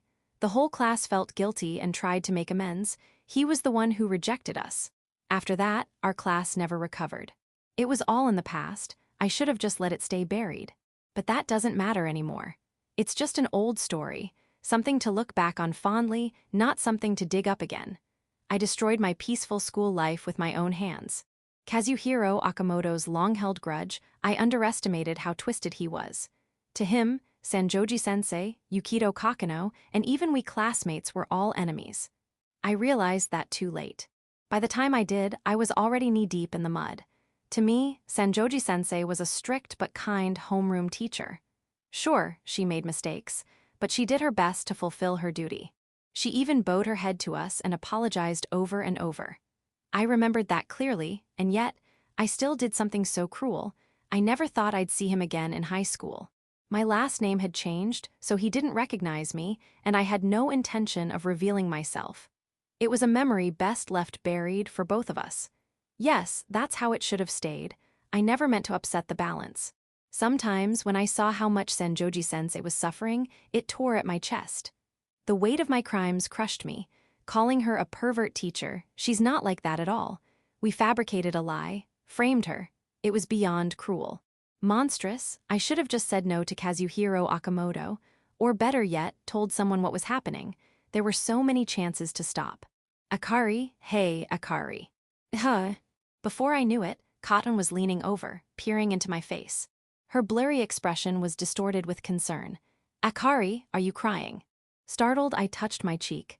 At some point, tears had started falling. It's just allergies, my eyes are itchy. I instantly regretted the lie. Cotton would never believe such a poor excuse. Is it something you can't tell me? I couldn't answer, her kindness cut deep. I couldn't talk to anyone about it, not a soul. I'm sorry, I'm so sorry. Tears poured out. My mind had reached its limit. I couldn't hold it in anymore. Cotton gently hugged my trembling body. Classmates murmured, wondering what was going on, but I didn't care. I didn't deserve anyone's kindness. If I got expelled, I'd lose even the time I spent with Cotton. I deserved it. I had done something unforgivable. The guilt was suffocating. I wanted to scream for help. I wanted someone to save me, but things don't work like that. No one would help me. No one. Cotton took me out of the classroom. In a quiet place where no one was around, I finally confessed everything. Cotton listened silently. I had let her down. She had every right to hate me. Hey, Akari. The first thing you need to do is... Section, Yuki point of view. The long-standing issue of me, not having a sport to participate in during the school sports festival, has finally been resolved. I'll be entering the legendary event that's finally making a comeback this year, the bread-eating race. They say the rules are going to change quite a bit. Are they switching from anpan to croissants or something? I doubt that's the kind of change they mean. It's been a few years since the bread-eating race was removed from the Shoyo High Sports Festival, but it remained popular, and its return had been eagerly awaited. According to records, the last time it was held was 4 years ago. Naturally, now that it's being revived, it can't be brought back exactly as it was, so the regulations are being seriously revised. But no matter what the rules are, I absolutely cannot lose the bread-eating race. I feel an odd sense of duty. Oh, and Goddess Senpai said she'll be competing too. As expected, the bread-eating race is a crowd favorite. Bring it on, melon bread or French bread, I'll take it all. You know, I think we're the only ones practicing for the cavalry battle. Listen up, light energy drink. Cavalry battles aren't something you can win without practice. In the classroom, notebooks are spread out on desks, with strategic simulations of the cavalry battle. The rules are for a free-for-all format where 4-person cavalry teams clash. But of course, there will be strong teams centered around sports club members and regular teams. In our class, the most powerful team will be the one led by the refreshing handsome guy. But even the strongest can't win by charging in alone. So we came up with a plan, forming a triangle formation with the refreshing handsome guy's team at the top. We'll always move in a triangle. He'll attack once, then retreat immediately, drawing the opponent into the inverted triangle at the center where we trap and finish them off from 3 sides. This forces the enemy to defend from the front and both flanks, letting us eliminate them one by one. Shakato's team, with their lack of presence, will always hide behind the 3 main teams, blinded from the opponent's view. The moment the enemy is distracted, Shakato will strike from the shadows, assassin style. Of course, the key is how well we can coordinate our movements. Maneuverability and stamina will be essential, which is why we've already started practice. But Yukito, how are we going to signal? Whistling. I'm not sure what's with the whistling, finger whistles, that made me laugh. Hey, don't go throwing out random bad omens. We all burst out laughing. I know I brought this up, but hey Mickey-chan, this is just the school sports festival, right? It feels more like a matter of class pride now, huh? Elizabeth and the others seem pumped about it. Wait, where's Shakato? Ah, there she is. Did she sense an earthquake or something? She's like a catfish. Shakato was trembling under a desk. This kind of abnormal animal behavior before disasters is called a precursory phenomenon. It's romantic in a way, but science hasn't proven any connection. Hihihi, this kind of big role is totally impossible for me. I don't care if you say it's impossible. You're being unreasonable. Shakato seems full of motivation. That's a good sign. We're going to win for sure. Kokonoe-kun. A voice calls out from outside the classroom, refined, elegant like a bell ringing. Tojo-senpai. If he has a moment, may I borrow him? She's addressing the refreshing handsome guy's team. They all nod. Please go ahead. Roast him or boil him. He's yours to do with as you like. Hey, listen up, electric face. I'm the one who's going to roast or boil senpai. Kokonoe-kun. Senpai blushes and flusters. As expected from someone called a saint, she's absurdly beautiful. I step out into the hallway and look around, but only Tojo-senpai is there. Am I going to be executed by her fan club for being disrespectful? Fan club. I don't think I have anything like that. Strange, beautiful seniors usually come with a fan club. So, will you be roasting me, Kokonoe-kun? She asks, blushing timidly. Well, I'm busy roasting the teachers right now, so maybe after that. We exchanged small talk like that as I followed senpai into the counseling room. Didn't expect to come back here again so soon. As I reflected on that, senpai's expression turned serious. If she went out of her way to bring me here, I could guess it must be something serious she didn't want overheard. It took some time, but I finally figured out who was trying to frame you, Kokonoe-kun. The person senpai had been investigating, who sent her a letter accusing me of cheating, was also likely the same person spreading nasty rumors about me. The name is Akari Toki. She's a first year, same as you. My eyes widened in shock. A girl's name.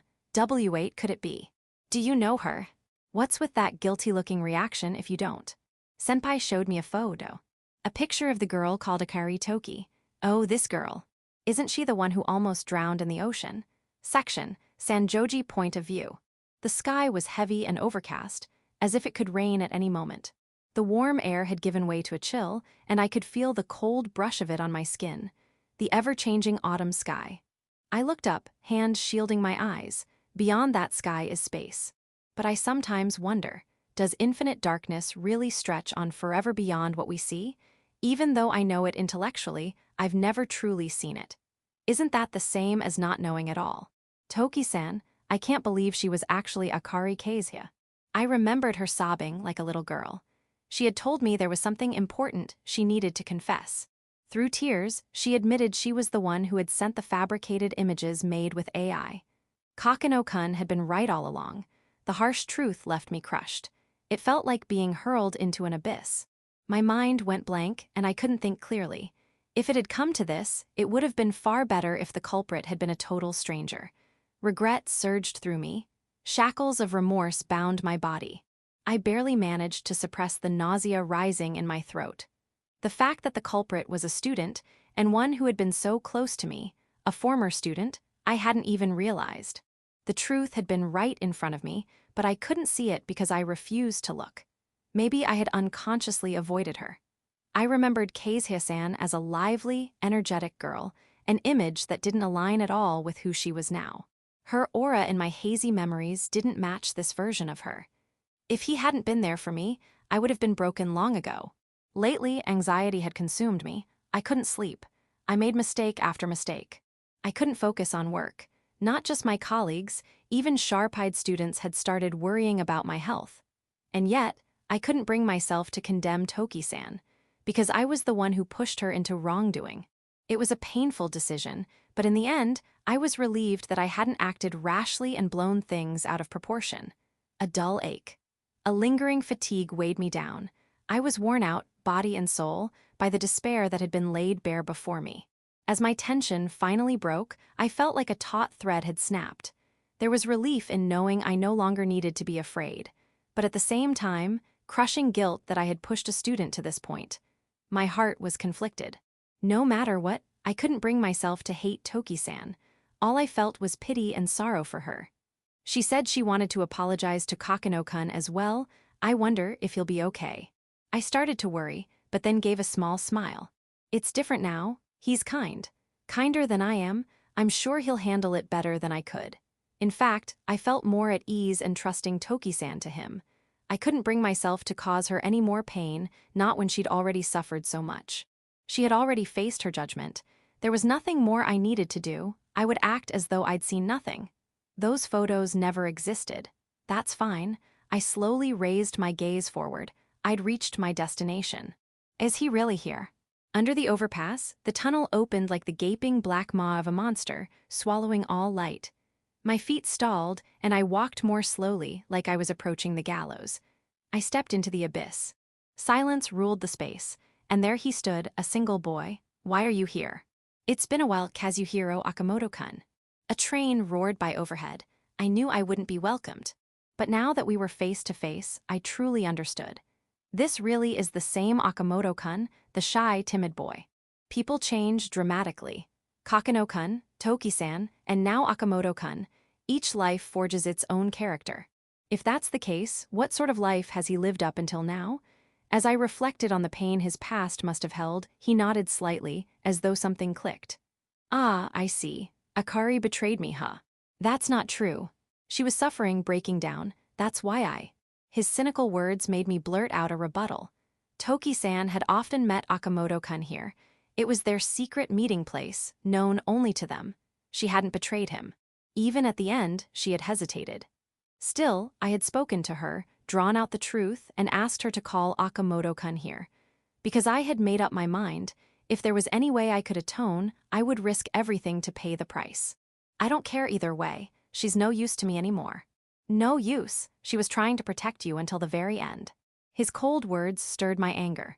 Toki-san had initially confessed that she acted alone. She had tried desperately to hide Okamoto-kun's involvement. It was her own way of atoning after suffering so much. But her attitude felt off. I didn't believe she held such hatred toward Kokonoe-kun that she'd want to hurt him. I didn't think she had the technical skills to fabricate those images, either.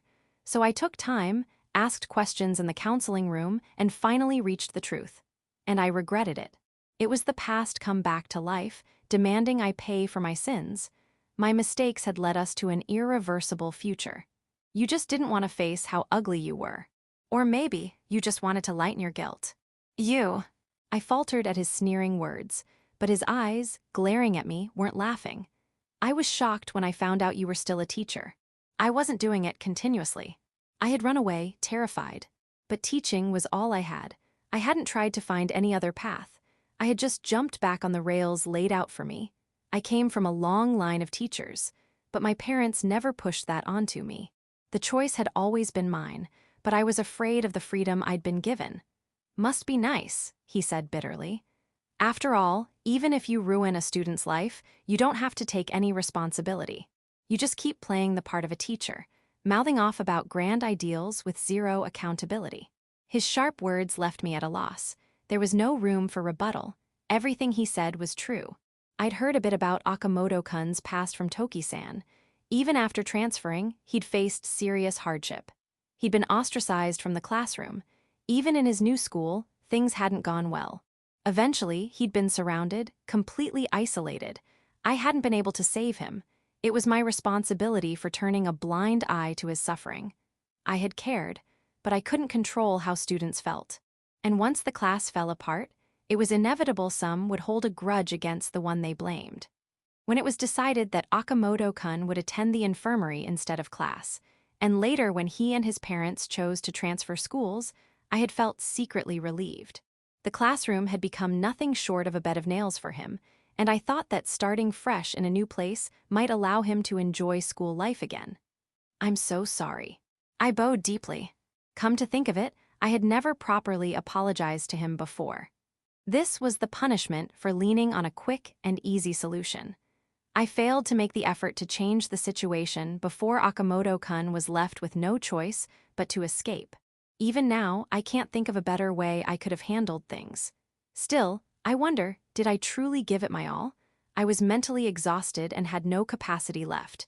If only I had noticed sooner. If only I had been able to be there for his suffering. Would anything have changed? I am a foolish adult, one who deserves to be hated. I had led him down a path to crime. I was an instigator. Do you really think a single apology is enough? With such lightweight words and such a lightweight head. Even after transferring schools, my life was hell. My parents fought every single day. My father's work went downhill, and my mother took out all her frustration on me. The air seemed to tremble with his fury. I braced myself, enduring the torment that threatened to tear me apart. And at school, I transferred in the middle of the year, so I never fit in. People's curious stares slowly turned to indifference, and even there I was pushed out. I hadn't known any of this. His history, his suffering, it all told of a cruel, unforgiving life. Isn't it strange? Why did only I have to go through this? Was what I did really that awful? Yeah, sure, I did wrong. I've reflected on it. But still, the one who blew it all out of proportion was you. A tangle of conflicting feelings gripped me. I had turned the class into one burdened by guilt. Slowly, I sank to my knees on the cold asphalt. Raindrops trickled down, soaking my pumps, and the hard texture seeped through my stockings. They tore where something had scratched them, but I didn't care. I lowered my head again. I kept my forehead pressed against the ground. I'm truly sorry. The falling rain drenched me completely, as if trying to cool the fever that had consumed me. Would he see me as pitiful now? Would he pity me? I didn't care anymore. The overwhelming sorrow numbed all my emotions. Ha ha ha ha ha, serves you right. Crawling like that suits you just fine. Hey, let's throw a class reunion sometime. We can all get together and laugh at how pathetic you've become. Even his ridicule didn't matter. If I was a ridiculous clown, then so be it. If Okamoto-kun wanted to do that, he could. I wouldn't stop him. I had no right to stop him. I just didn't want anyone else to do something so horrible, like using photos to threaten someone ever again. Snap, snap, he took pictures of me with his phone. Still, I kept my head down, believing that doing so might ease his hatred even a little. I'm bored of watching you be pathetic. All right, how about this? If you do one thing for me, I'll forgive you. One thing. I raised my head and stared at Okamoto-kun. My glasses were wet with rain, and I couldn't clearly make out his expression through the blurred lenses. If it was something I could do, I'd do anything. If I could atone, I'd do whatever it took. I would literally stake everything, my entire life, if it meant saving him this time. Even through the blur, I felt like I saw Okamoto-kun smile. Quit being a teacher. What? There was no need to ask again. I had heard it clearly. The words sank in deeper with time. You destroyed my life, so how can you shamelessly continue being a teacher? It's disgusting. It's pathetic. You're the very definition of brazen and shameless. I swallowed hard. It sounded like a fair demand. Maybe I had been clinging to a place I no longer belonged in. My pride had already been shattered. I had no regrets about retiring at this age.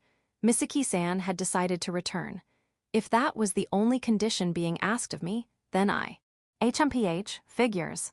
No matter how much you bow your head, you never really intended to take responsibility. You're a hypocrite and a liar. What a waste of time. Well then, goodbye. Wait. If that's what you want, then I'll. Before I could finish, Akamoto-kun turned his back on me and walked away, repeating the same words Kokonoe-kun had once said to me. I didn't even have the strength to stand. I just watched his back disappear, numb and drained. Another train passed overhead. The clattering sound approached and faded into the distance. The responsibility I had to take for what I'd done was clear. I had to act. Immediately. Slowly, sluggishly, I forced my heavy body to stand. Akamoto-kun had suffered for so long, I have no right to remain a teacher. Even I thought it was arrogant to think otherwise. The answer had been clear from the start. He was just too kind, Kokonoe-kun I mean.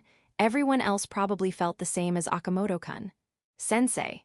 A gentle voice filled with concern called out to me. A hallucination. I turned toward it, even as I tried to deny it as a fleeting dream. There stood a boy holding a traditional Japanese umbrella. The vivid lapis blue color of it stood out, oddly out of place in this dreary scene. You'll catch a cold, you know. He had no expression, yet somehow he looked genuinely worried as he peered at me. How did you find me? There were so many things I wanted to say, yet that was all I could manage. How pathetic. When I visited your house, I installed a location-sharing app just in case something happened. You know, there was always a chance you'd be in danger. Oh, don't worry, I wasn't trying to stalk you or anything. I'm not some jealous, unstable, clingy guy or anything like that. It was purely for emergencies. Now that the real culprit's been caught, we can delete it later. I stumbled toward Kokonoe-kun, my steps unsteady, drawn to him like a moth to light. I came to pick you up. The emotions that had been numb suddenly surged back to life. Warmth rushed into the cold void in my heart.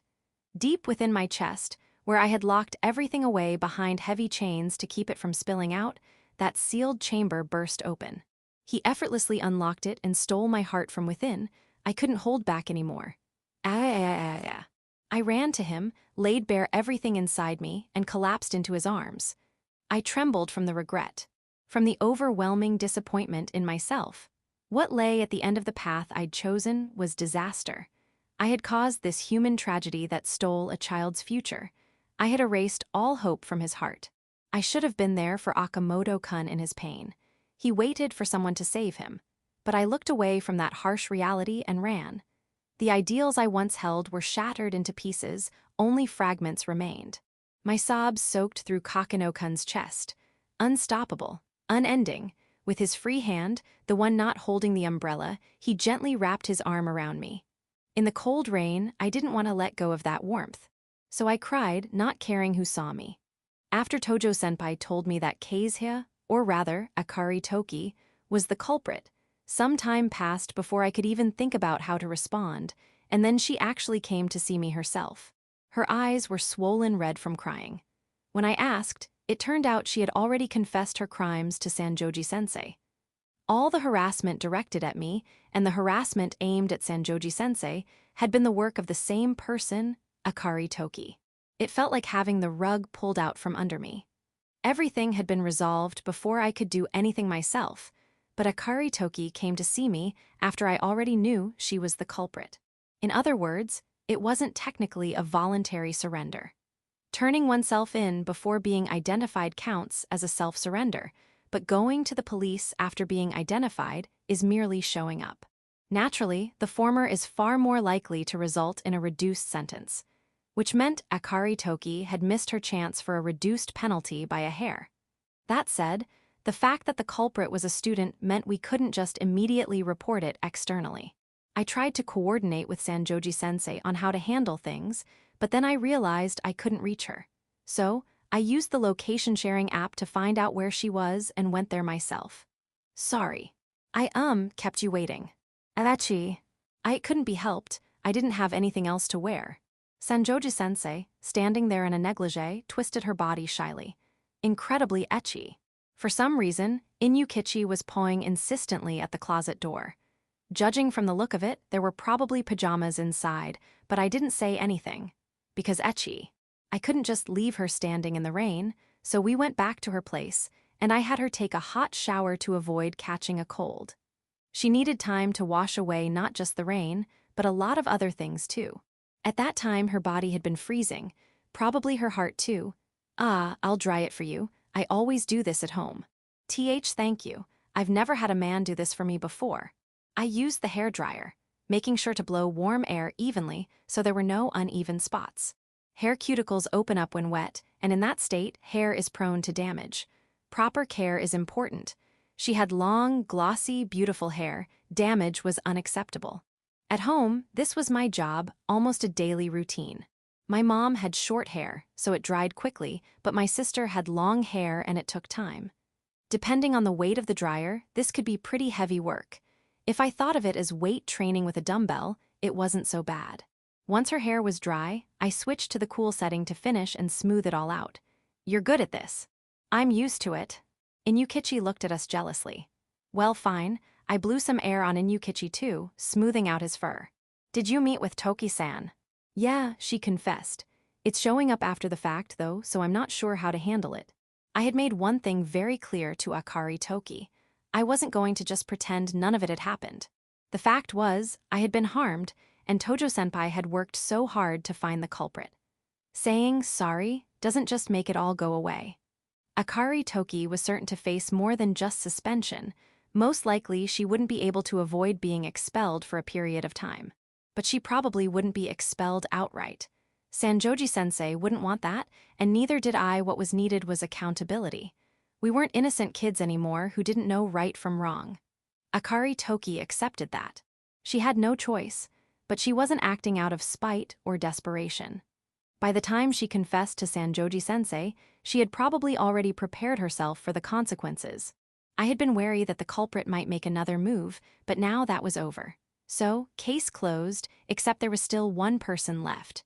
Kazuhiro Okamoto, right? It had been so long that I could barely remember him even after hearing the name or seeing his face. But he was a seriously troublesome guy. Akari Toki had been a handful too, but his level of trouble was on another level entirely. He's someone you won't ever forget, right? No, I just always thought his name sounded too much like Kazunari Takahashi's.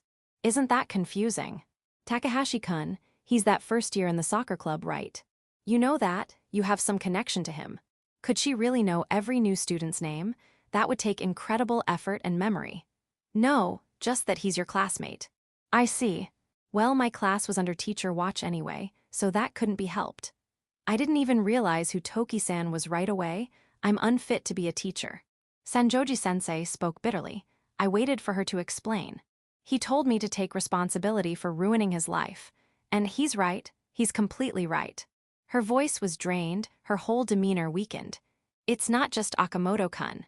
I'm the one who made Toki-san do something like this. And you too, Kokonoe-kun, I twisted your life with my arrogance. I forced my ego on you and broke you. Tears spilled from her eyes again. She wasn't wearing her glasses, so I gently wiped them away. I'm sorry. Her words, full of sincerity, once they never would have reached me, now they struck deep. He told me to quit teaching. A pained smile.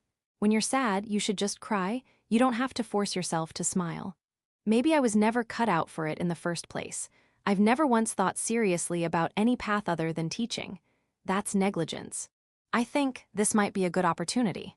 The words she let out cut into herself, almost like self-harm, but she couldn't seem to stop.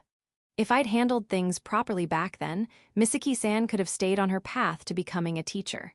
Okamoto-kun wouldn't have had to be unhappy. And you, Kokonoe-kun. She covered her face with her hands and sobbed. Inyukichi patted her back with his paws to comfort her. And what about me? You're the only one I can't imagine. Good grief. I was really mad at her. Mad enough to compare it to when Emperor Yang of Sui was provoked into rage by the Son of Heaven where the sun sets insult from Ono no Imoko, one of Japan's most infamous masters of provocation. I'm disappointed in you, sensei. Yes, I have no excuse. Senjoji point of view. I'm disappointed in you, sensei. So even Kokonoe-kun had finally given up on me. Of course he had. Akamoto-kun was right. Someone like me has no business continuing as a teacher. After all, what could I possibly teach when I'm the one who destroyed my own student's life? This was my second major failure in life. The first was back then. I never truly made a comeback from it. I just looked the other way and let time carry me past it, all to protect my fragile, petty pride. Pure self-preservation. Back when I interviewed for my teaching license, I had so much to say. I spoke fluently about ideals, purpose, lesson plans, passion for education, but none of it meant anything. Every word was just a facade, a lie.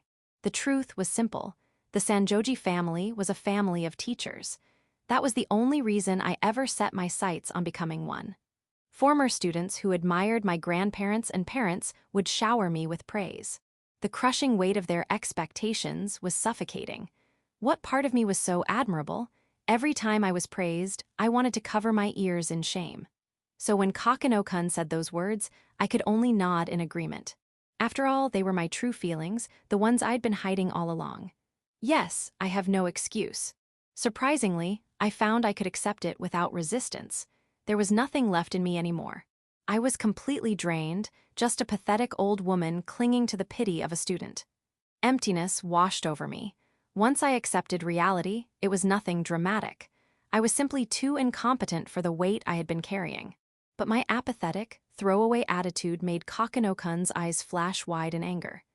You've been humiliated worse than Kanasa, and that's all you have to say? Now you've made me mad. Before I could react, he scooped me up and laid me face down across his lap.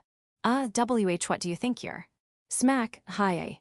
Smack, smack, smack, smack, smack, smack. Why are you doing a spanking, hi? It hurts. It doesn't hurt that much, but still. Kokonoe-kun's merciless chastisement continued. Not even my father had ever hit me. If this keeps up, my butt's going to look like a Japanese monkey's. I'll put ointment on it afterward, so it'll be fine. How on earth is that fine? Just the thought of him putting ointment on my butt was unbearably embarrassing. Even after all that, the spanking continued for quite a while before Kokonoe-kun's outrageous behavior finally came to an end. What's gotten into you all of a sudden? He lifted me up again, this time sitting me so we were face to face. The closeness made me tense. Kokonoe-kun's eyes had always been beautiful, clear, and glass-like. You're still a teacher. What do you mean by that? I couldn't understand his intent and asked again. His expression was deadly serious, utterly sincere, utterly unshakable.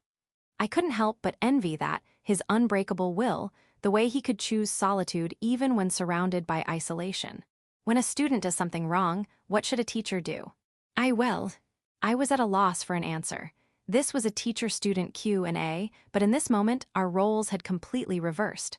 Frankly, corporal punishment, that was absolutely forbidden, something that could never be allowed today. Teachers in the old days understood that much. I didn't even want to remember. The me who had been self-righteous, arrogant, and swollen with pride.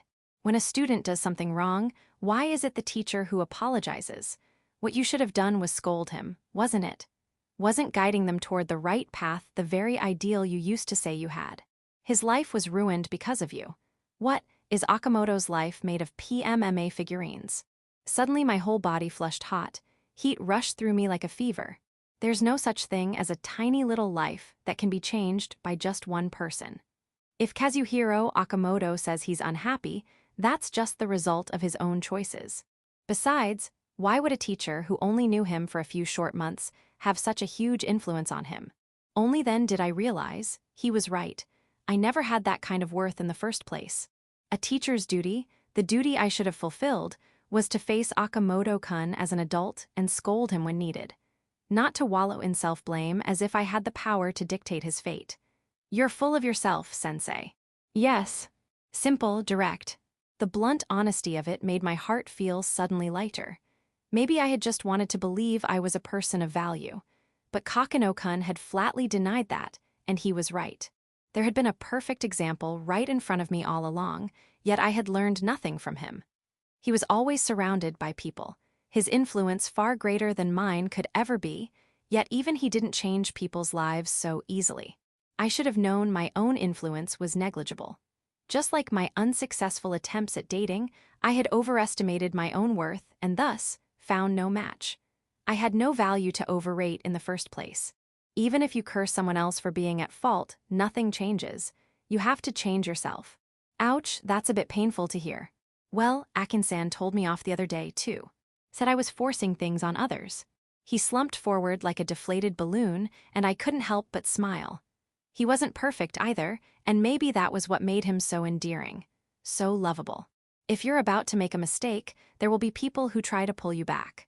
That's why you really must like people, don't you? Even though you have the strength to need no one, you're always reaching out to others. That's because I'm bottom of the barrel. Always bright yet negative, two opposites in one person. Light and shadow. Of course people would want to fuss over him. Of course they couldn't just leave him alone. Before I knew it, I was hugging him. You know, wearing something that's sheer and holding me like this is going to cause certain issues. Beep bzzzt. Just this once is fine, isn't it? No one's around to see. Besides, Misaki-san used to do this all the time, right? I was jealous, you know. Consider this your reward. Ever since I consulted him about the photo incident, he had stayed by my side constantly, protecting me like a knight guarding his princess. Even though this was a busy time for him. I didn't think a hug could possibly repay that debt, but I wasn't thinking with logic. I simply wanted to. I forgot my position, gave in to the desire for warmth, an immoral, forbidden act. Enough that I could no longer laugh off the incriminating caption that had accompanied that photo. I knew full well what awaited down this road. Ruin. I really am a bad adult. Earlier I'd been shivering in the cold rain, with no strength left to pretend to be strong. Just a stray dog in a cardboard box, waiting for someone to pick me up. The world outside the box was all gray. A river of indifferent strangers passing by, crying out until my voice died, knowing no one would come. I'd resigned myself to that reality until I found someone I didn't want to hand over to anyone else. At my age, no less, a treasure, but I knew I could never be enough for him alone. He was a fragment of happiness, a shard of light that shone on all the darkness around him. I never wanted to keep that light to myself. Close your eyes for a moment. Sorry, drawing on your forehead earlier was just a momentary lapse in judgment. You need to rethink what counts as a momentary lapse. I could never pull something like that off. Kokonoe-kun tilted his head curiously, but obediently closed his eyes. Oh, that PMMA thing earlier. It's short for polymethyl methacrylate. I leaned in and pressed my lips to his. He blinked his eyes open in surprise. The faint trace of shared saliva was proof our lips had touched.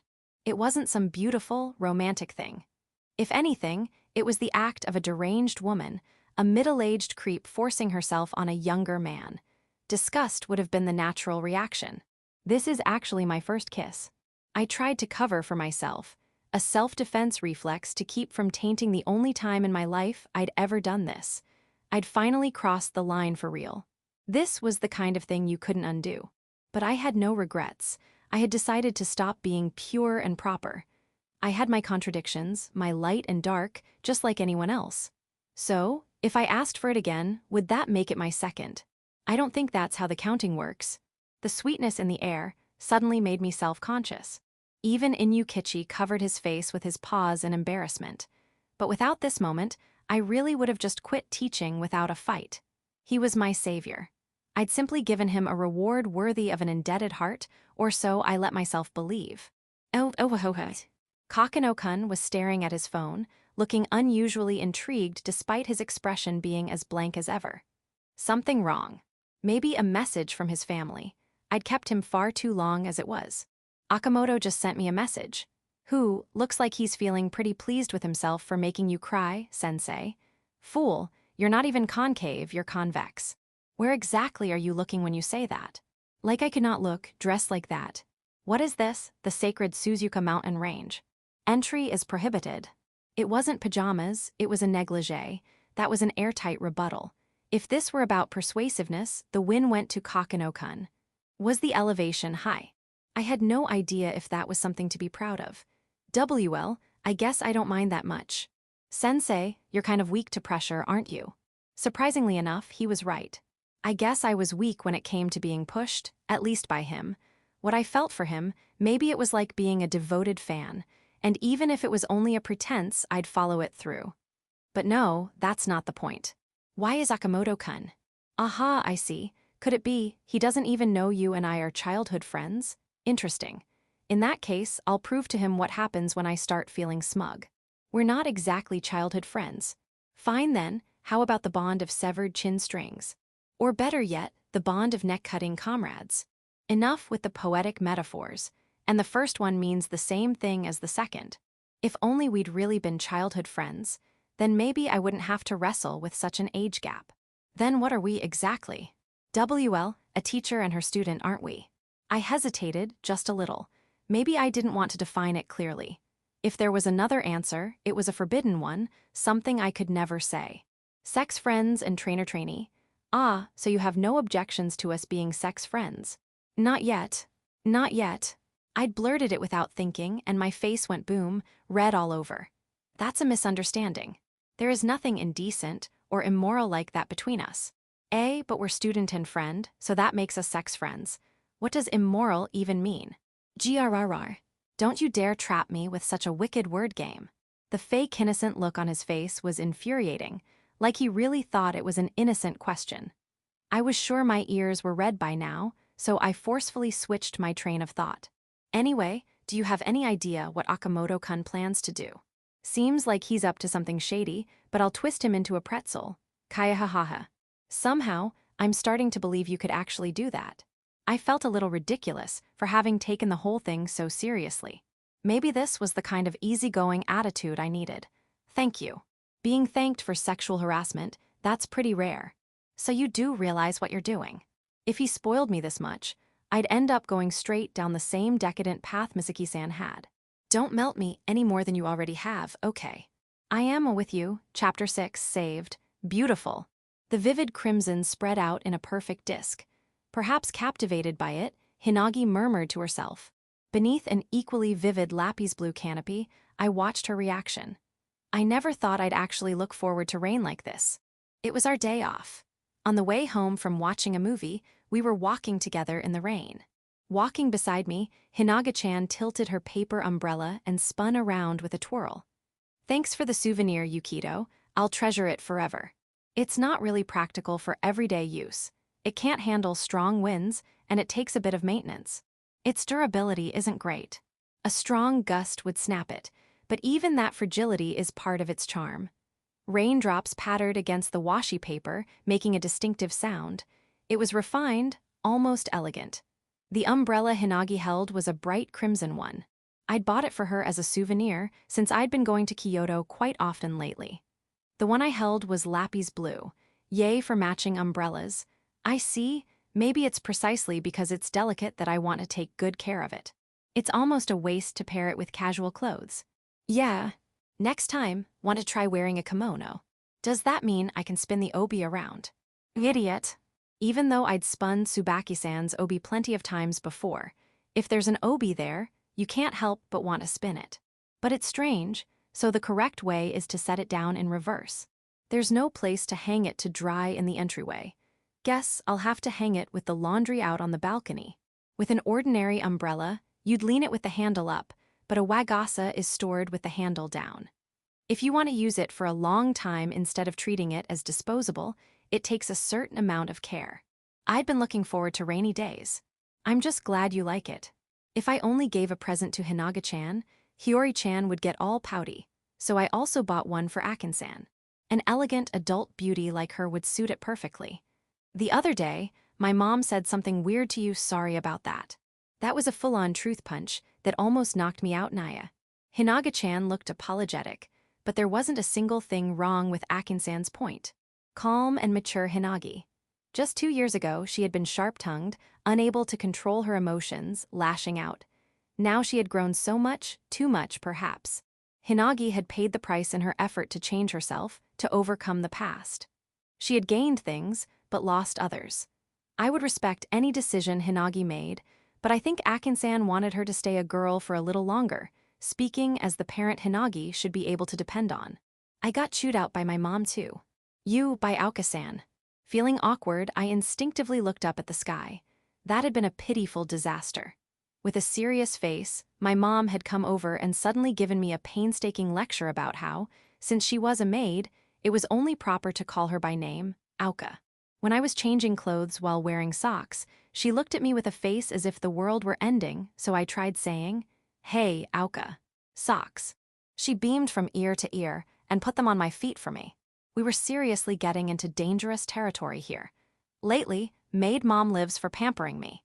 She's gotten to the point where she won't let me do anything for myself. Maid mom takes care of every little thing for me. It's a life of elegance worthy of a nobleman. Just yesterday, she even slipped up and said, "Master Yukito." The maidism was infecting her mind. Fjord, foo-foo. Sounds like you're enjoying it. Do I? I gave Hinaga-chan a dubious, narrow-eyed look. At this rate, I wouldn't last long. It's fine for you, Yukito. I don't think rushing ahead as fast as possible is always the right answer. Her face was hidden by the umbrella. Through the sound of the rain, I could hear only her voice. If you're always running at full speed, I won't be able to catch up.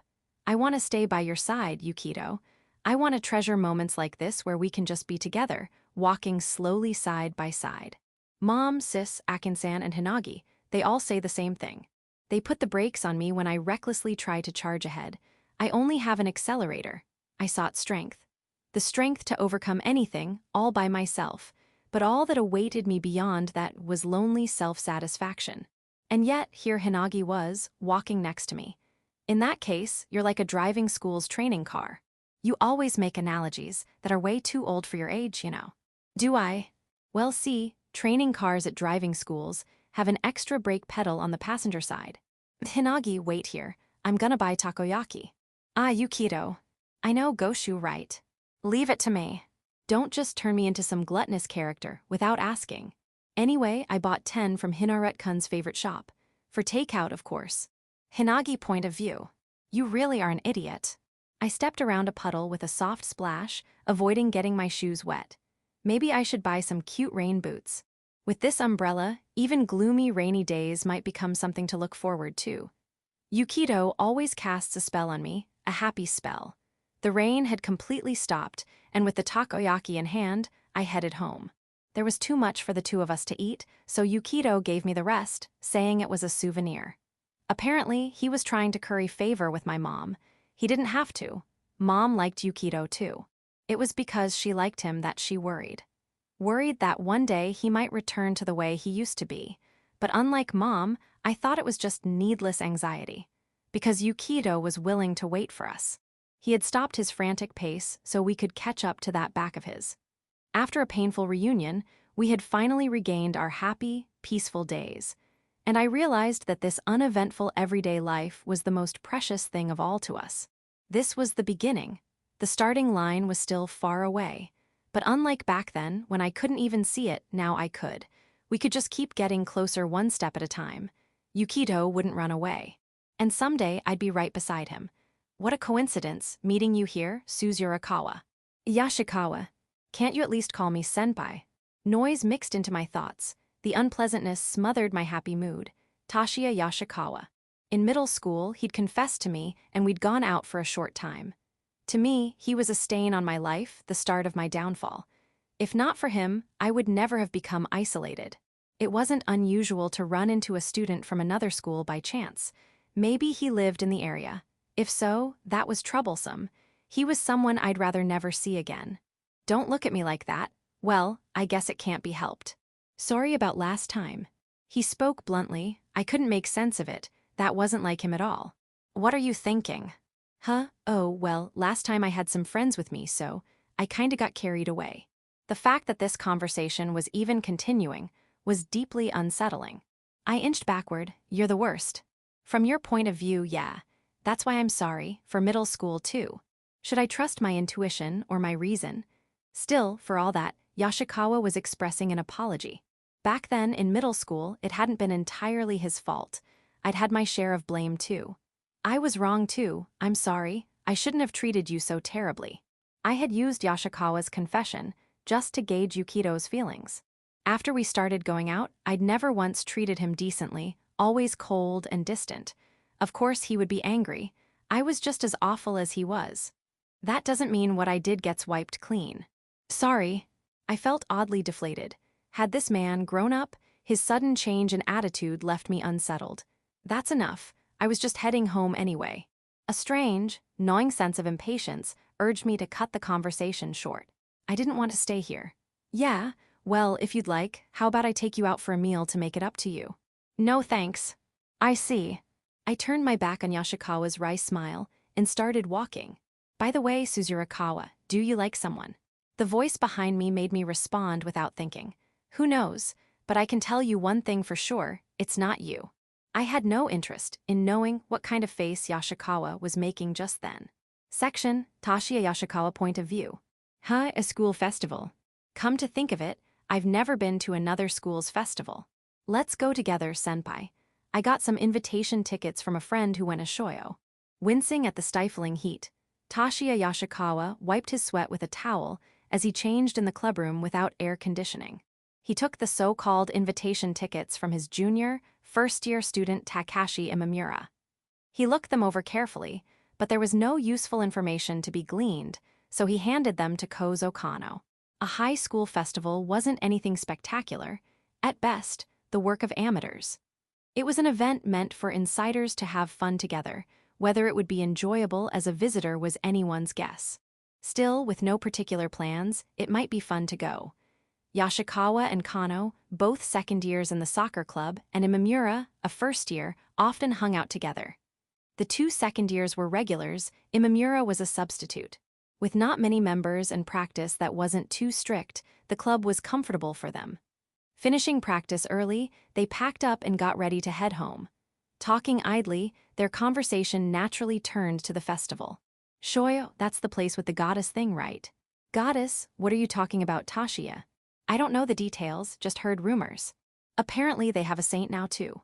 Sounds dumb, but don't you kinda want to see?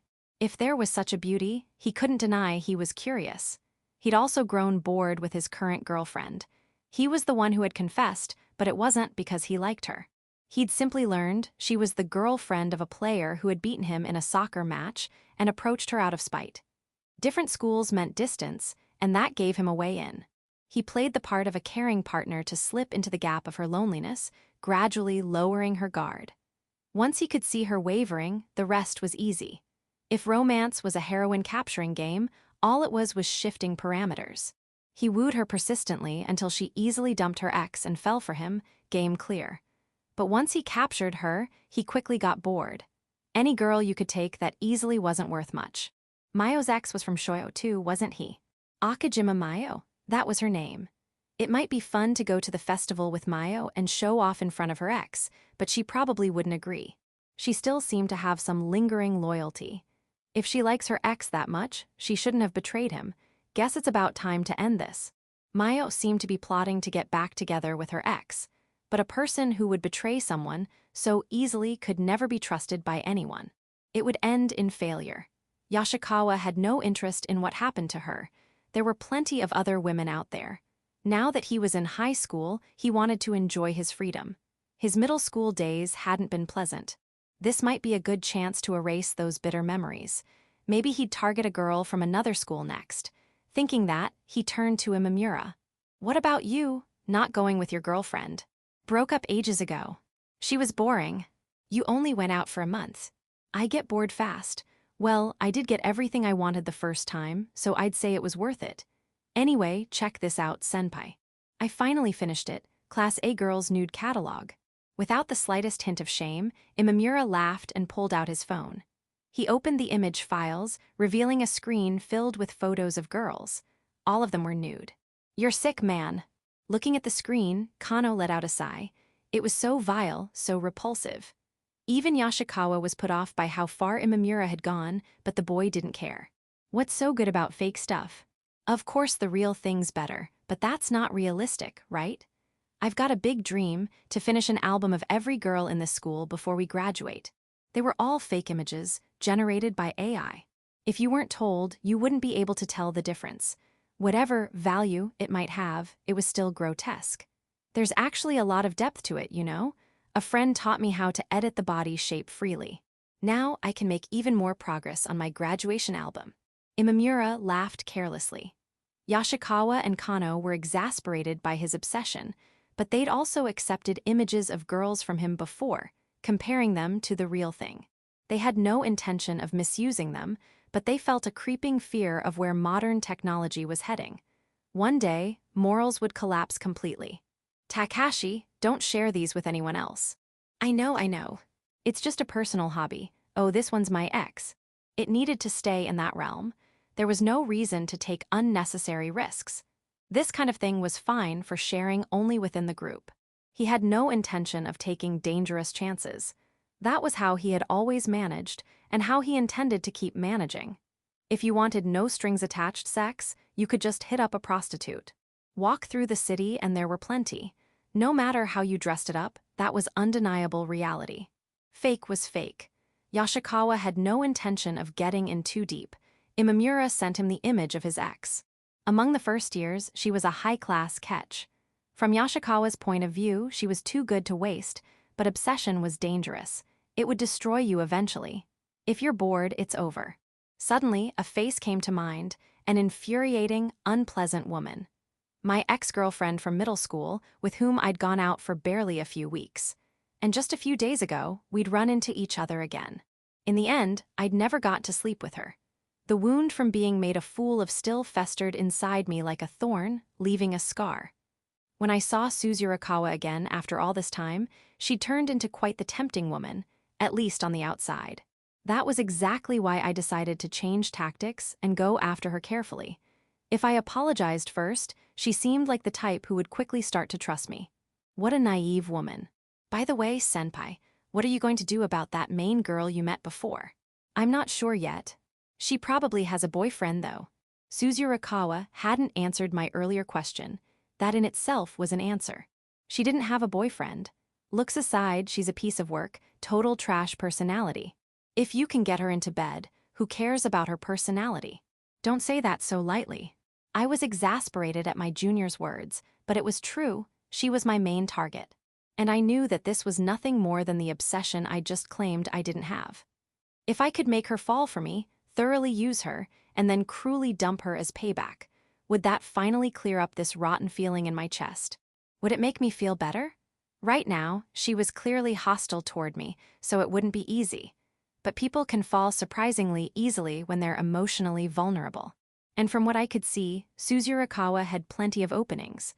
Old grudges, just like Suzurikawa, I also wanted to erase the past. Oh, senpai, by the way, the guy who gave me the tickets told me not to cause any trouble at the festival no matter what. Apparently, if you get noticed, you'll regret it. What do you think that's about? Imamura's vague story left me with a question mark over my head. What? Is there some kind of old-school gang leader there? No idea. But really, these days fighting to prove you're tough is just pathetic. Idiots stuck in the past. Imamura shrugged in exasperation. Come to think of it, back when I was in middle school, there was this time when an upperclassman went after some cocky underclassmen. What is it, senpai? Suddenly, I nearly had a flashback and shook my head. No, it's nothing. What's the big deal, Tashiya? It's not unusual for upperclassmen to rough up some younger kid. Yeah, I guess. I dodged the question. It wasn't something I should be remembering. Back then, the third-year senior who'd gone after a mouthy first year suddenly stopped talking about it entirely the next day. He even avoided making eye contact. There were all sorts of rumors. He'd been beaten up, he'd been threatened, but the truth was buried in darkness. I'd been on good terms with that senior, but he never told me what had happened. After that, I kept an eye on that underclassman from time to time, but the guy was frequently absent due to serious injuries. It didn't take me long to realize he was bad news. There were many rumors about him, but I couldn't say they were all false. Rumors always have a grain of truth. That alone was enough to know he was someone to avoid. The fact that I'd kept my head down during middle school was without a doubt because of him. When I later heard he'd been causing trouble even while hospitalized, I knew no upperclassmen about to graduate would stick their neck into that mess. The same went for the second years. Lately, I'd even seen his name on social media from time to time, but I avoided it completely. I didn't want to see it or hear it. In a way, he was like a trauma, like a natural disaster. I could only hope he'd mellowed out in high school, but if he'd gotten worse, it would be a nightmare. That was a memory from middle school best left forgot. Just like with that irritating Suzurikawa, running into him would be like facing a calamity. I didn't need any information. If we clashed, there'd be nothing left but a giant crater. Shaking off the unpleasant nightmare, I switched gears. All right then, let's check out Shoyo. Whether or not that mother and daughter were now living freely had nothing to do with me. Section, Yukito point of view.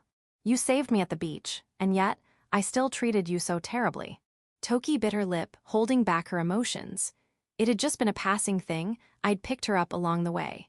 It barely counted as saving her, it was more like she'd gotten caught in a stray bullet. Still, she was surprisingly grateful. Thank you so much. Well, I got to see you in a swimsuit, so let's call that my reward. If that's all it takes, you can just say so anytime. This was pretty bad. Normally this would be where she'd go. Eek. Yukito, you perv. Instead, she was acting like this. Then, as if testing my mood, Akari Toki touched on the heart of the matter. Can I ask you one thing? How did you know about the photos I sent to the teacher? Sanjoji-sensei and I are pudding buddies, you know. Of course something like that would reach my ears. Pudding? I don't get it, but oh, so you two made up. I didn't know that. There was a loud bang somewhere nearby, but I ignored it for now. In Akari Toki's mind, there was no connection between me and Sanjoji-sensei. If anything, she thought we disliked each other, were on bad terms. That's exactly why she'd chosen me as the recipient of those photos. Her thinking was that, if we were at odds, there'd be no way I could know about the photos otherwise. It was nothing but shallow reasoning. She hadn't imagined that Sanjoji-sensei would tell Sayuri-sensei, who would then tell me. From Sanjoji-sensei's point of view, this was a completely fabricated accusation with no basis. And consulting me, the very person she disliked, about it was an unthinkable development under normal circumstances. And even if the culprit were identified, she must have assumed that, as a female student, things wouldn't escalate too much. To her, my harassment and the harassment of Sanjoji-sensei were separate incidents that could never be linked. That's why this whole situation had come about in the first place. My mom cried and scolded me. When I realized I'd thrown away the happiness I had with my own hands, I couldn't stop crying. But I'm the one who hurt people, so I shouldn't be crying. The ones who are really hurting are Sensei and Kokonoe-kun, and yet I did something so awful, and I can't even take responsibility for it myself. Unable to hold it back any longer, her tears spilled out. I hadn't taken any damage from it myself, but Sensei had been deeply hurt. And Toki, who had been closely observing her, probably understood that better than anyone. Make sure you spend the rest of your suspension reflecting properly. Akari Toki had been given a 10-day suspension. She could spend the remaining few days keeping to herself and thinking things over. Yeah. I'm sorry, I'm so sorry. She kept apologizing in front of me. Well, this was awkward. Honestly, I had planned to lighten the mood by talking about that famous video game cheat where you use the inventory screen and select button to instantly hit level 100, but the mood wasn't right for that. I'm bad with sentimental atmospheres, even though I was the one who'd called Akari Toki out here. Oh, right. I've already cleared it with the school, so you don't have to worry about them contacting you. How could you even do something like that? I asked the principal, why on earth did I ever think it was a good idea to target you? She covered her face and cried. Normally, during a suspension, the student is supposed to quietly stay home. Only absolutely necessary outings, like to the hospital or cram school, are allowed. The school would call, and reports would have to be submitted. If the school found out we were meeting somewhere like this, Toki's position would become even worse. But that wasn't a problem. I'd already informed them in advance. At the moment, you're the only one being punished. Are you really okay with that? She must have prepared her answer beforehand because she replied in a firm voice. Yes, I'm the one who did it. I can't shift the blame onto anyone else. While Toki was suspended, Kazuhiro Akamoto remained untouched. Toki felt no resentment toward that. It was her own responsibility, and she accepted that. I knew the reason why. Besides, he said he wants to apologize, right? Then that's enough. The message I'd received from Akamoto was that he wanted to meet and apologize. Not for the fake image he'd sent to Sanjoji-sensei, but for conspiring with Toki to set me up. Judging from the message, Akamoto, like Toki, still had no idea that I was best buddies with Sanjoji-sensei.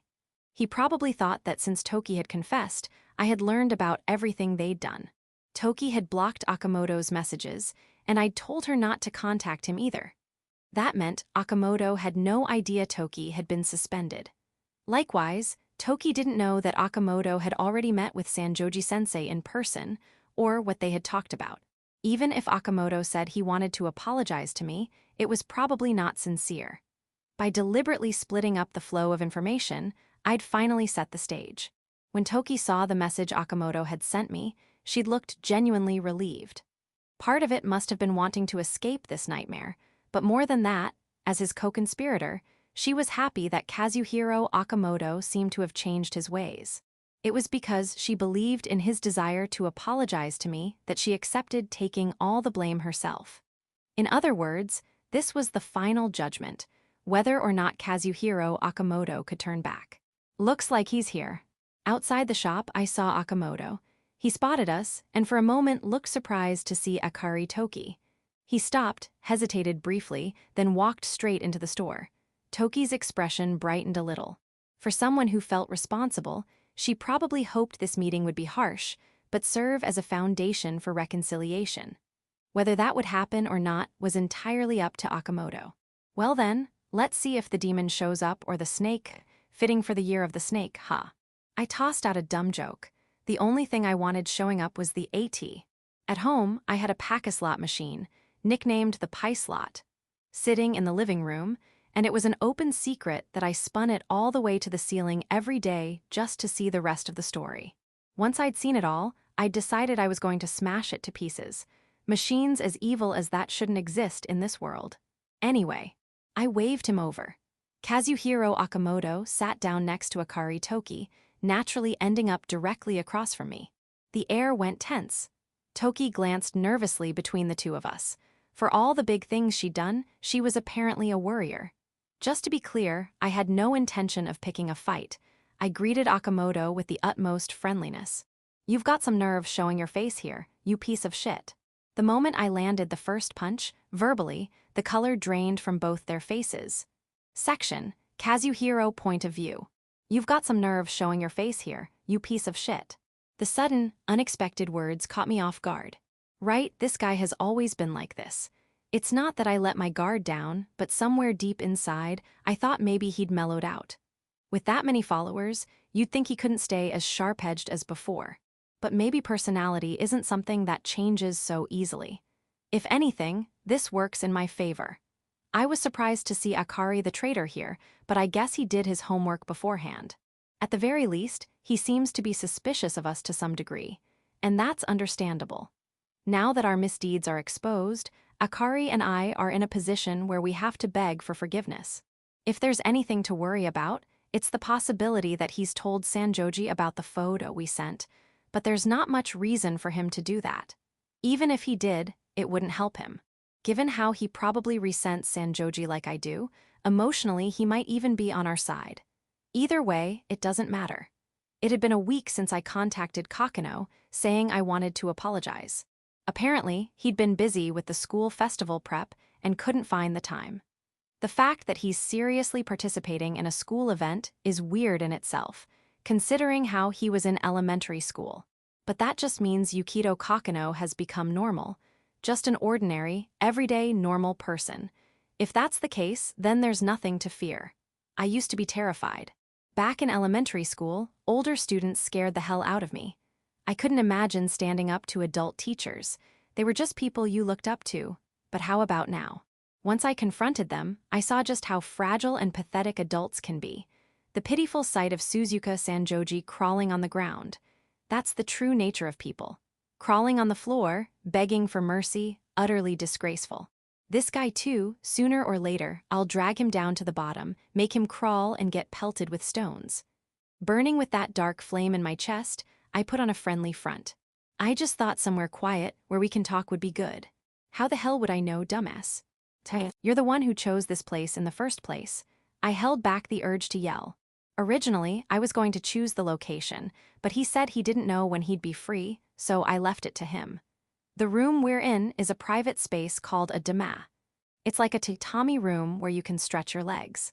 More comfortable than sitting in a chair. It's separated from the next room by a sliding door, but for me, this is perfect. The ideal setting to drag someone to hell. About everything until now, I'm really sorry. I bowed my head low. It was humiliating to bow to this guy, but accomplishing my goal came first. I want to say sorry again too. Akari bowed her head with me. Her eyes were already red. Something must have happened before I arrived. Excuse me, 1 thick omelet and 1 grilled mackerel please. He ignored our apology and started ordering food. What kind of mental state is this guy in? Grinding my back teeth in frustration, I kept my cool. Hey, what do I get out of your apology? Well, the expressionless face and cold stare hadn't changed one bit. Why is this guy even popular? I don't get it. Still, thanks to that, I can get my revenge, so maybe it's not such a bad thing. Hey, you trash, are you ordering anything? Kokonoe-kun. A ruthless, cold-blooded bastard who can't feel other people's pain. An anomaly hiding within the ordinary. Akari was in tears. She betrayed me, so she's my enemy too, but just for this moment I could sympathize. Then, a fried chicken and 2 orange juices. I ordered for Akari too, who seemed too drained to speak. My pace was being thrown off. Irritating? Just so we're clear, it's a fact that you caused me serious trouble. You're gonna need to make it right. I understand, but that doesn't mean we shouldn't apologize, does it? Even I had to laugh at how fake that line sounded. If nothing else, I've learned I have no acting talent. I made a pained face, shook my voice, and spilled out words I didn't mean at all. So let me say it again, I'm sorry. Really, truly sorry. Goosebumps. I could barely stop myself from laughing at the disgusting act. Akari was the same. No matter how much she's yelled at, she had no choice but to apologize. He held all the power over life and death here. If he exposed us, Akari's finished too. When Akari told me about you, I think I got jealous. Things haven't been going well for me in high school, and I was just frustrated. At that time, the past came back to me and I slipped up. I know it's all my own fault. But ever since then, I've had it rough too. I pressed my fingers to my eyes, pretending to hold back tears. The acting was so cringy, I almost burst out laughing at myself. The way Akari described you, you seemed to be having fun, enjoying life. That made me jealous, and I did something stupid. I know it's too late to undo anything. I know I can't be forgiven, and that's fine, but please just let Akari off the hook. What are you saying? Wait, I'm the one who did it. I was the one who acted, and I'm the one to blame. Akari panicked, looking like she couldn't believe what she was hearing. Of course, she betrayed me, so she's at fault. I made full use of my good guy image and wrapped this whole situation in lies. I glanced toward my bag. Don't rush.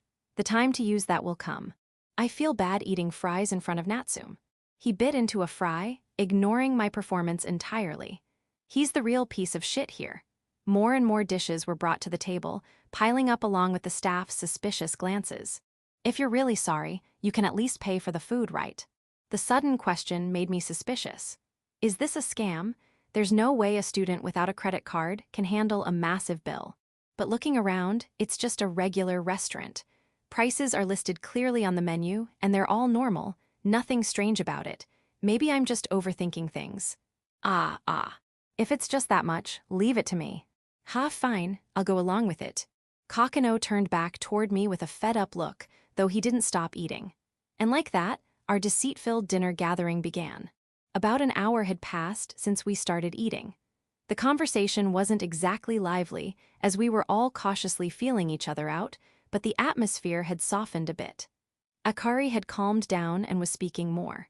While exchanging updates we didn't even want to hear, she occasionally smiled, and I also acted more talkative. Almost like we were just a group of friends. Disgusting. It was the perfect moment. Hey, how about we take a picture, the 3 of us? At my suggestion, Akari looked uneasy. I get it, she's wary, but I don't mean anything shady by it. It's not like I'm planning to use AI or do anything with the photo. A picture, out of nowhere, why?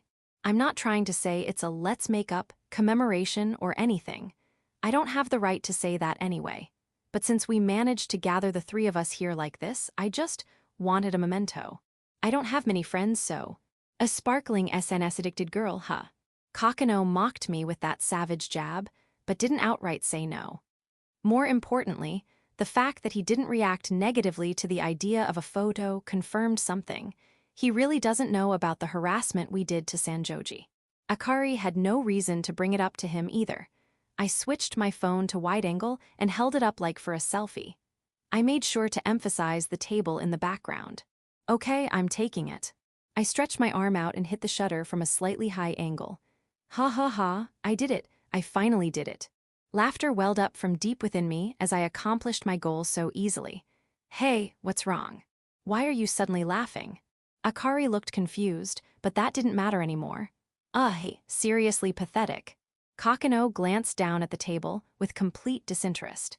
He probably hadn't realized the gravity of the situation yet. Got time to act all cool, huh? I can't believe how careless you are. On the table were an ashtray and alcohol. I've been waiting for this moment. You act like some big-shot influencer, so you know what this means, don't you? This is solid proof of smoking and drinking. This photo is real, no AI, no edits. When I took the picture, I made sure Kokonoe ended up on the far side of the frame. Only Akari and Kokonoe are visible in the shot. A boy and girl, both underage, with cigarettes and alcohol on the table. It's over. Completely over. You know what'll happen if this photo ends up online, don't you? Your huge number of followers. They'll turn into a horde of haters ready to tear you down. No matter how much he tried to deny it, it'd be almost impossible to clear his name.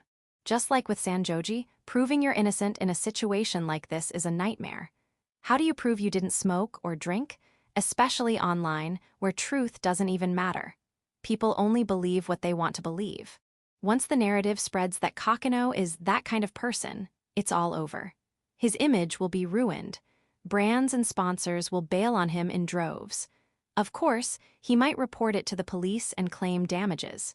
But right now, in this moment, I hold all the power. After all, no actual harm has occurred yet, so technically, this isn't defamation, and I'm not trying to extort money either. All I'm doing is holding onto one damning piece of evidence, proof that could destroy his reputation, shatter his perfect image. For someone like him, whose sense of self-worth is tied to follower count, it's a fatal blow. Be afraid. Tremble, I wanted to humiliate him, I wanted to expose him. Hey, Kokonoe, quit social media. It was the same demand I made to Sanjoji. If Sanjoji was clinging to her identity as a teacher, then this guy had to be clinging to being an influencer. This was the blade I pressed to his throat. Why would you do something like this? Akari burst out in anger, but I just sneered. She betrayed me, so she's the enemy too. You're no different. What, gonna betray your parents now too, after what you did to me? I barked at Akari. That alone was enough to shut her up. You got all cocky just because everyone was fawning over you. I got cocky. Choshi equals tone attitude, being full of yourself. Why is it so different for us? I fell apart and you rose to the top. You're saying I got cocky, Choshi. Nobody helped me in that classroom. Everyone abandoned me. I was all alone. Saying I got cocky is just your excuse. We were the same. You and me, we were the same. So why are you the only one who gets rewarded? That's not fair. What the hell makes you think I got cocky? You did get cocky. How did you find out? Even now, he kept mocking me. Cold and ruthless. A person I should never have gotten involved with. I was just frustrated, watching the people who ruined my life acting like nothing happened. And just when you finally showed your true colors, it turns out to be this lame. Sorry, but I don't give a crap about your angsty little high school drama. If you've got something to say, try saying it to everyone here. Kokonoe said something strange, and then opened the sliding door. Lined up outside was a whole crowd of people. My eyes locked on them in disbelief. Among them were our homeroom teacher Suzuka Sanjoji, student teacher Misaki Himiyama, and a bunch of our old classmates. Voices filled the room in a buzz of confusion. All eyes turned to me in awkward shock, stunned by my sudden outburst. It looked like Kokonoe had anticipated the possibility I'd try something reckless. He had talked to the restaurant in advance and arranged to rent the place out privately to avoid causing trouble. Since he's a minor, he must have had some adults help him. He even paid a decent amount to secure the space so it wouldn't become a full-blown scene. It was obvious I was driven by inferiority. So he thought, if that's the case, why not just go back to those days? That's why he consulted with Sanjoji-sensei. Using the old graduation album as a reference, they reached out to our former classmates and gathered them here. Some people couldn't be reached. Others had plans and couldn't make it. Even so, the turnout ended up being way bigger than I expected. With Sanjoji-sense and Himiyama-san added to the mix, this had become nothing less than a full-blown class reunion. Yukito point of view. Officially, we labeled it as a class reunion, which made it easier to present as just a fun little gathering. Sadly, or maybe fortunately, I'm a well-known person now. A lot of our former classmates had apparently been curious about what I was up to. And we made sure to properly explain the purpose behind this reunion, too. Just like Akari Toki, the rest of them also carried guilt over what happened to Kazuhiro Okamoto. And so, this event came together. It was tough to organize, but seeing old faces again after so long, people seemed genuinely happy. The mood was light, even cheerful. Okamoto, yeah, what we did was messed up, but taking it out on everyone like this, that's not right. Kusuke Takayama was the first to speak up. Back when I contacted him, he apologized over and over. Unlike Okamoto's lousy acting, Takayama was dead serious. He even insisted this was his responsibility and actively helped gather the other classmates. Honestly, he was a huge help. Gotta respect extroverts sometimes. The reason we pulled this off in just a week was thanks to Takayama and the others who chipped in. Who the hell are you? Okamoto recoiled in shock, and Takayama scratched his head. Ah, well, a lot of people have changed. It's hard to recognize anyone without introductions. People change a lot between elementary and high school. You can't rely on old appearances. Guys who debuted in high school, girls who dyed their hair, honestly, it's rare when someone even still resembles their childhood self. All right, let me do the intros. This one's Takayama, and over here also Yama. Then there's Sado, and Sado. There aren't that many Sados, Kokonoe-kun. Sanjoji-sensei cut me off. Sorry, I wasn't really listening during introductions. Not sure if you remember me, but I'm Takayama. Listen, I'm really sorry. What we did hurt you, I know. But you weren't innocent either, and the one who suffered most was Kokonoe, right? At Takayama's words, Okamoto started backing away. But there was nowhere to run, just a wall behind him. That's right. Yeah, that's right. Totally right. Yeah, that was all me. And the stares I was getting hurt like hell. Himiyama-san stood up and walked over to Okamoto. Do you remember me? Her voice was soft, gentle, almost like she was caring for him. Okamoto gave a small nod. Back then, I was really happy. I thought, wow, the students actually like me. I never planned to get mad. I was just filled with gratitude. But in the end, it only ended up hurting so many kids. Himiyama-san gently placed her cool hand on Okamoto's head. I'm sorry. If anyone needs to apologize, it's me. I started it. I forced the burden onto Ryoka-sensei and ran away. If I hadn't run, if I'd stayed and faced it, you wouldn't have ended up so alone. That's not, I didn't, I wasn't trying to steal anything. No matter what I said, it just made me look bad. But look at Himiyama-san's nurturing aura. She was doing way more emotional damage to Okamoto than I ever could. For a guy not used to women, she's just too powerful. Peak femininity. Kokonoe-kun, what is this? Toki was clearly confused by the situation, and I couldn't blame her. There was a chance she was still in contact with Okamoto, so I had kept her in the dark to avoid tipping him off. Okamoto-kun, let's stop now, okay? If you keep going down this path, you won't be able to come back. I want you to realize it before your hands get stained any darker. You can still turn things around. If you're in trouble, you can even come talk to me. This time, I won't run away. I'll face it with you. But if you're really struggling, your best option is to talk to Yukito-kun. He's a professional when it comes to dealing with trouble. Yeah, just not a professional at solving it. I'm what you'd call a professional victim of drama. I mean, Kokonoe-kun, you're the one who dragged us into this mess. Is it really okay for you to say that? Sanjoji-sensei's calm commentary was actually kind of a blessing. Even our classmates were visibly bewildered. Okamoto turned his eyes toward me. He looked like his brain couldn't keep up, just staring blankly. I don't work for free. Ooh, Kokono's saying some real pro-sounding stuff now. The classmates buzzed around. But seriously, don't actually bring me your problems. I'm not asking for work. Sanjoji-sensei stood up smoothly and walked toward Akamoto. Her steps were firm, purposeful. Akamoto-kun. You're... Akamoto's face twisted in pain. He was clearly struggling, torn apart by the kindness surrounding him. This moment right here, this was the crossroads of Akamoto's life. He had to choose for himself, which path to take. If he kept blaming others, he'd never get anywhere. He had to take responsibility and seize it with his own hands. Taking that first step is terrifying for anyone.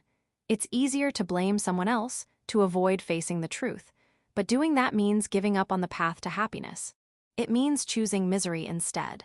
And if you're going to regret it, if you're going to mourn it, then the only choice left is to trust in the kindness of those reaching out to you. Choose the path that doesn't lead to isolation. Hinagi, Shiori, my mom, my sister, Senjoji-sensei, Himiyama-san, Natsume, Shakato, everyone around me is a living embodiment of self-responsibility. That's their identity. That's what it means to live your own life. Senjoji-sensei raised her hand, as if to slap him, then gently pressed it against Akamoto's cheek. I'm not quitting teaching. Akamoto's eyes flew wide open, red with frustration, as if they'd spill crimson tears any moment. I forgive you, but... She suddenly grabbed his collar with force. If you ever pull something like that on a student again, if you hurt someone, humiliate someone, the way you did before, I will not forgive you. Even if it costs me my job as a teacher, I will destroy you. Her jet-black eyes blazed with righteous fury. That unwavering conviction shattered something inside Akamoto's heart. The room had fallen completely silent. Our classmates didn't know the history between Sanjoji-sensei and Akamoto. They couldn't understand the tangled feelings of love and hate between the two. But no one interrupted. If Sanjoji-sensei says she forgives him, then that's enough. There's no reason for me to butt in. I'm sorry for leaving you alone, for not being able to help you. The apology Senjoji-sensei had probably said many times before. This would likely be the last. Akamoto-kun, come over here and enjoy yourself with us, okay? We're on your side. Senjoji-sensei, Himiyama-san, and our classmates all extended a hand to Kazuhiro Akamoto. It was a different sight from before. Before long, tears were spilling from Akamoto's eyes, despair and rebirth. And so, Akamoto Kazuhiro made his choice. He reached out and took hold of his life. Section. I'm tired. Yeah, I feel completely drained. To think Sanjoji-sensei was actually a succubus. Do you want to be drained that badly, Yukito-kun? Himiyama-san was a succubus too. Oh wait, I already knew that. The three of us collapsed onto the sofa. The reunion had ended on a high note. I had been popular at first, but after a series of inappropriate comments, people gradually started distancing themselves. Well, I'll just have to get used to that. That's how we ended up here, totally wiped out on the sofa. By the way, this is Himiyama-san's house. Good work today, Yukito-kun. Himiyama-san offered her thanks, but I didn't have the energy to unleash the good work police. There are always those annoying people who insist that good work should only be used by superiors. Do you think we really saved him? Sanjoji-sensei murmured as she stared into space. There's no way to know. It's up to him from here on out. We can't take responsibility for everything. Only the person themselves can take responsibility for their own life. All others can do is lend a helping hand. Whether he feels saved or abandoned, it's up to him to decide. Thank you too, Himiyama-san. I think things might have gotten a lot messier without you. Your healing aura really worked. No, I should be the one thanking you. Because you brought everyone together like that, I was finally able to let go of the feelings I'd kept bottled up for so long. We were all able to laugh together. Thank you. She patted my head. Her cool hand felt nice. Senjoji-sensei sat to my left, I was in the middle, and Himiyama-san on my right. All three of us were completely exhausted, too drained to move. Still, what is it? Something bothering you? Senjoji-sensei turned toward me. We were so close our shoulders touched. She smelled nice. I hope it's just my imagination, but was Akamoto really the only one abusing AI? It's so easy, technically speaking, that I can't help but worry. Maybe I'm just being paranoid. Akamoto-kun promised he'd never do it again. Let's trust him. No point playing whack-a-mole with invisible enemies. Thinking about it won't help. Everyone didn't seem to hold a grudge against senseis, huh? Both Senjoji-sensei and Himiyama-san were surrounded by my old classmates. The atmosphere was warm throughout, and there was no sense of hostility. You think so? We can't really know what they're truly feeling. Senjoji-sensei gave a strained smile, and Himiyama-san nodded in agreement. They just didn't say anything out loud, is probably what it was. The two of them seemed a little down, but I didn't see it that way. If they really felt that way, they wouldn't have come. Everyone's grown up. Grown up, huh? Sanjoji-sensei looked at me, her gaze warming. Holding on to the past forever isn't fun. People move forward. Yeah, if you say so, Yukito-kun, then I believe you. You gave me an unforgettable time. You let me see the continuation of that dreamlike day. Everyone's grown up a little. We're not elementary school kids anymore. We're high schoolers now. Time feels different for kids and adults. Things change quickly. We grow toward the future we aspire to. Maybe I underestimated all of you, saw you through a biased lens because you were just kids. Sanjoji-sensei nodded to herself, looking convinced. Speaking of biased lenses, I stared intently at her. By the way, sensei, didn't you get pretty tan? Huh, you think so? Now that everything's resolved, I don't need to go to the tanning salon anymore. Denied. Let's go all in on the tanned look. Nuo. You're a grown woman, aren't you embarrassed to whine like that? You're being unreasonable. Come on, Suzuka-sensei. You look healthy and absolutely wonderful. Himiyama-san had joined in with powerful reinforcements. That's it, keep it going. Tan bloomers, tan made. Hold on, what are you trying to make me do? I guess I'll have Sayuri-sensei do it instead. Why do you always get to make the decisions? Senjoji-sensei pouted. She really couldn't give up. Oh, since we're all together like this, why don't we have a party? A rap party sounds great. I feel like a weight's been lifted too. Himiyama-san stood up, brimming with excitement at her great idea. Senjoji-sensei agreed enthusiastically. Meanwhile, I was overcome with an unending sense of dread and stomach pain. My stomach hurts. I'm going home early. I think I'm low on vitamin alpha. Oh, perfect. Then it's decided. We're having a yogurt party. My arm was locked tight. No escape. They were dead set on fixing my gut. Yukito-kun, don't you think yogurt would look great on Suzuka-sensei's skin? I do. I answered immediately. They say my honesty is my strength and also my biggest flaw. Don't say that. Misaki-san, what are you planning to do to me? Now Suzuka-sensei, come with me, Yufufu. Yukito-kun, look forward to it. Senjoji-sensei was dragged away by Himiyama-san. I silently watched the scene unfold. Time to run. Seizing the once-in-a-lifetime opportunity, I made my escape. I dashed out of the room. What happened after that? I got caught and ate yogurt. It was delicious. Basic opinion. Epilogue, golden value. Kazuhiro, a point of view. I'd always been envious. Frustrated, miserable, I looked at life with despair. At an open terrace cafe, the two of us sat facing each other.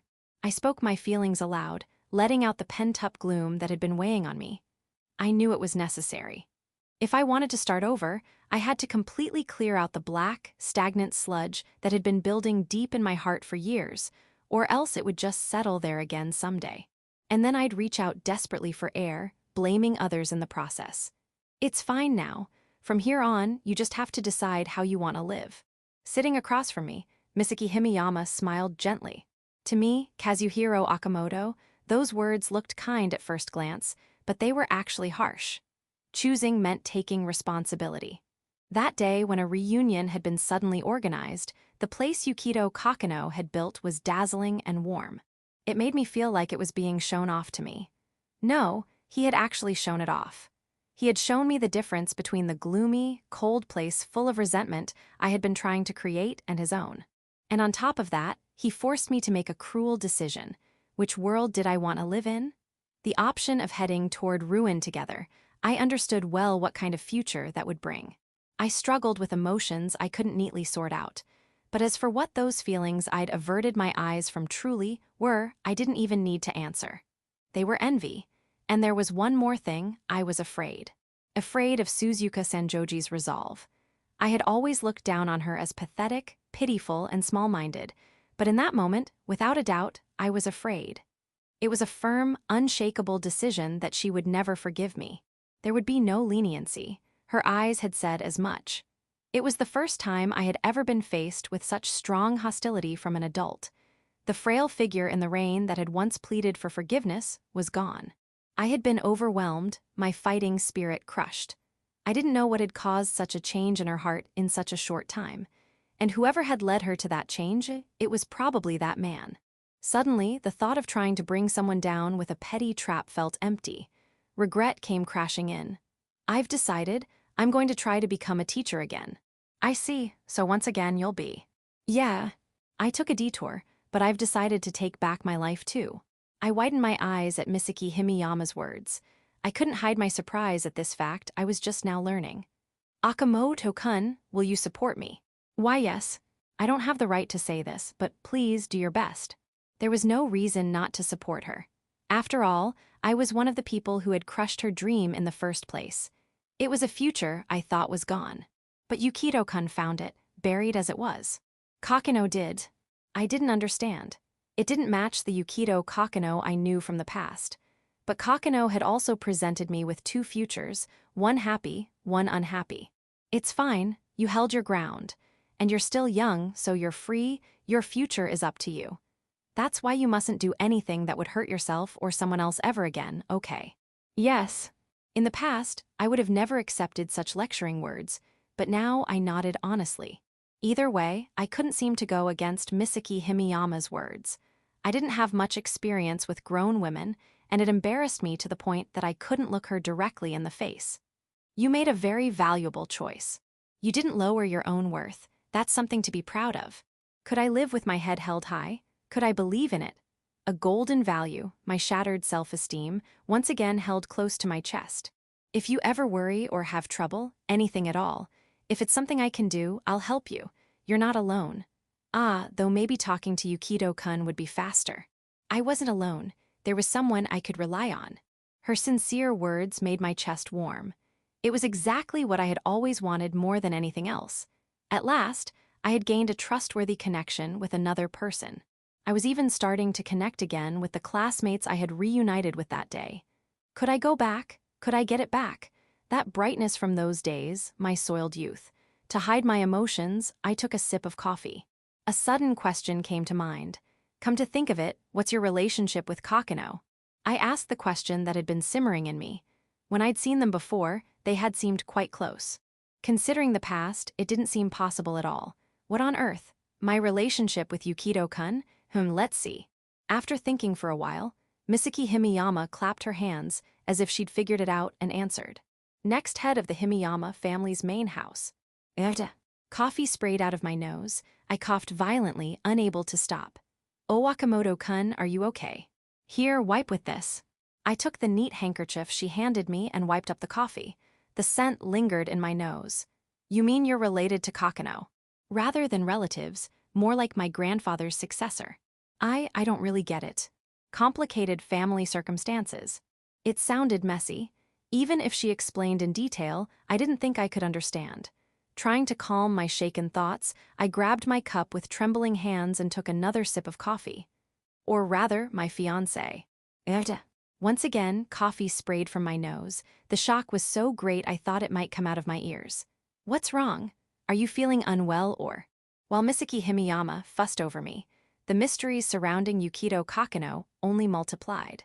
I'd better not get too involved. A strong sense of foreboding filled me.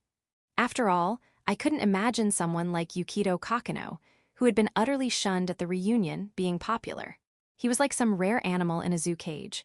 Whoa, what happened here? It's a total mess. Kei Kokonoe, this is just, I spilled some coffee, that's all.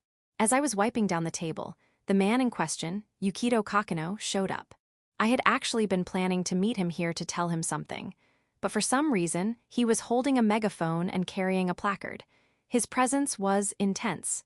Hello, Yukito-kun, what's with you? You look like some sort of activist. Yukito Kokonoe frowned and gave off a very serious atmosphere. It made me tense without even knowing why. Well, you see, there was this demolition demonstration, or something like that happening nearby, so out of curiosity I decided to join in. But somehow they seemed to like me, and I ended up having to give a speech on stage. It was just a mess. I mean, I didn't even know what they were demolishing. A bluefin tuna or something. Yukito-kun, I think that's something you shouldn't talk too much about. It's dangerous in all sorts of ways. As always, I had absolutely no idea what he was talking about. Why did he even join in? I thought you'd just ignore my contact. I was there for the demonstration anyway. You had something you wanted to talk about, right?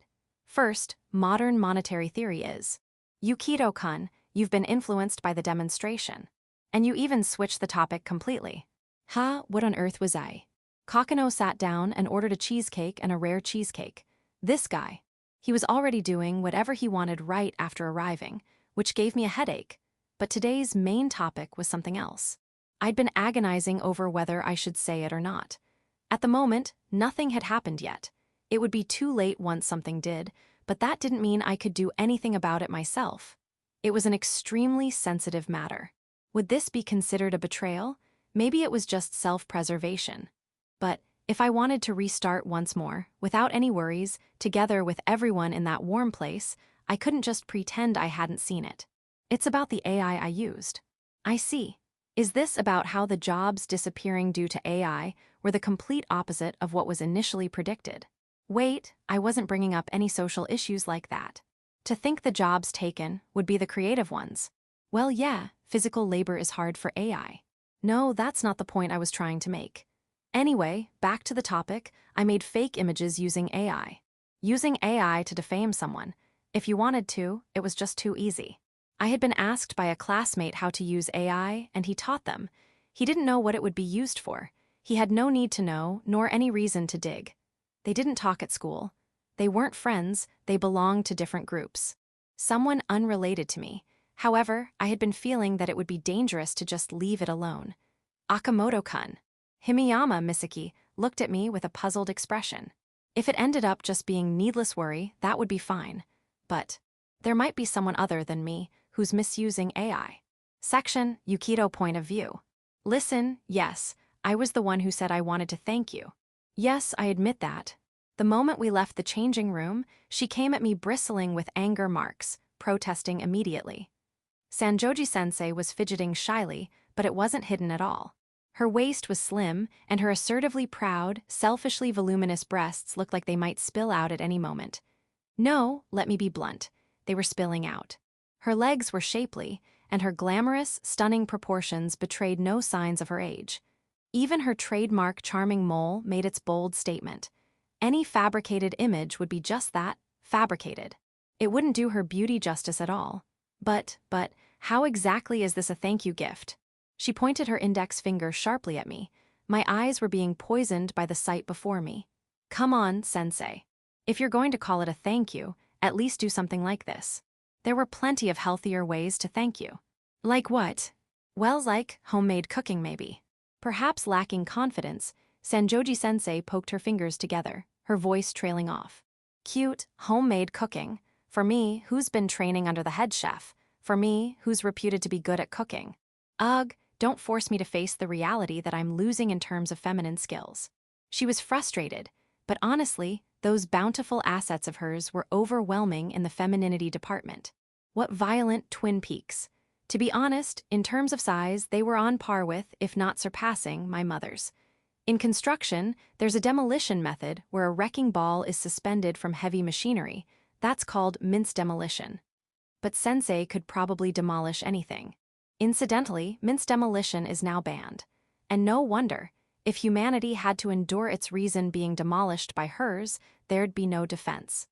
If it's homemade cooking, then next time, please treat me to something like toast with jam. Just because I live with my parents doesn't mean I can't cook, you know. She leaned in with a half-lidded glare, pressuring me. I averted my eyes and started reciting the periodic table in my head. I did want to try Sanjoji-sensei's cooking, but that could be for another time. Right now, Sensei and I were at an indoor pool. And it was reserved just for us. Why on earth are we at a pool in this season? It's heated. With the change of seasons, catching a cold would be bad, right? That's not the problem. And this swimsuit, this tiny and thin. Even Yukito GPT said you look so stunning it's surprising. I can't just be happy about that kind of compliment. Delete that indecent AI immediately. Sanjoji-sensei was wearing a golden bikini. Against her tanned, sun-kissed skin, the golden bikini shone brilliantly. Since she often ran with Inukichi, her healthy figure was dazzling. What could possibly make you think of a golden bikini?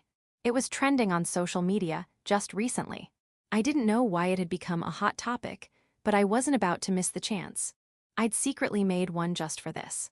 How is it a good idea to just instantly jump on a trend and make an old woman wear it? Because it would be a waste not to use it, after I went through the trouble of preparing it. Why would you prepare it in the first place? Still, it was only because I had prepared it beforehand that the golden bikini sensei had been born. Secretly, I had also sent one to Sayuri sensei. I was looking forward to her reaction. Having glasses with it really brings out your unbalanced charm.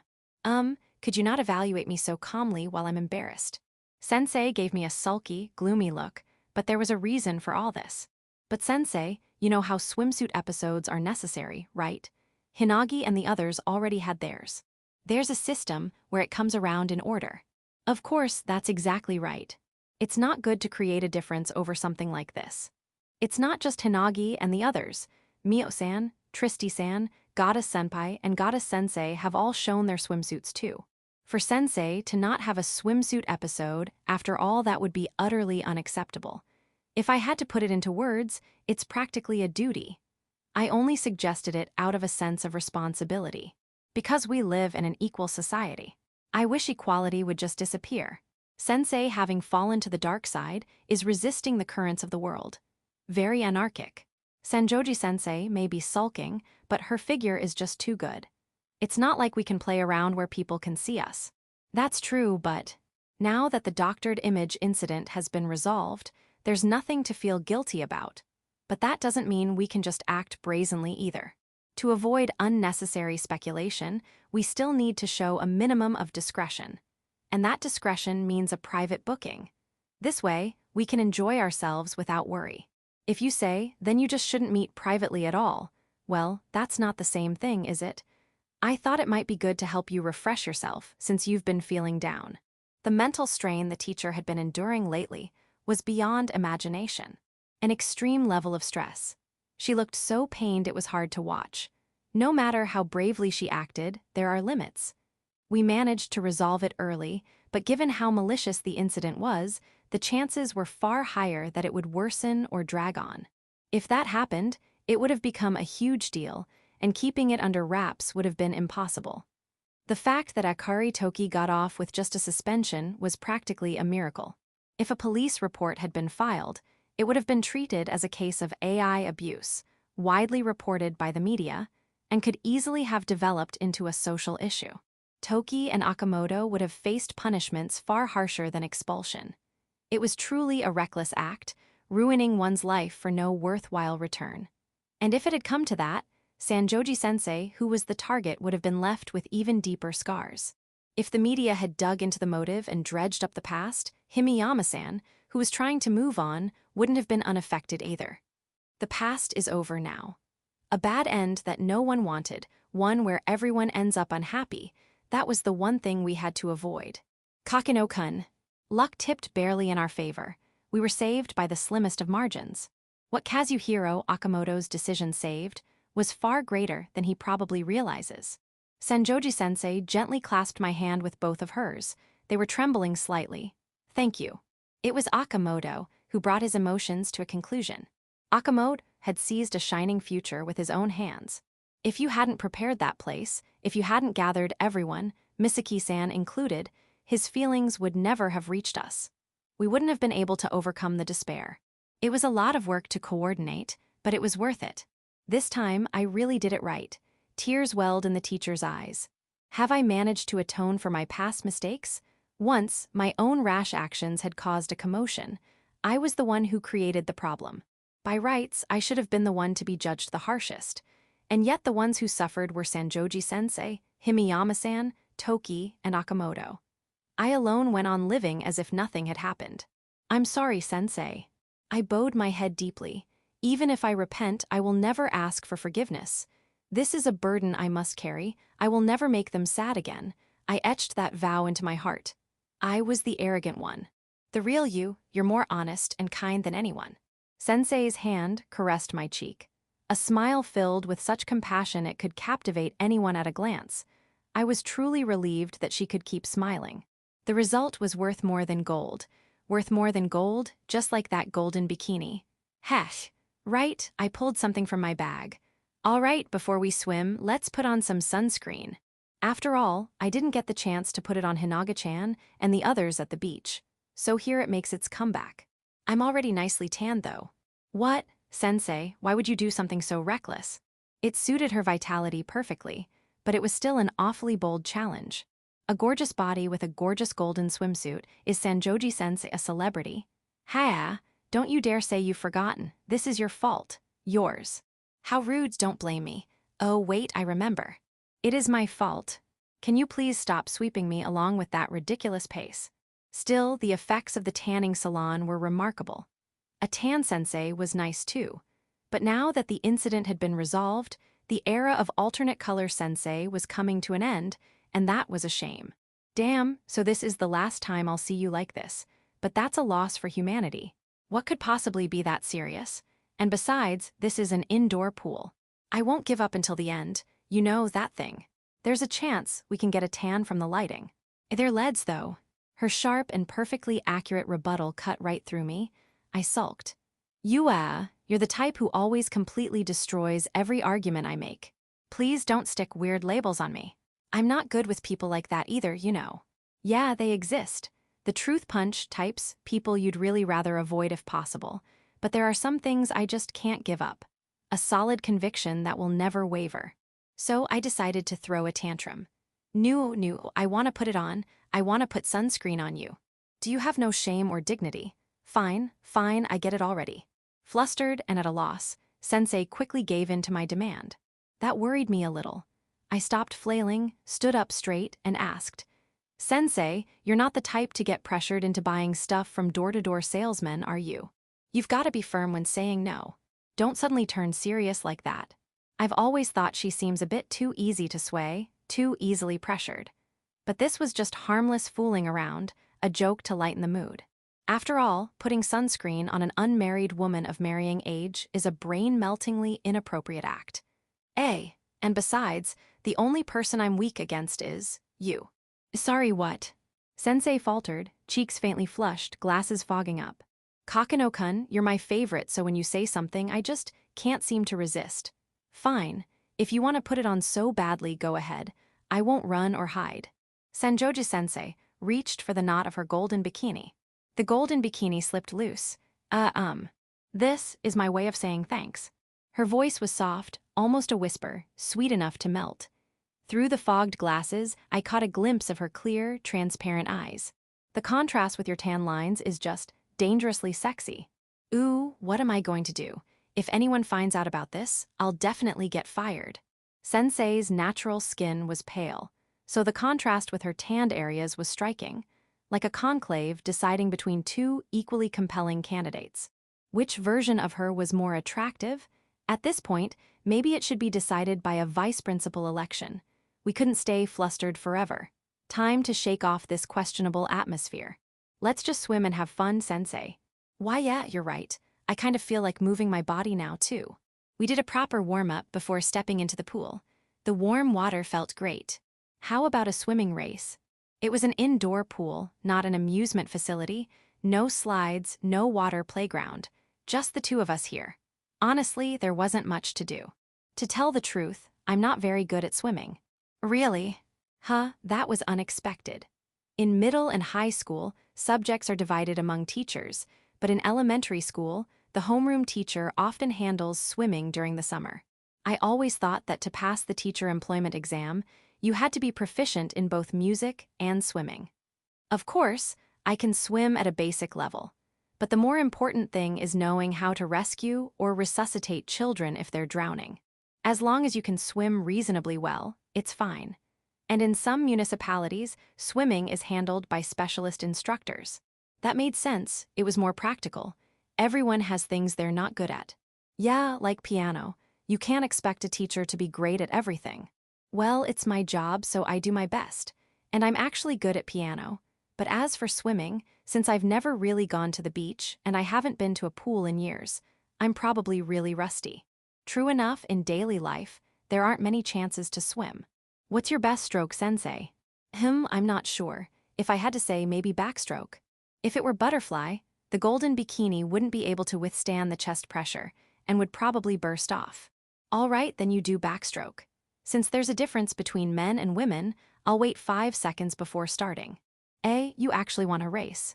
Why not? It's not a serious competition, just for fun. Sanjoji-sensei suddenly looked alarmed. Wait, knowing you, if we do a race, the winner will get to make the loser do something indecent. That's definitely where this is going. What a baseless accusation, an outrageous slander, unforgivable. Don't underestimate me, and are you saying everything so far has been wholesome? So you're aware of it yourself? Indeed I am. I had no rebuttal. All right, how about this? The loser has to reveal one secret. How's that? If I do say so myself, that was a fair compromise. Not everything has to be indecent. A secret, anything. Yeah, it could be a past failure, your weight, or even your embarrassing diary entries. That's a battle I can't afford to lose, though hearing your secret sounds scary. I'll tell you my stock account password. Absolutely not. Do you know how common unauthorized logins are these days? Everyone, make sure you've got device authentication and phone verification enabled for security. Sensei got into position for backstroke. Winning didn't matter, it was just about having fun. Okay, I'll start now. Ready. Maybe give me a little more of a handicap. Go. And just like that, our deadly serious life or death battle began. Section. And so, a serious match with our lives on the line began. Sanjoji-sensei kicked off from the wall, moving forward underwater in a dolphin kick until she surfaced. There was no diving start, so it was hard to gain distance right away with a burst of speed. I counted carefully for 5 whole seconds. I was swimming crawl, and judging from my average time for 50 meters, it would probably be a close race. I took a deep breath, dove underwater, and pushed off the wall. I moved forward mindlessly, pushing the water's resistance aside with my hands. Strangely enough, I felt calm. The silence underwater. For about 25 meters, I could manage with just one breath. I caught sight of Sanjoji-sensei beside me. We were neck and neck, and I edged slightly ahead. We reached the turn, pushed off the wall, and turned around. The gap between us slowly widened. I was so absorbed in swimming that I wasn't even thinking about winning or losing. I made it. I reached the goal just a little ahead and turned around. In that moment, a chill ran through my entire body, a surge of intense fear. My mind panicked, but my survival instincts kicked in. Sensei, look out. I was desperate. I kicked furiously, trying to rush over to Sanjoji-sensei. But in the water, I couldn't move as quickly as I wanted. My frustration grew, along with my panic. A life-or-death crisis right before my eyes. Oh no, why is this happening? What do I do at this rate? Sanjoji-sensei will. My chest tightened in desperation. My heart pounded wildly as visions of the worst possible future flashed before my eyes. A primal pull toward death. I reached out with all my strength, but only grasped empty water. My balance slipped. Crap! Out of control, my body was dragged underwater. Water flooded my mouth as I thrashed. Even now, the danger was closing in, but my body wouldn't respond. Kokonoe-kun. Are you all right, Kokonoe-kun? Noticing that I was about to drown, Sensei stopped her backstroke and rushed toward me. Grab onto my shoulder. She pulled me up from the water and headed for the poolside. Cough. Cough. In a time like this, yes, that's right. First, artificial respiration, then chest compressions. Cough sorry, more importantly if we don't, hey wait. Sanjoji-sensei gave me mouth to mouth. So this is what it feels like when you get it while conscious. Such a pointless thought crossed my mind as my sluggish brain finally began working again. I will absolutely save you. I'll definitely save you. I won't let you die. Piwa. I'm fine, I'm alive. I'm fully conscious. MMPH. She gave me mouth to mouth again. Fresh oxygen filled my lungs. We were both confused. I refuse to lose you here because you are my. Piwa. Hey, look, I'm totally fine now. Wait, you can't hear me. Why won't you wake up? I have something I want to tell you, something I need you to know. I'm already awake, sensei. While she gave me mouth to mouth a third time, I somehow pushed her back. Take that. I gave her a light chop, and Sanjoji-sensei snapped back to her senses. Ha! Kokonoe-kun. I've returned from the brink of the underworld. I said something unnecessary, and tears welled up in her eyes. Thank goodness, I'm so glad. I was really worried, you know. She hugged me tightly. We stayed like that for several minutes, holding each other until she calmed down. By the way, you looked so panicked earlier. What happened? Once she regained her composure, reality set back in. Oh no, this wasn't the time to relax. That's right, we need to get out of here. There were sharks, 2 sharks. I remembered the nightmare I saw right after reaching the goal. I had spotted sharks closing in. Sharks? Kokonoe-kun, this is a pool. There aren't even fish here, let alone sharks. That's impossible. Those were definitely sharks. Wait, huh? A strange doubt crept into my own mind. Obviously, Sensei's explanation made more sense. I crossed my arms and tilted my head. Nervously, I peered into the pool, but of course there were no sharks. Still, the image of the sharks approaching was burned vividly into my mind. For you to get that shaken, maybe you were mistaken. Mistaken. But what in a place like this could I possibly mistake for a shark? A brightly glimmering dorsal fin. The moment I saw it, I instinctively decided it was dangerous. Wait, no way, but if that's the case, could it be? When I reached the truth, a shiver ran through my body. My chest felt tight. I didn't want to believe it. Did you figure out the cause? I grabbed my phone, which I had placed somewhere dry, and carefully entered the pool. Sensei, from that spot, swim toward me on your back like before. I don't really get it, but if it'll satisfy you. Seeing my urgency, Sanjoji-sensei agreed without hesitation. I recorded her graceful backstroke on video. No way, damn it, Poseidon, you bastard. On the screen were, without a doubt, 2 fierce sharks. I swam like you asked, but did that clear things up? You look pale. Looking worried, Sensei came closer. I showed her the video. Please look at this, Sensei. At the stern tone of my voice, the teacher tightened her expression. Without a sound, the embodiment of tyranny crept closer. I was left speechless at the slaughter about to begin. The teacher's breasts floated on the surface as she did the backstroke, and they looked just like a shark's dorsal fin. I am not a shark. It's not a dorsal fin, it's a chest fin, right? That's not the point. You drag it out all this way, and this is what you come up with. But they looked like a shark's, I swear. Even if you say it cutely like that, no. And pouting won't get you out of this one. It was all because they were too big. Who would ever guess that the dorsal fin was actually a chest? From my point of view at the surface, it looked exactly like that. Of course, I misunderstood. What are you going to do about this? All this noise for that terrible punchline. No one's going to be satisfied. Much ado about nothing. And because Sensei's mountains shook, this is what happened too. Wearing a golden bikini was my mistake. It reflected on the water, and I made a snap judgment. This is all your fault, sit there and seiza. I got lectured. Yeah, I was wrong, I'm sorry. Section, Sanjoji point of view. Honestly, this kid. Sitting by the poolside, I glanced at the boy next to me. Really, do you have any idea how worried I was? When I saw Kokonoe-kun almost drown, my heart nearly stopped. My mind went blank, and all I could think was that I had to save him no matter what. I can't imagine a world without him anymore. The fact that he brought me here to the pool today was also because he was considerate of how exhausted I'd been from the recent string of events. I owe him a debt I can never repay. If he hadn't been there, I'm sure my spirit would have been broken long ago. I probably would have already quit being a teacher. And if that had happened, it wouldn't have just been me, Toki-san, and Akamoto-kun would have also had to face the consequences of their crimes and had their lives ruined. It was the worst possible ending. And it was thanks to him that we avoided it. When my tears had run dry, when I'd hit rock bottom, when I had nothing left to cling to, he was the one who reached out his hand to me. My marriage hunting hasn't been going so well lately. People just don't have an eye for quality, huh? I kicked the water lightly with my feet. It's odd to be talking about this with a student, but Kokonoe-kun has a way of listening that makes it easy to talk. It felt like a peaceful, gentle moment, one I hadn't experienced in a long time. It's probably my age. No one ever approaches me anymore, and I'm constantly reminded that I'm worthless. I knew it already, but facing it directly is harsh and depressing. It was half the truth and half a lie. Because deep down, I wasn't even that serious about marriage hunting.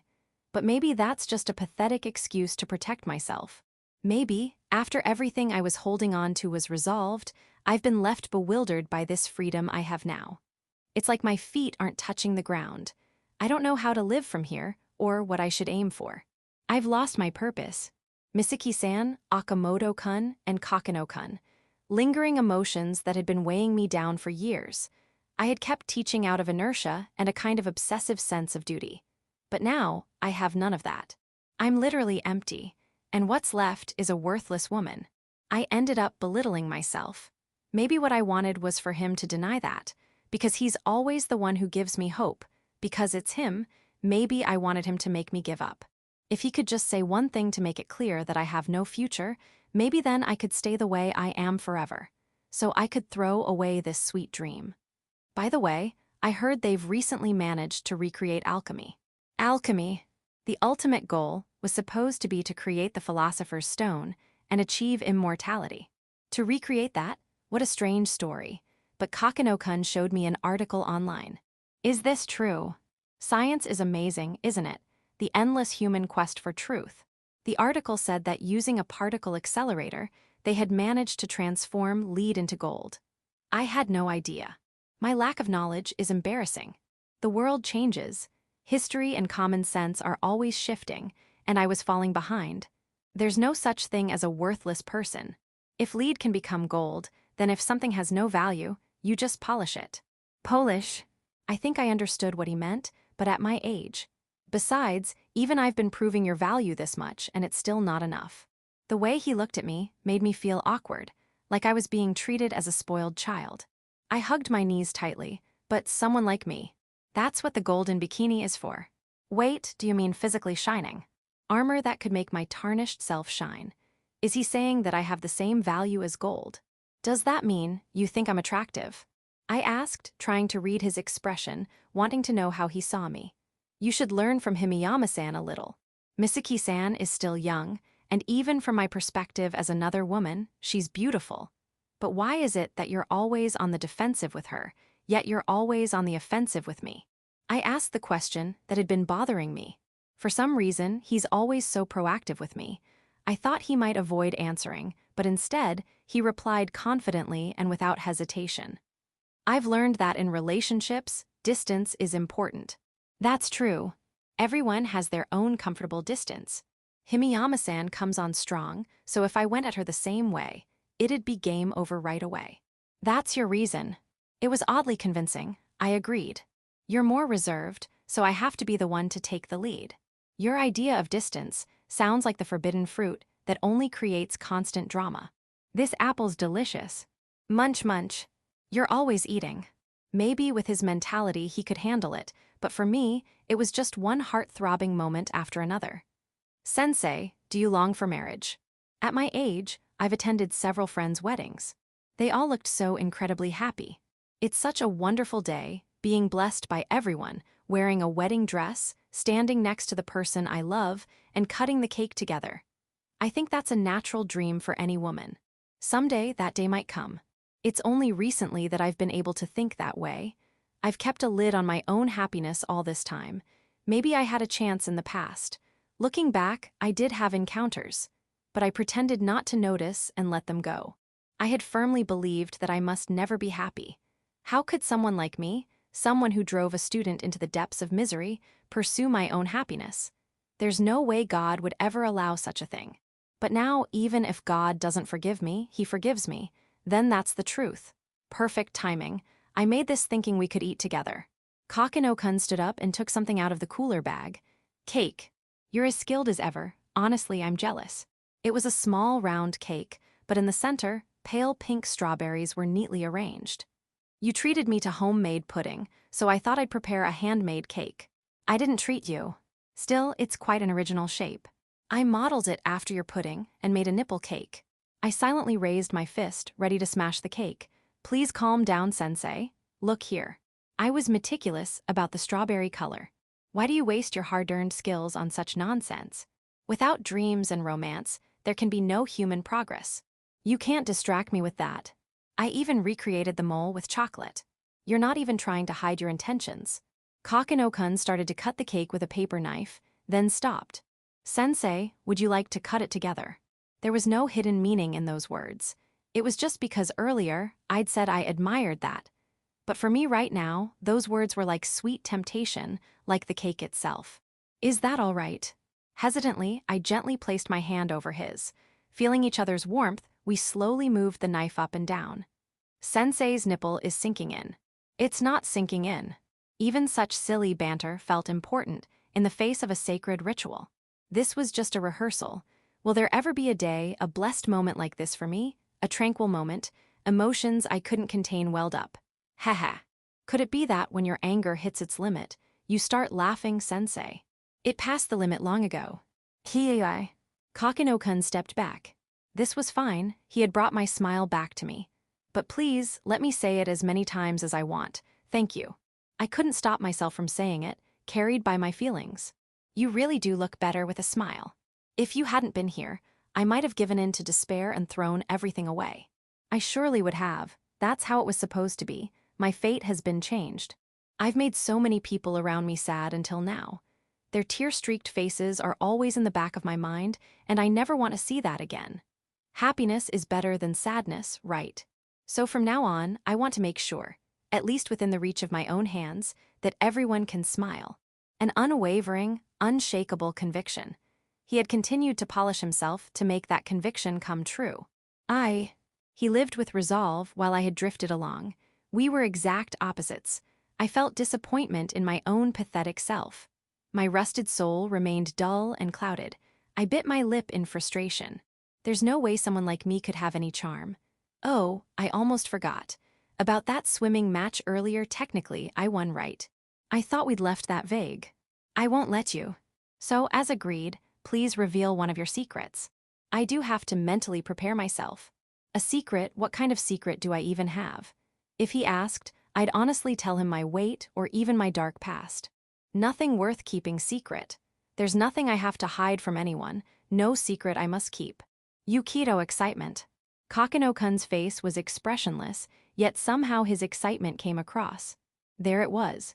The one and only secret I could never tell anyone. I could never say it out loud. It was a taboo, something that must never be spoken in society. This cake is good, but the pudding still wins. Completely oblivious to my feelings, he ate the cake at his own pace. I followed the pull of my unstoppable heart. For the first time in my life, I stepped off the rails laid before me and went off track. Beyond that, there was no set path, only freedom. And the reality called personal responsibility. All right, I'll go with this. I only have the one secret anyway. And no, it's inverted doesn't count. I'm telling you it's not inverted. If you insist that much, do you want to touch and check? Sensei's psychological barriers are lowering by the minute. I smiled at the silly exchange. That much I didn't mind at all. Not as a teacher, but as no one in particular. Because Are you ready? I won't say it twice, so listen carefully. I turned to face him, peering into those dark, pitch-black eyes, eyes that seemed to pull me in. A hopelessly foolish, unforgivable decision, but it's fine. Now, in the end, it turned out exactly as Misaki-san had said. She'd probably laugh, feeling she'd won. Kokonoe-kun, Sanjoji-sensei. That dangerous boy looked at me curiously. Honestly, this is what happens when you tease an adult. I love you, wah. I hadn't spoken it aloud, but he must have read my lips and understood. He's strangely skilled at things like that. I want him to know this is his own fault. My one secret I could never tell anyone. Only the two of us know, a feeling we share, a blue sky without a single cloud. It felt like my vision had opened up. What a refreshing feeling this was. I have a goal now. For the next 2 years, I'll work on improving myself. I would carry the radiant value of gold within me, so that I would never fade even standing beside him. 2 years? Wait, you're not actually taking Himiyama-san's words seriously, are you? Speaking of which, Misaki-san was bragging about how she reclaimed and permanently owned some land. Kokonoe-kun, did you buy farmland? With the rice shortage, I can really feel the importance of farmers. Why are you bringing that up now? Do you have something to hide? Of course. You do. I had to hear the full story. It could affect my own future. Just for clearing land, huh? You sometimes just casually read my mind, you know. Until the day I can say those words out loud, I'll keep it sealed away. Epilogue 2, Melancholy of the Goddess. I poured a drop of water from a plastic bottle on top of her ear. What the hell? The statement was so shocking that I shot up from the staircase with a bang. What's with that weird move? It was like water in the sleeping ear. During lunch break, when I went to the emergency stairs, the moment I arrived, Goddess Senpai clung to me in tears. When I asked her why, this was the answer I got. I'm the one who wants to cry here. You said you weren't going to participate. Yuien, what should I do, Yukito-kun? Goddess Senpai, making an uncharacteristically pathetic face and voice for a goddess. An unexpected turn of events. Goddess Senpai had ended up participating in the pageant contest, which had been changed to Mu-chan's Costume Grand Prix. At first, she had refused, but once the contents changed, her classmates and the devout students who adored her had flooded her with recommendations. As a result, Goddess Senpai was pushed into joining.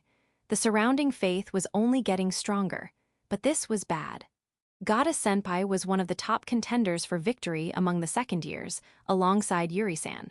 I had thought Natsume's victory was secure, but now a powerful rival had appeared. What am I even supposed to do on stage? Don't ask me, don't you have any special skills? Maybe impressions. Like an exaggerated version of Yuri-san Kokonoe. Ha, I'll kill you. How's that? You definitely shouldn't do that. What a death wish. Even among the second years, Yuri-san stood out as being especially sharp-edged. She was already intense enough in normal mode. If she got exaggerated any further, there would be casualties. The first on that list would be me. Just yesterday, I nearly died from one of Yuri-san's overly exaggerated lines. Lately, it hasn't been coming. What hasn't been coming? Hey, tell me. Phew phew phew foo foo, the baked sweet potato truck. Why are you so shaken? Do you have some idea? Ha, no way, I don't. Not at all. End of flashback. I guess chilling your spine is what they mean by that. Yukito-kun, do something. We're the ones who did the bread-eating race together, right? That doesn't sound like a deep bond at all. Goddess Senpai's eyes were watery. She looked genuinely troubled.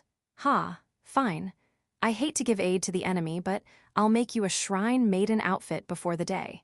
Shrine maiden outfit, and then what? Then just chant some prayers or something, and the believers will be overwhelmed with tears of joy. And the donations will come rolling in.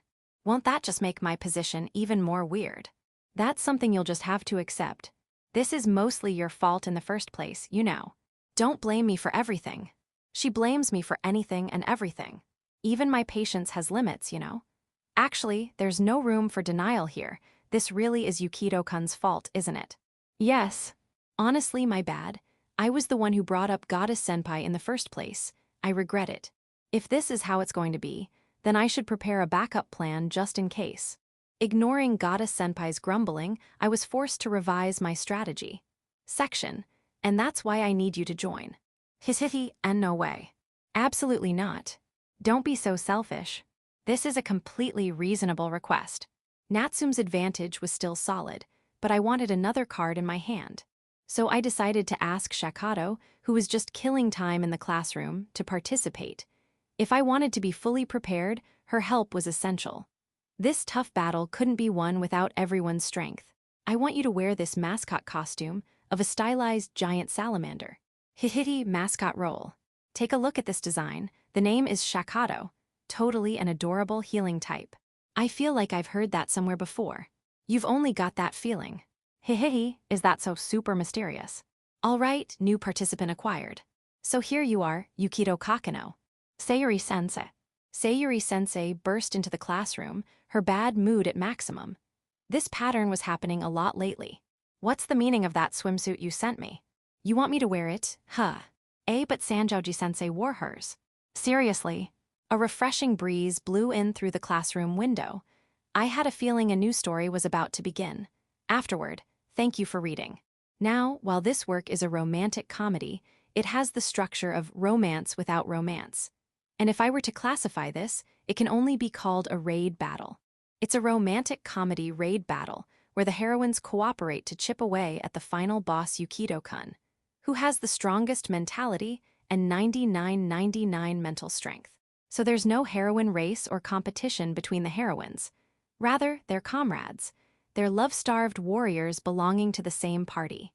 The so-called heroine attributes, childhood friend, classmate, mother, sister, these positions are like roles such as swordsman or magician. Each launches attacks specialized in their respective attributes. It's not a critical hit, but rather a conversion hit. Fufu. So everyone has the right to challenge. Even women in their 40s have that right. How rude. That's why there are so many characters with such a wide age range. Even his best friend Mihu-kun is in that position. It's not limited to just the opposite sex. Days of working their bones to dust aiming to defeat Yukito-kun. It's like, let's all take down that guy. Is this really a romantic comedy? Well, whatever. By the way, while Yukito-kun's mentality is the strongest, his defense is non-existent, paper armor, so when he takes attacks, he suffers tremendous damage.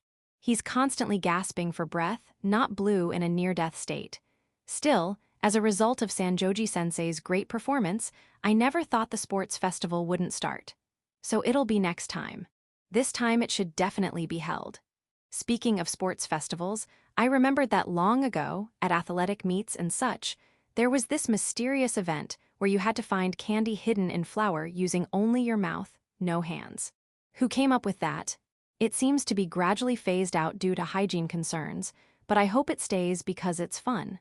Speaking of classics, I wonder if folk dancing is still active. That heartwarming favorability judgment event where boys and girls dance to songs with names like evil superhuman finishing moves. How cruel. These school events probably change gradually without us noticing. Well, setting aside such reminiscences, I'd like to thank all the readers for your cooperation. The newly written content increased significantly and I was struggling, but I couldn't help wanting to include new episodes, so I guess it can't be helped. Next time, the heroines will chip away at Yukito-kun's mentality through various diverse methods, so please look forward to their activities. I'm looking forward to meeting you again in the next arc. Next, Trauma Girl. Hint, cheerleader. End of Volume 6.